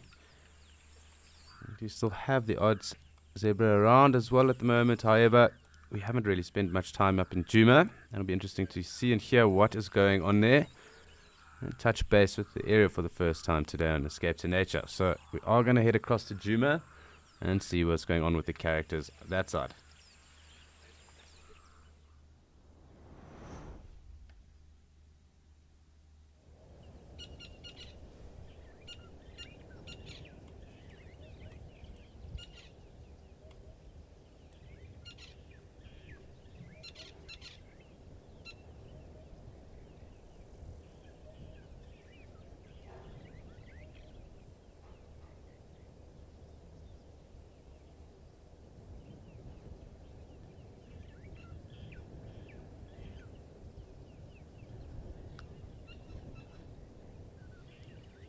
So we do just have our Egyptian geese at the moment, although we had some very interesting behavior yesterday. And I've noticed that there are 4 adults around now and maybe encroaching on the Egyptian geese that have been here with their 5 or 6 goslings. I think it's 5 goslings. But there was one goose actually chasing the gosling around, or one of the goslings around yesterday. And with there being 2 extra around, it does make sense that this could perhaps be one of the other geese that have arrived, yeah. And they aren't exactly the kindest of birds to other birds, or even to their own, or the same species. So definitely chasing a gosling around is not something that would be uncommon. They obviously would think of that as a threat on resources, and obviously trying to disrupt the family of geese that are already around here. But the food resources are increasing. It's interesting that we haven't seen any of the goslings yet today, so I'm going to keep an eye out. But I do think that there was some nasty behavior going on with a goose that was perhaps not the parent of a gosling, or of the gosling that are around here.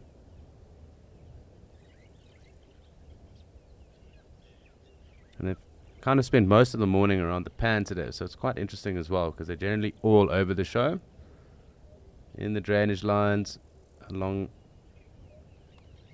the banks as well. And there's a terrapin too, poking its head out. Always nice to see. We don't normally get to see them this close up. Sometimes they are actually on the hippo, on Dewey when he's around.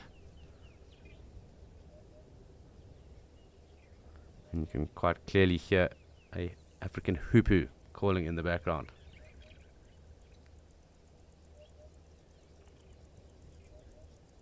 Quite cool getting a shot of the terrapin, because we don't normally get to see them this close.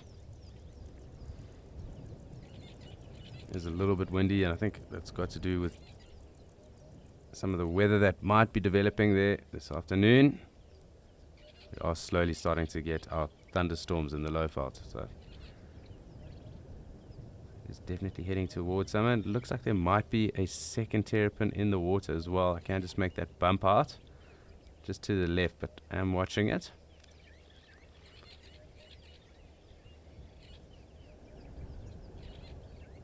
I do just want to come out again, because it is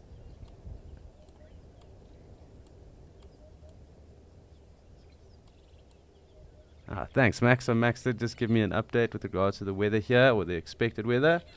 So it is mostly overcast at the moment, and there is quite a high chance of rain. So this wind and the heat, I'm sure it is rather humid. It was very humid when I was that side of the world a week or so ago, and I can imagine that there is a very good chance of rain, at least for today. So thanks, Max, for letting me know. Looks like some guinea fowl in the drainage line as well.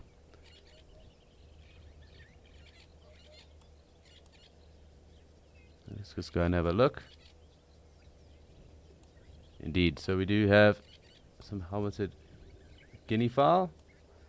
They really are quite pretty birds. That really bright turquoise blue, and unfortunately it's just gone behind where the elephant like to rub themselves. after a mud wallow. I'm sure it'll pop up now. I did see a second one too, so there's definitely some water here as well, because I have seen the impala come to drink here. There you go. Let's see if we can get how colourful that face is. That lovely turquoise blue, red, and obviously the helmet on the top. And those helmets can actually get quite long. And obviously as they age, they grow too. So just interesting to hear and see. With the wind that is starting to pick up now, definitely a precursor to some weather later. I can hear some red-billed oxpeckers as well, so perhaps that is an indicator that something is walking through towards us. And we'll just scan around and make sure that we don't miss anything. Also, like I said, we haven't really spent much time here today, and it's always good to keep updated on the different areas that we do come from and what is around. Had lots of Inyala, lots of impala around the last few days, as well as lots of elephant.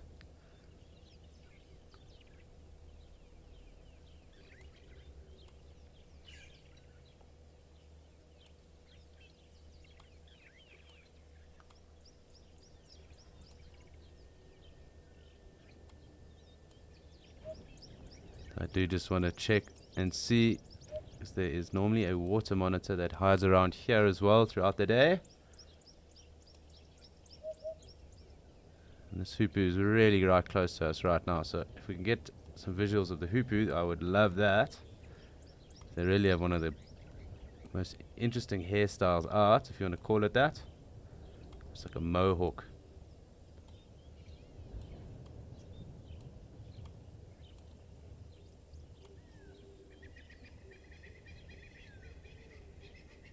Some Natal Franklin or Spurfile. What's that? The hoopoe.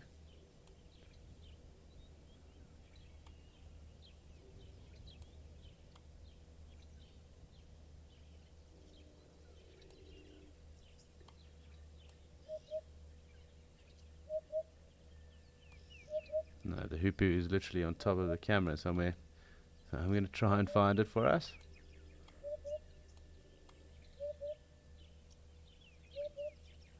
Do like to pop around on the ground, so maybe we'll see it here. It really is a pretty bird, so if we do get visual, I will definitely pick it up and show it to you.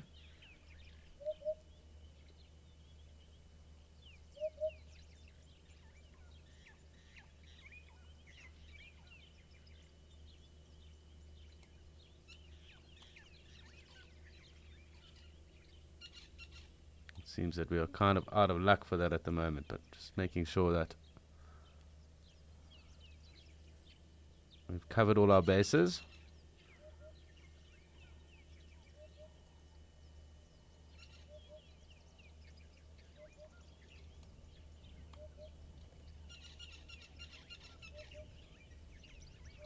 It's safe to say that the hoopoe is no longer with us. Or at least out of sight.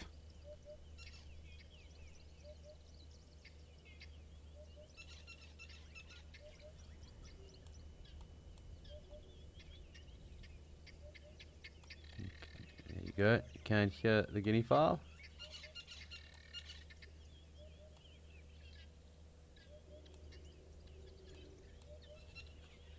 We actually had quite a few interesting things going on with the guinea fowl, at least today.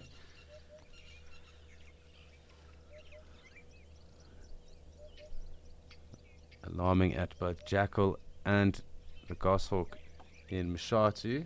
It does sound like they might have spotted something that they aren't too happy about at the moment, or with. Just see where they might have gone off to.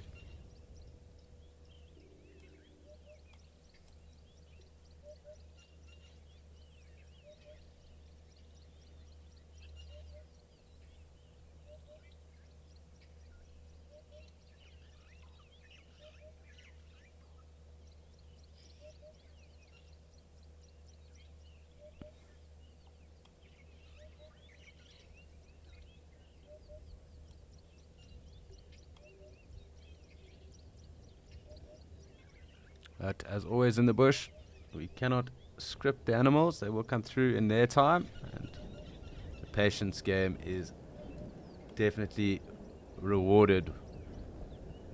So we do just need to be a bit patient at times. That's why we will spend some time just looking for some birds.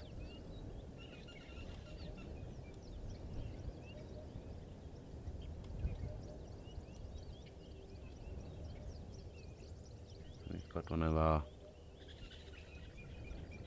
illegal birds, illegal immigrants, the myna, very closely related to the starlings, but not meant to be found here. One of my least favorite birds to be, or to see at least, when we are in wild areas. We can see the guinea fowl walking through in the back there too. They do come from the Indian subcontinent, and they thought to have arrived here many years ago, and then obviously populating themselves through here. And it's not uncommon for birds to take on new areas. We also have the rose-ringed parakeets that have done that too, outside of their natural area or natural habitat. You do find populations of them in Durban and in Johannesburg. And they seem to be ever growing. Ringneck parakeets at least. They're generally found throughout Asia into India, and obviously in large congregations there as well.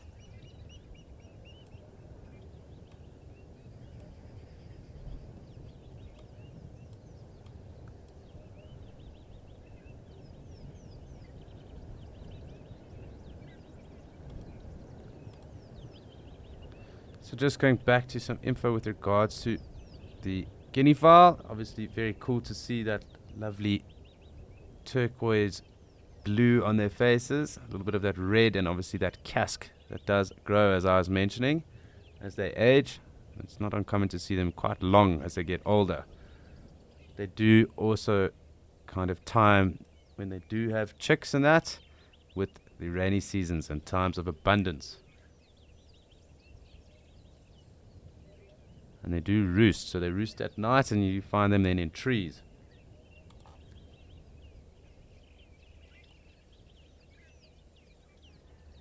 You do actually get 6 species of guinea fowl throughout Africa. And for me, the prettiest is the vulturine. And if you haven't seen a picture of what the vulturine guinea fowl looks like, please do yourself a favor and Google that. Find them throughout Tanzania, Kenya, and I think into Sudan, but I do need to check. But definitely in Tanzania, possibly northern Mozambique as well, into Kenya. And they really are something to look at. And the other one that is really quite cool is also the crested ones.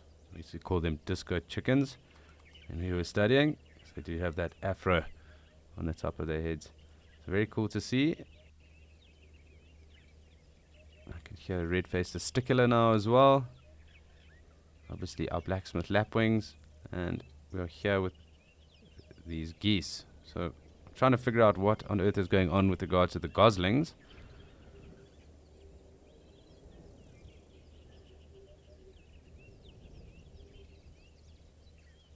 So rather interesting to think about, or at least to ponder about.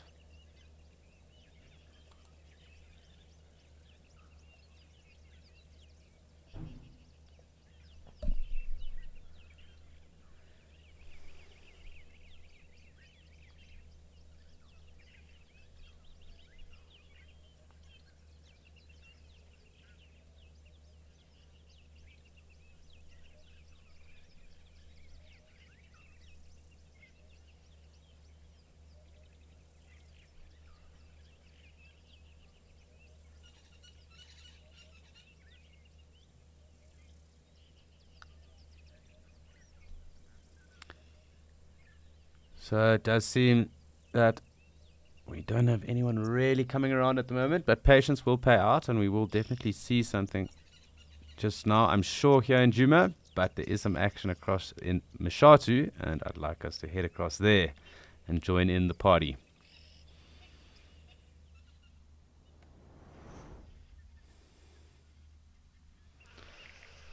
So So we are back in Mshatu, and we have had quite an action-packed day here already, and I can see some characters that are generally full of life and enjoy being very social and getting up to as much as they can. We are just going to join and spend some time with some baboons, because there's always something going on with them. It's fascinating to watch them drink too, but there's always something going on with baboons. Whether it's grooming, being social, playing around, someone that is out of line getting taught a lesson, there's always quite a bit going on with them. It's just great to immerse ourselves in the actions of a troop.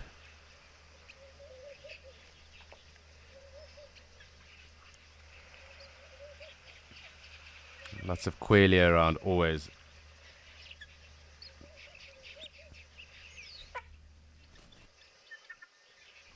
As I said, we are just going to sit here and immerse ourselves in the actions of what goes on with this baboon troop.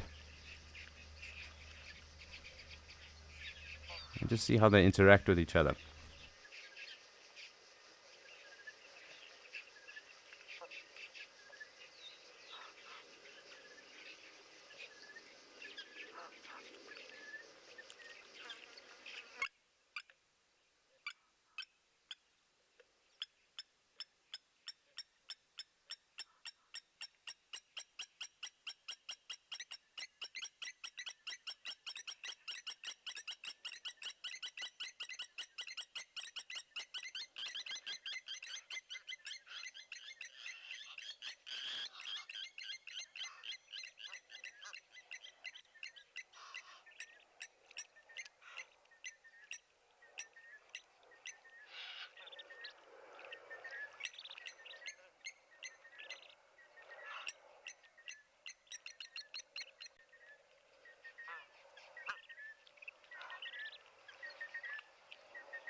So lots of guinea fowl calling at the moment, and probably calling at this troop of baboon at the moment.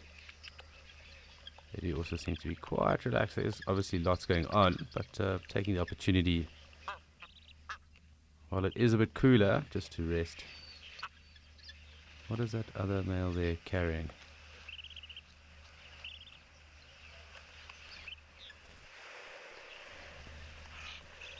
Try and zoom in quickly on this baboon. So it does look like it's carrying something or dragging something. I'm not too sure what it is.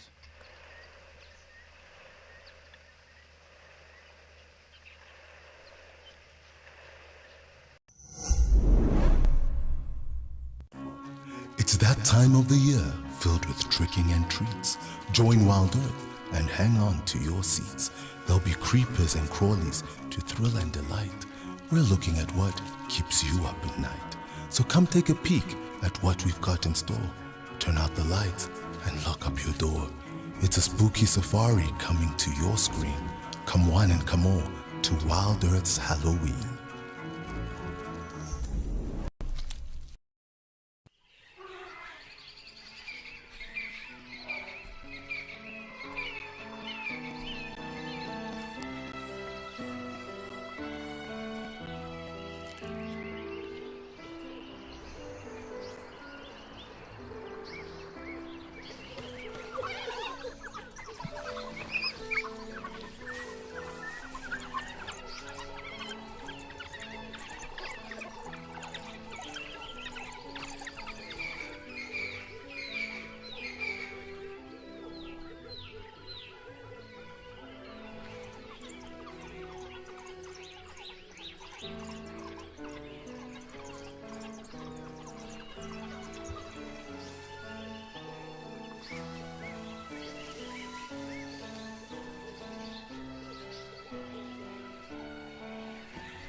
So I just want to follow and see where these baboon have moved off to now. Does seem like... We'll wait, and it does look like that. There we go. And it could actually be its mother picking up that baby. Yeah, so I do think that that's the case, and unfortunately she did look like she was also a bit wounded. Maybe she'd had an altercation with some of the other troop members. Someone else might have tried to steal her baby. You can see her just kind of limping off there, just through the bush there. So it's very possible that that has also happened, that someone else has got into an altercation with her, wasn't happy with something else that had gone on, and being sentient beings holding on to her young infant baby body, and at some point she will discard that body, but obviously still feeling very, very emotionally attached to it. Not the nicest thing to see, but it is part of the way of life, and it is something that is prevalent also in baboons and in baboon troops too. So it looks like our baboon have left, and it is probably time for us to focus on something else, although we do have some mongoose running through. You can just see all those little banded mongoose running through on the frame over there, so that's also fantastic to see. I was hoping to see banded mongoose. And we are doing really well with regards to our numbers of mammals that we have seen today on the waterholes. We're actually on around 14, so better than yesterday. I'll try and get us a better and closer picture of that. Let's just see if we can get a nice image of these banded mongoose.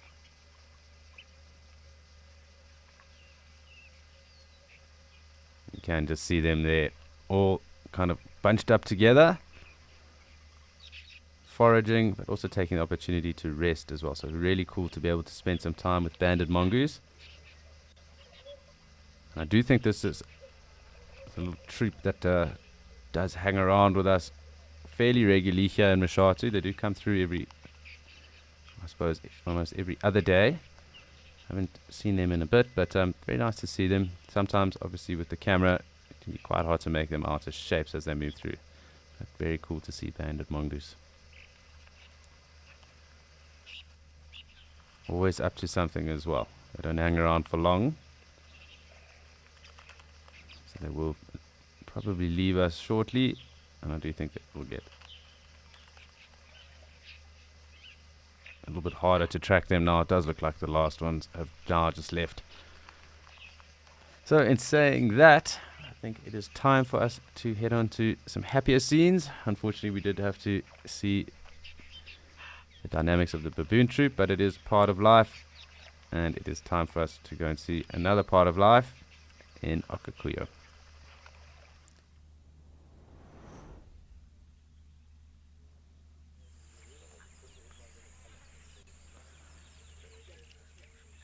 So from baboons to banded mongoose to now a bull elephant. Really fantastic. And as I was saying earlier, patience will pay off. We do have a giraffe that looks like it's coming down as well. So a lot of the times when we do sit at waterholes, it is about being patient and waiting to see who does come through. And with it being very hot in areas as well, we can assume that they will come through at some point.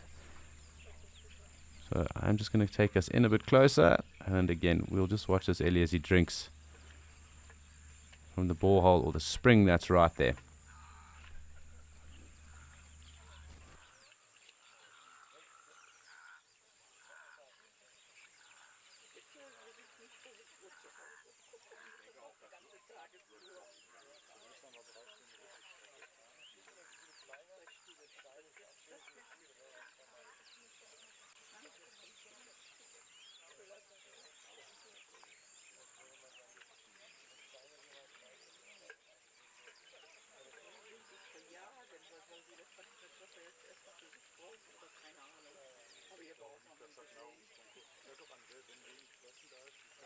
A nice giraffe coming to join us as well, and it'll be quite a cool scene with a giraffe on the one side of the dam and the elephant here on this side.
So really cool moments right here, but also for those of you that have been able or that have missed some of our very best bits, you are able to watch the full show, and you can also download our app and watch the highlights from the full show and the very best bits from each of the other shows. So Escape to Nature, the Sunrise Safari and the Sunset Safari, as well as Penguin Beach.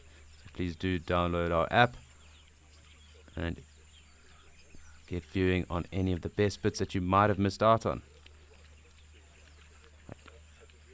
We do have another Gemsbok coming through, and this lovely giraffe and bull elephant. So really quite a lineup of sightings for us to appreciate.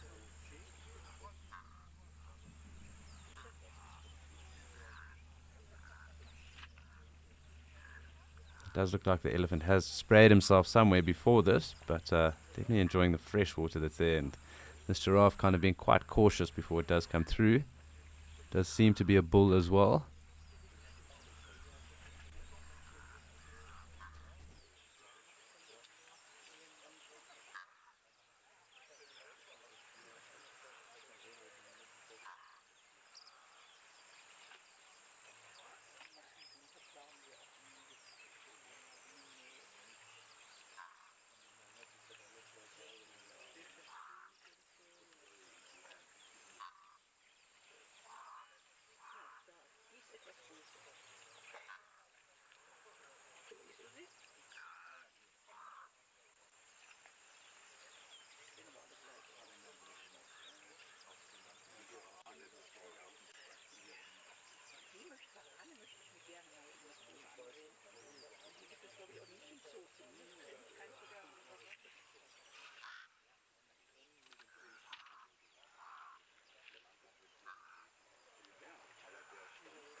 It really is so awesome to see these desert adapted elephant and giraffe up here in Okakuyo.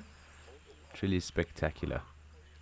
As I was saying, these elephant are noted to be the tallest elephant in Africa, and therefore the tallest elephant in the world.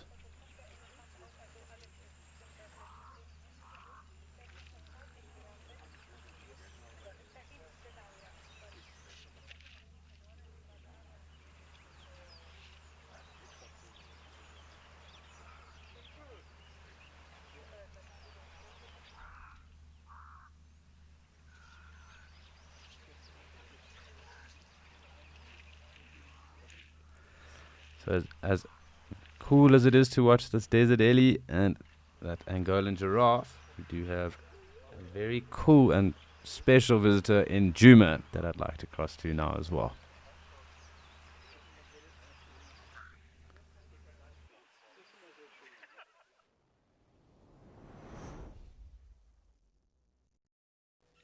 As you can see, we are joined here with this white-backed vulture.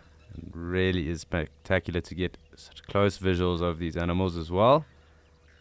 And they do love the area, they do nest, and they favor nesting in the knobthorns, which weirdly enough the elephant like to push over this time of year when it's dry, and the giraffe also love feeding on knobthorns as well. One of their favorite trees to feed on when they do find them, or where you do find them. But really such a cool bird, and they can get up to around 5.5 kgs odd. They aren't the biggest vulture here. The Cape and the lappet-faced vultures are much bigger than the whiteback vultures, but they do occur probably in the highest numbers, and generally the vulture that you'll see on most carcasses around as well. And crucial that they are protected and we avoid senseless killings of these animals, because they really do play such a crucial part in the environment as well. And fortunately there has been increases in poisonings and obviously loss and destruction of habitat that has obviously led to further declines in their populations. And it's also important to note that vultures don't just stay in one country. They can move very vast distances. So that obviously means that they do go over into other countries that are around. So from South Africa into Zim, Botswana, Mozambique, even as far across as Namibia at times, depending on the areas that they are coming from, of course. So it's crucial, and obviously this also happens throughout the continent too. So it's very crucial that our populations of vultures are really managed and handled correctly, and that any senseless killings are stopped and ceased, and that we do allow them to perform the role that they do have in the food chain and within the environments that they do occur, because without them we would have a lot more disease and a lot further hardships to deal with after that is for sure. So really cool to be able to spend time with this vulture right now.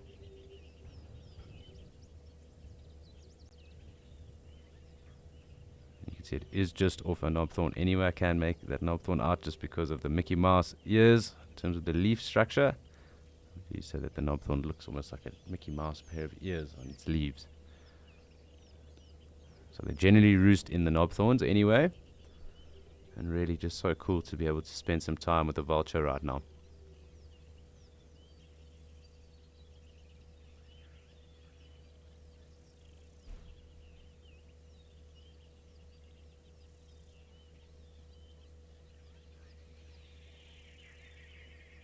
You can hear the arrow-marked babblers, but really just to spend some time with a bird that is in massive decline in terms of their population, and really just get to appreciate the bird itself.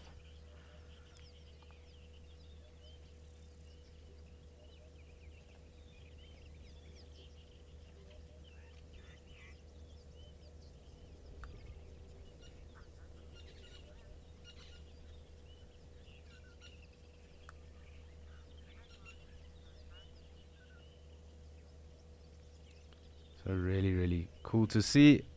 And what's interesting enough is that these birds can live up to around the age of 20. So 20 years of age, obviously, in the wild. Fortunately, there are also organizations out there that are obviously helping vultures.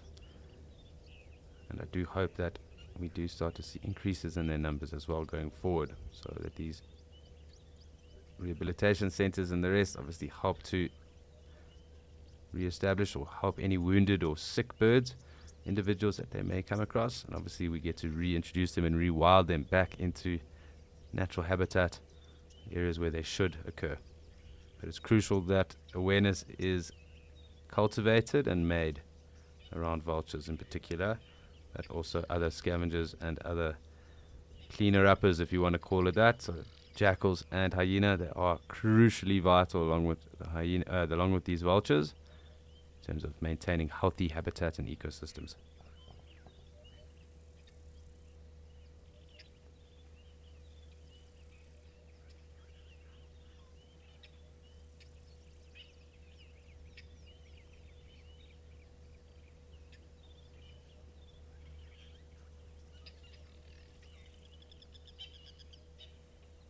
It seems to be quite relaxed. I think the wind, and obviously with it being quite cool, it hasn't necessarily found the need to catch any thermals just yet, and they do catch the thermals as the ground and landscape does heat up.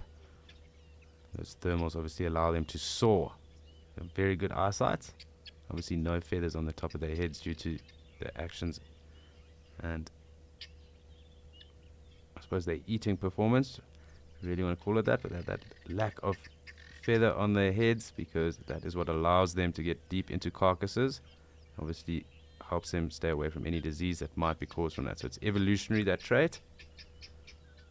Another just very fascinating thing to see on the vulture.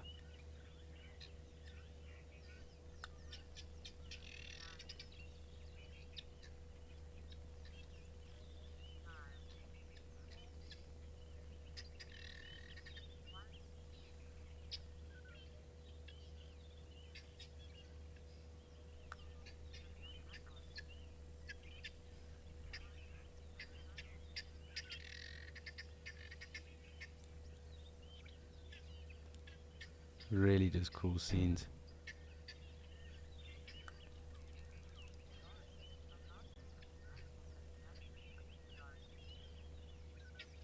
Hi, Laurie. No, not they aren't the only animals that are scavengers, but I suppose you are meaning birds. And we do see pied crows on kills as well. And we actually have, even on this show at least, seen sacred ibis feeding on carcasses as well. So they aren't the only scavengers out there, but they do perform a massive role in helping to clean up the environment.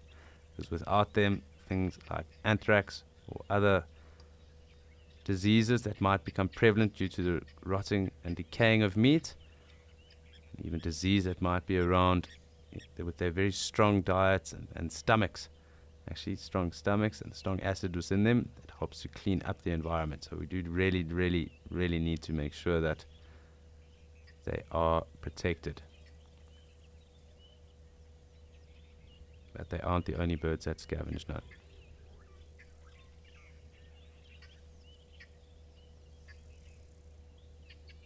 It's even noted that some eagles will scavenge as well. So tawny eagles, possibly even batelier here and there. Bateliers, or the short-tailed snake eagle, really fascinating birds as well. But I prefer to call them batelier. For me, it just makes more sense. But that's a name I grew up with, so each to their own. I'm sure a topic for debate as well.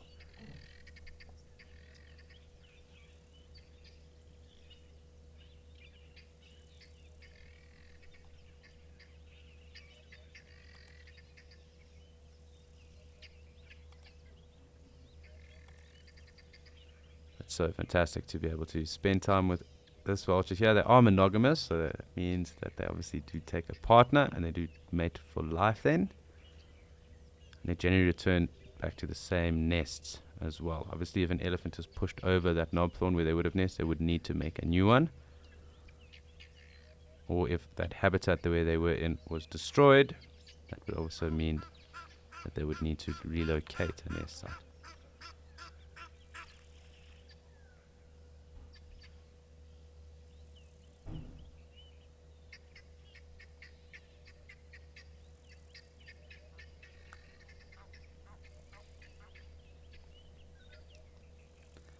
So it's really cool to be able to appreciate this whiteback vulture right now. But please do remember, this is a live and interactive, immersive experience, as well as it being your safari into the African wilderness. So please do send through any questions, comments, interesting points that you might have noticed or seen, anything that you'd like to chat around. We do love to answer your questions and provide you answers to anything that you may wish to know. So please do send those through. It's always a pleasure getting back to you.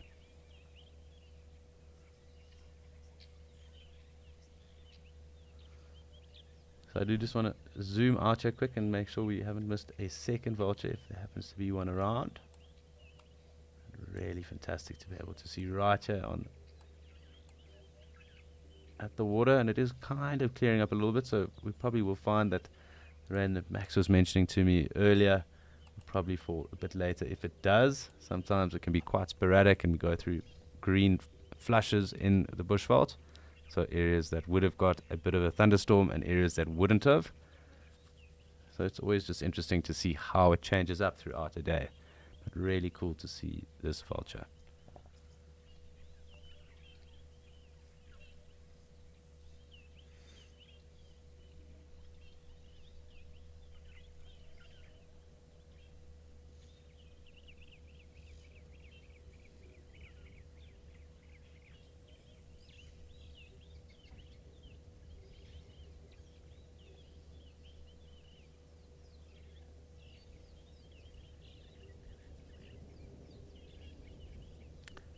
So it was fantastic to spend some time with the vulture and be so close and show you what they look like up close as well. It is kind of, I suppose, blocked by that one branch, but that is something that generally happens in the bush. We can't unfortunately reposition the camera right now. However, it is time for us to go and see the action that is starting to unfold in Okakuyo and leave this vulture to do his thing, or its thing, her thing.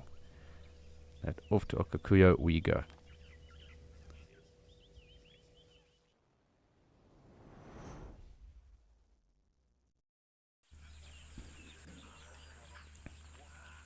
So it really seems that we have quite a bit of action unfolding here. Fantastic to see the whiteback vulture.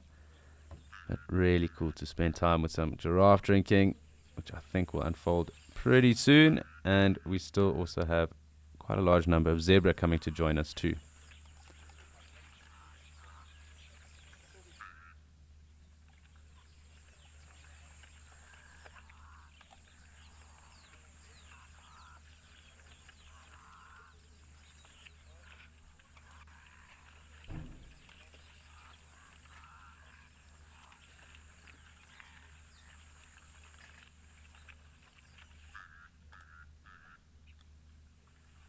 So I'm just going to zoom out a little bit, and then we will come back when we can see where the action is hottest here. It would be quite cool to get both giraffe in frame. The zebra might have irritated the bull. Let's just wait and see. So we're just going to sit here and watch and enjoy some of the sceneries of these zebra and those two giraffe. Down here, also that oryx that is slowly making its way down.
Hi Russell, and the purpose of the necking is to establish dominance for mating rights. So you do see it obviously when they are play fighting and obviously practicing for when that big moment does come and the big bulls do then have to fight for dominance or for mating rights. But the purpose is then to establish who is the stronger and who is the more dominant of the males, and then therefore who gets access to mating rights.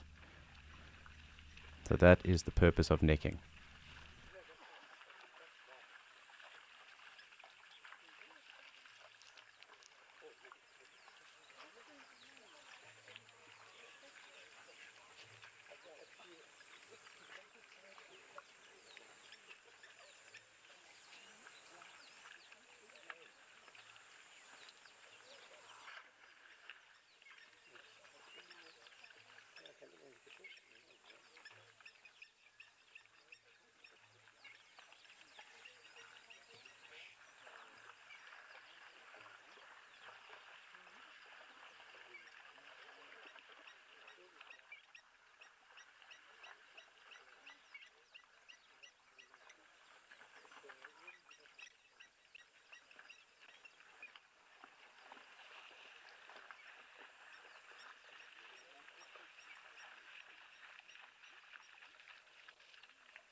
Really stunning watching these giraffe and zebra drink here in Okakuyo, as well as the odd springbok walking around in the background. Very nice way to engage in a peaceful Monday afternoon.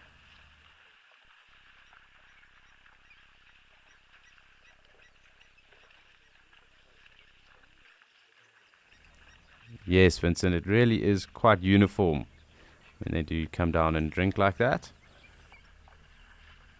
Almost in a straight stripe, if you excuse the pun.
So it is really cool watching a nice giraffe have a good drink. I do think it might decide to walk off.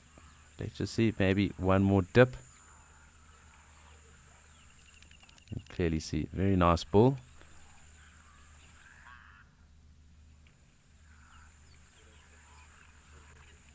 And the zebras seem to be leaving us at the moment as well.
Hi, Cynthia. So giraffe will form loose associations.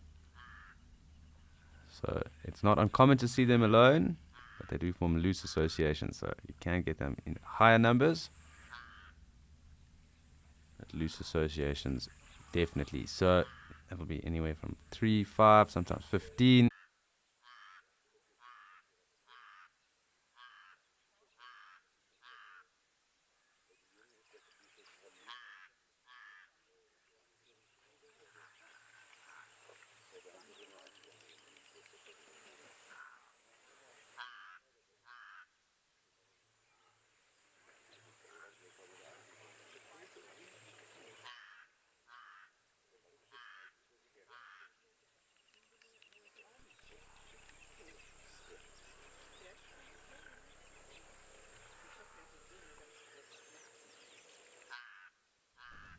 So I do just need to get your question there again quick. It did break up.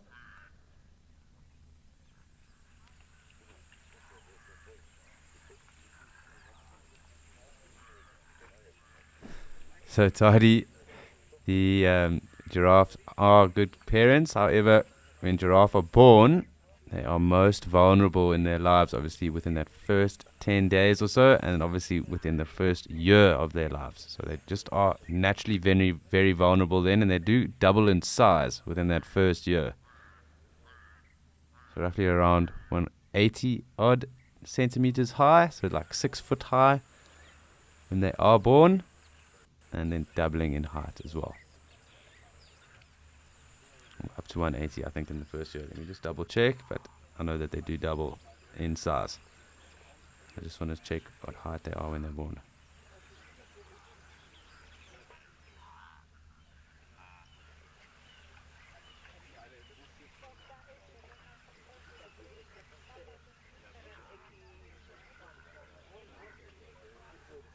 Yes, I was correct. It's about 180 odd, 6 foot high when they are born, and they almost double in height in that first year.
Really so special being able to spend some time with this lovely giraffe. Got Springbok, the Gemsbok walking off in the background, and the zebra. We will keep on doing this because it is important that we also get to enjoy our sightings and just immerse ourselves into the environment that we find all these animals.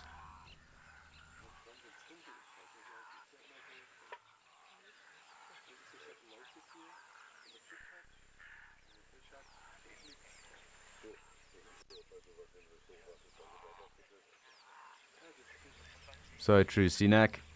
really is a lovely sighting of giraffe and really gifting us with a very long sighting of it here. Drinking and thoroughly enjoying itself, it seems.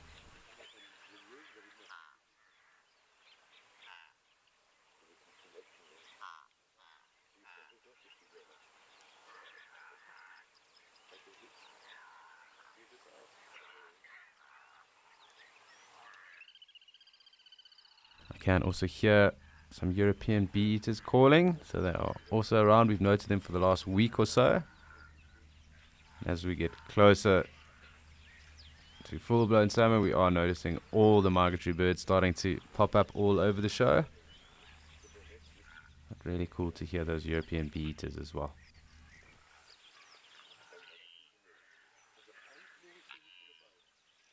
And you also hear the wildebeest, characteristic GNU sound that is being called right now. A brindled GNU. I'm going to zoom out and try and find out where these GNU are. I think I can just make some coming down.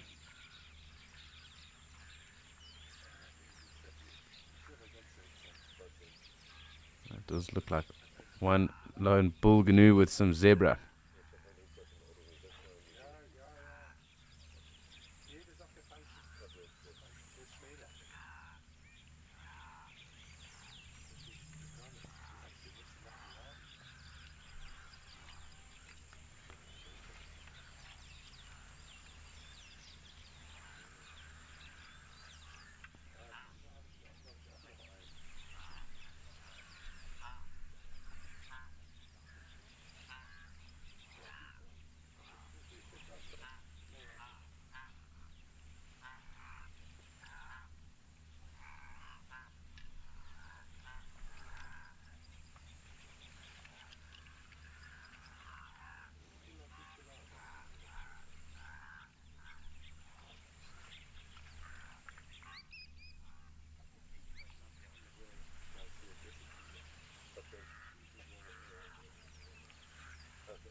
So I'm not too sure where the wildebeest decided to mission off to. I did see it go to the right of us, and it does look like the zebra are coming down to join the giraffe. I do just want to check if there's anything else on the right of us. It does look like another wildebeest coming through anyway. So there is that other wildebeest there. So we should have some wildebeest, the springbuck, and of course the zebra and giraffe joining us.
Hi Sharon, I do just need to get a repeat there. Are giraffes tongues?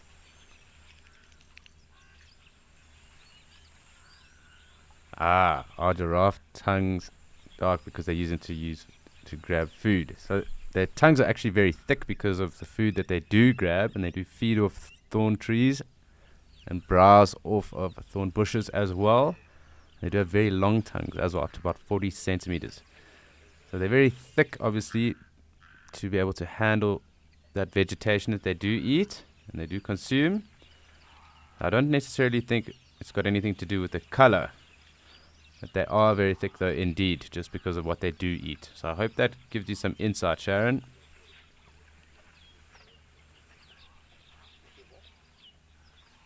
We do have our wildebeest that have decided to come to this side. I do think our giraffe is probably going to move off, so I'm going to just zoom out and we can just watch that. It's been great to see that giraffe down here. They normally kind of hang around in the evenings and early mornings, so nice that we got one during the middle of the day, really.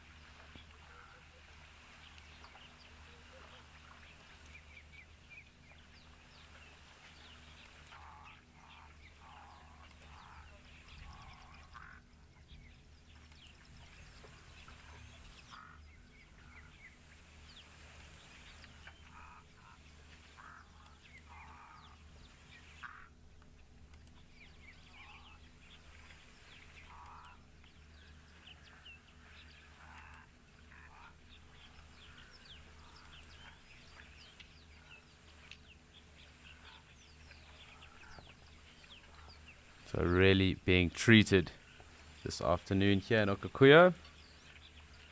4 species at once currently, and if you include the gemsbok that are walking off in the distance, that would be 5. But we really have had a very successful day today on the dam cams.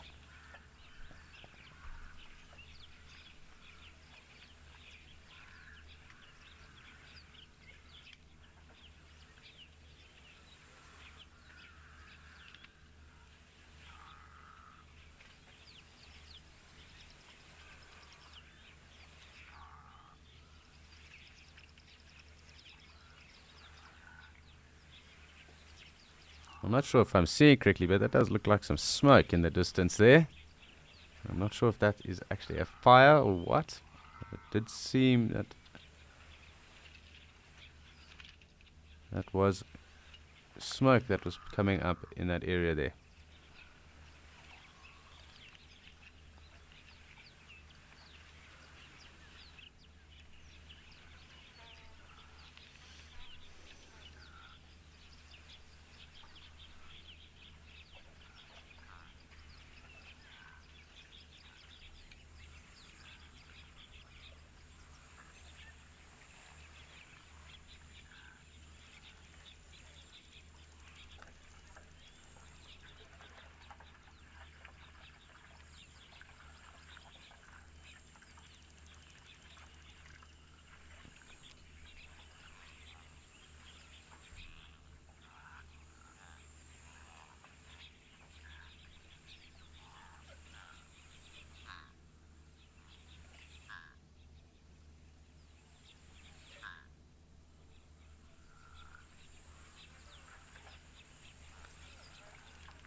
So really just some cool scenes. Does look like the giraffe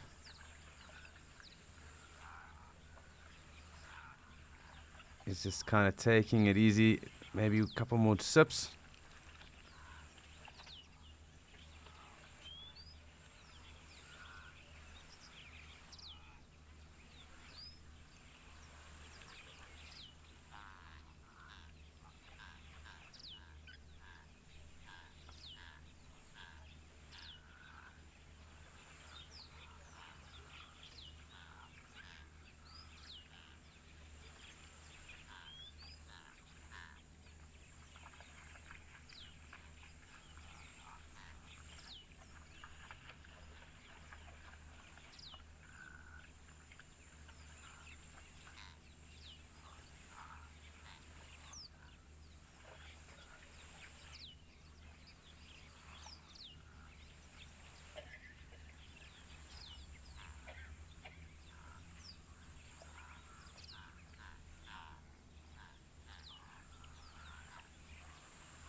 Hi, Edward. No, they don't. They do form loose associations. So they don't form herds, but it's not uncommon to see them in large numbers as well, and also with many calf too. Or calves.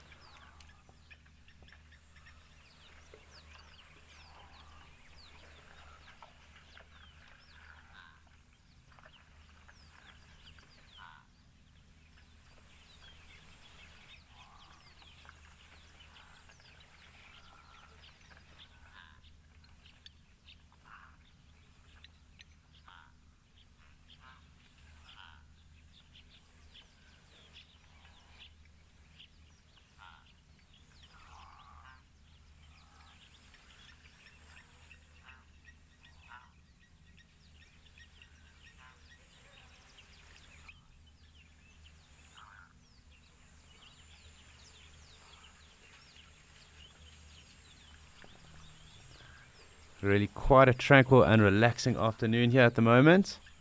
This giraffe has really treated us to a really special and magnificent time.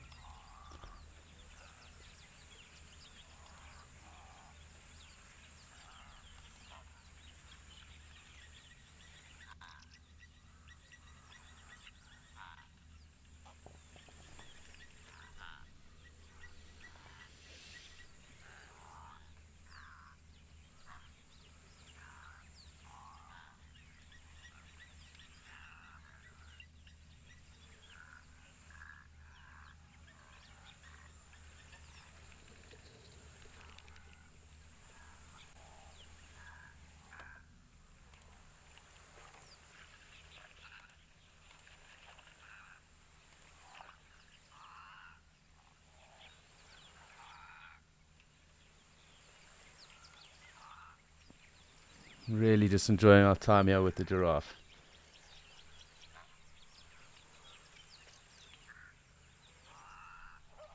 Not often we get to spend this long with them, so quite a thing.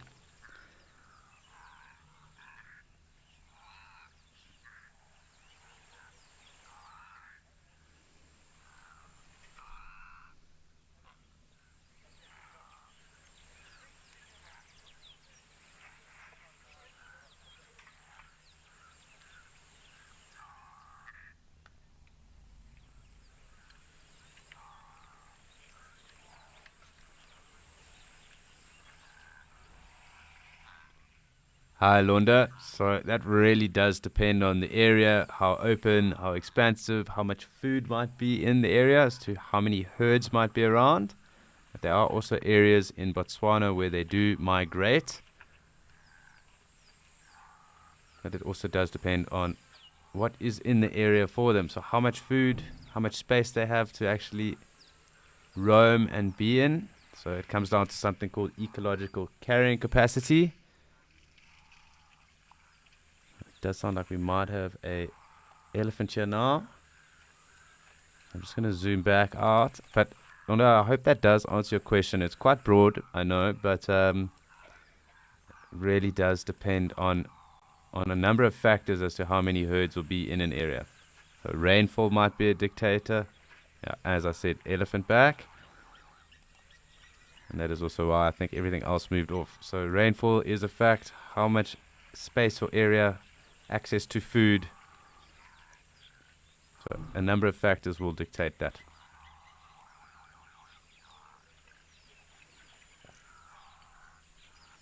And we are going to now just spend time with our Ellie.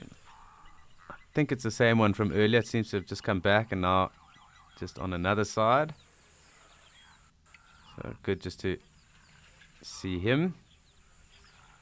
And it definitely does look like the same Ellie from just now.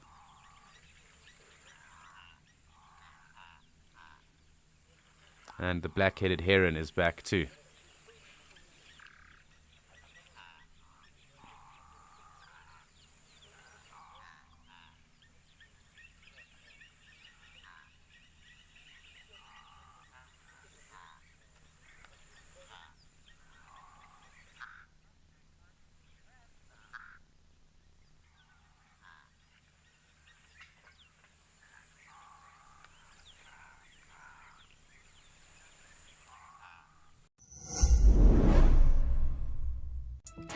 Have you ever wondered what happens behind the safari? And jump! Living in the wild can affect you, It's the smell that... and things don't always go as planned. I'm gonna start coming down. Whoa! Download the Wild Earth app and join the crew behind the scenes. It's in your nature.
So we have quite a cool sighting right now, and just great to spend some time, although it is a bit shaky, so I'm going to have to come out a little bit.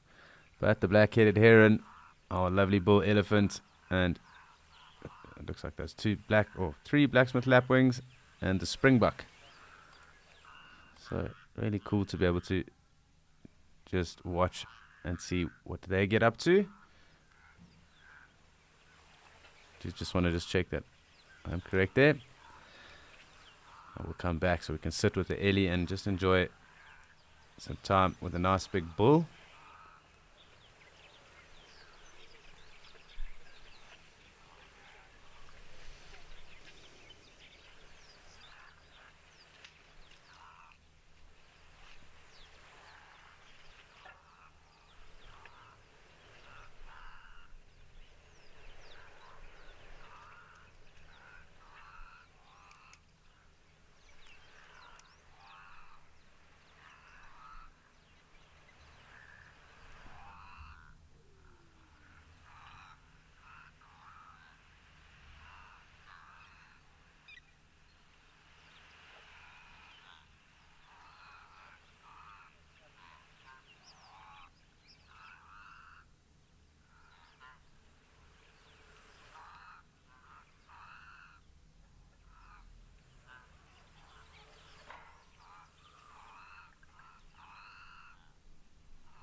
Really quite cool scenes here, just with our elephant. I do just want to come out quick, make sure no one else has snuck through to the dam while we were watching him. And if we want, we can come back and just enjoy some more time with our elephant. I do think it'll just be him at the dam. A lot of the other animals do kind of clear off when the ellies are here.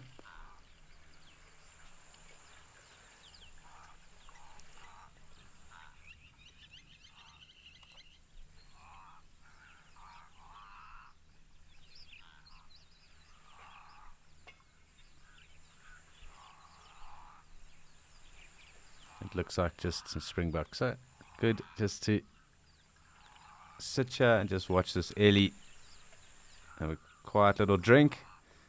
Just seems to be quite relaxed as well. Probably thinking of having a sleep after this, I'm sure.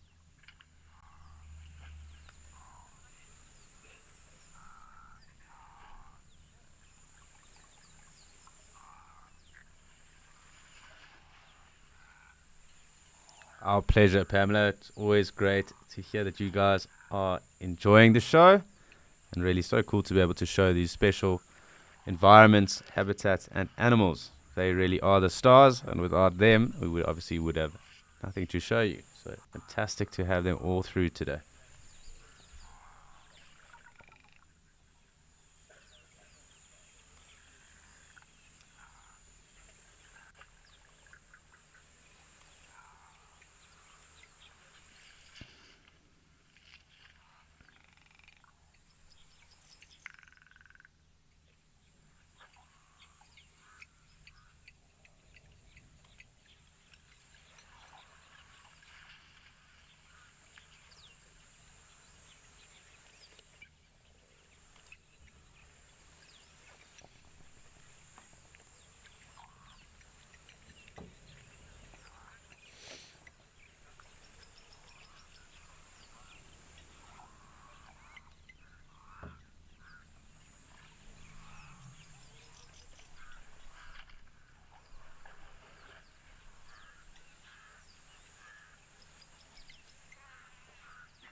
So really fantastic to spend the last moments of Escape to Nature with this lovely bull elephant, treating us to a little bit of a shower over there right now, a little spray down. It really has been a fantastic start to Monday, and really huge appreciation to all of you who have watched us. On behalf of myself and the team in Madikwe and Andrew in Kariga, it really has been a pleasure to bring all of these lovely animals through to you today on a Monday. Really, what a nice, pleasant way to start our week. But don't forget, it is also Penguin Beach, and we are crossing on to Penguin Beach just as the show finishes, and from Penguin Beach to Safari, or Sunset, our Sunset Safari. And I'm sure it's going to be a really, really fun and entertaining afternoon as well. So please don't forget, please do tune into Penguin Beach. That starts just after this. The team is looking very forward to interacting with you there as well. And it really has been a fantastic start. So from myself and from the wildlife, who we owe all the credit to, thank you very much for tuning in with us today, and wishing you a fantastic start to the week after this, and an enjoyable afternoon as well. But cheerio. We will see you tomorrow morning.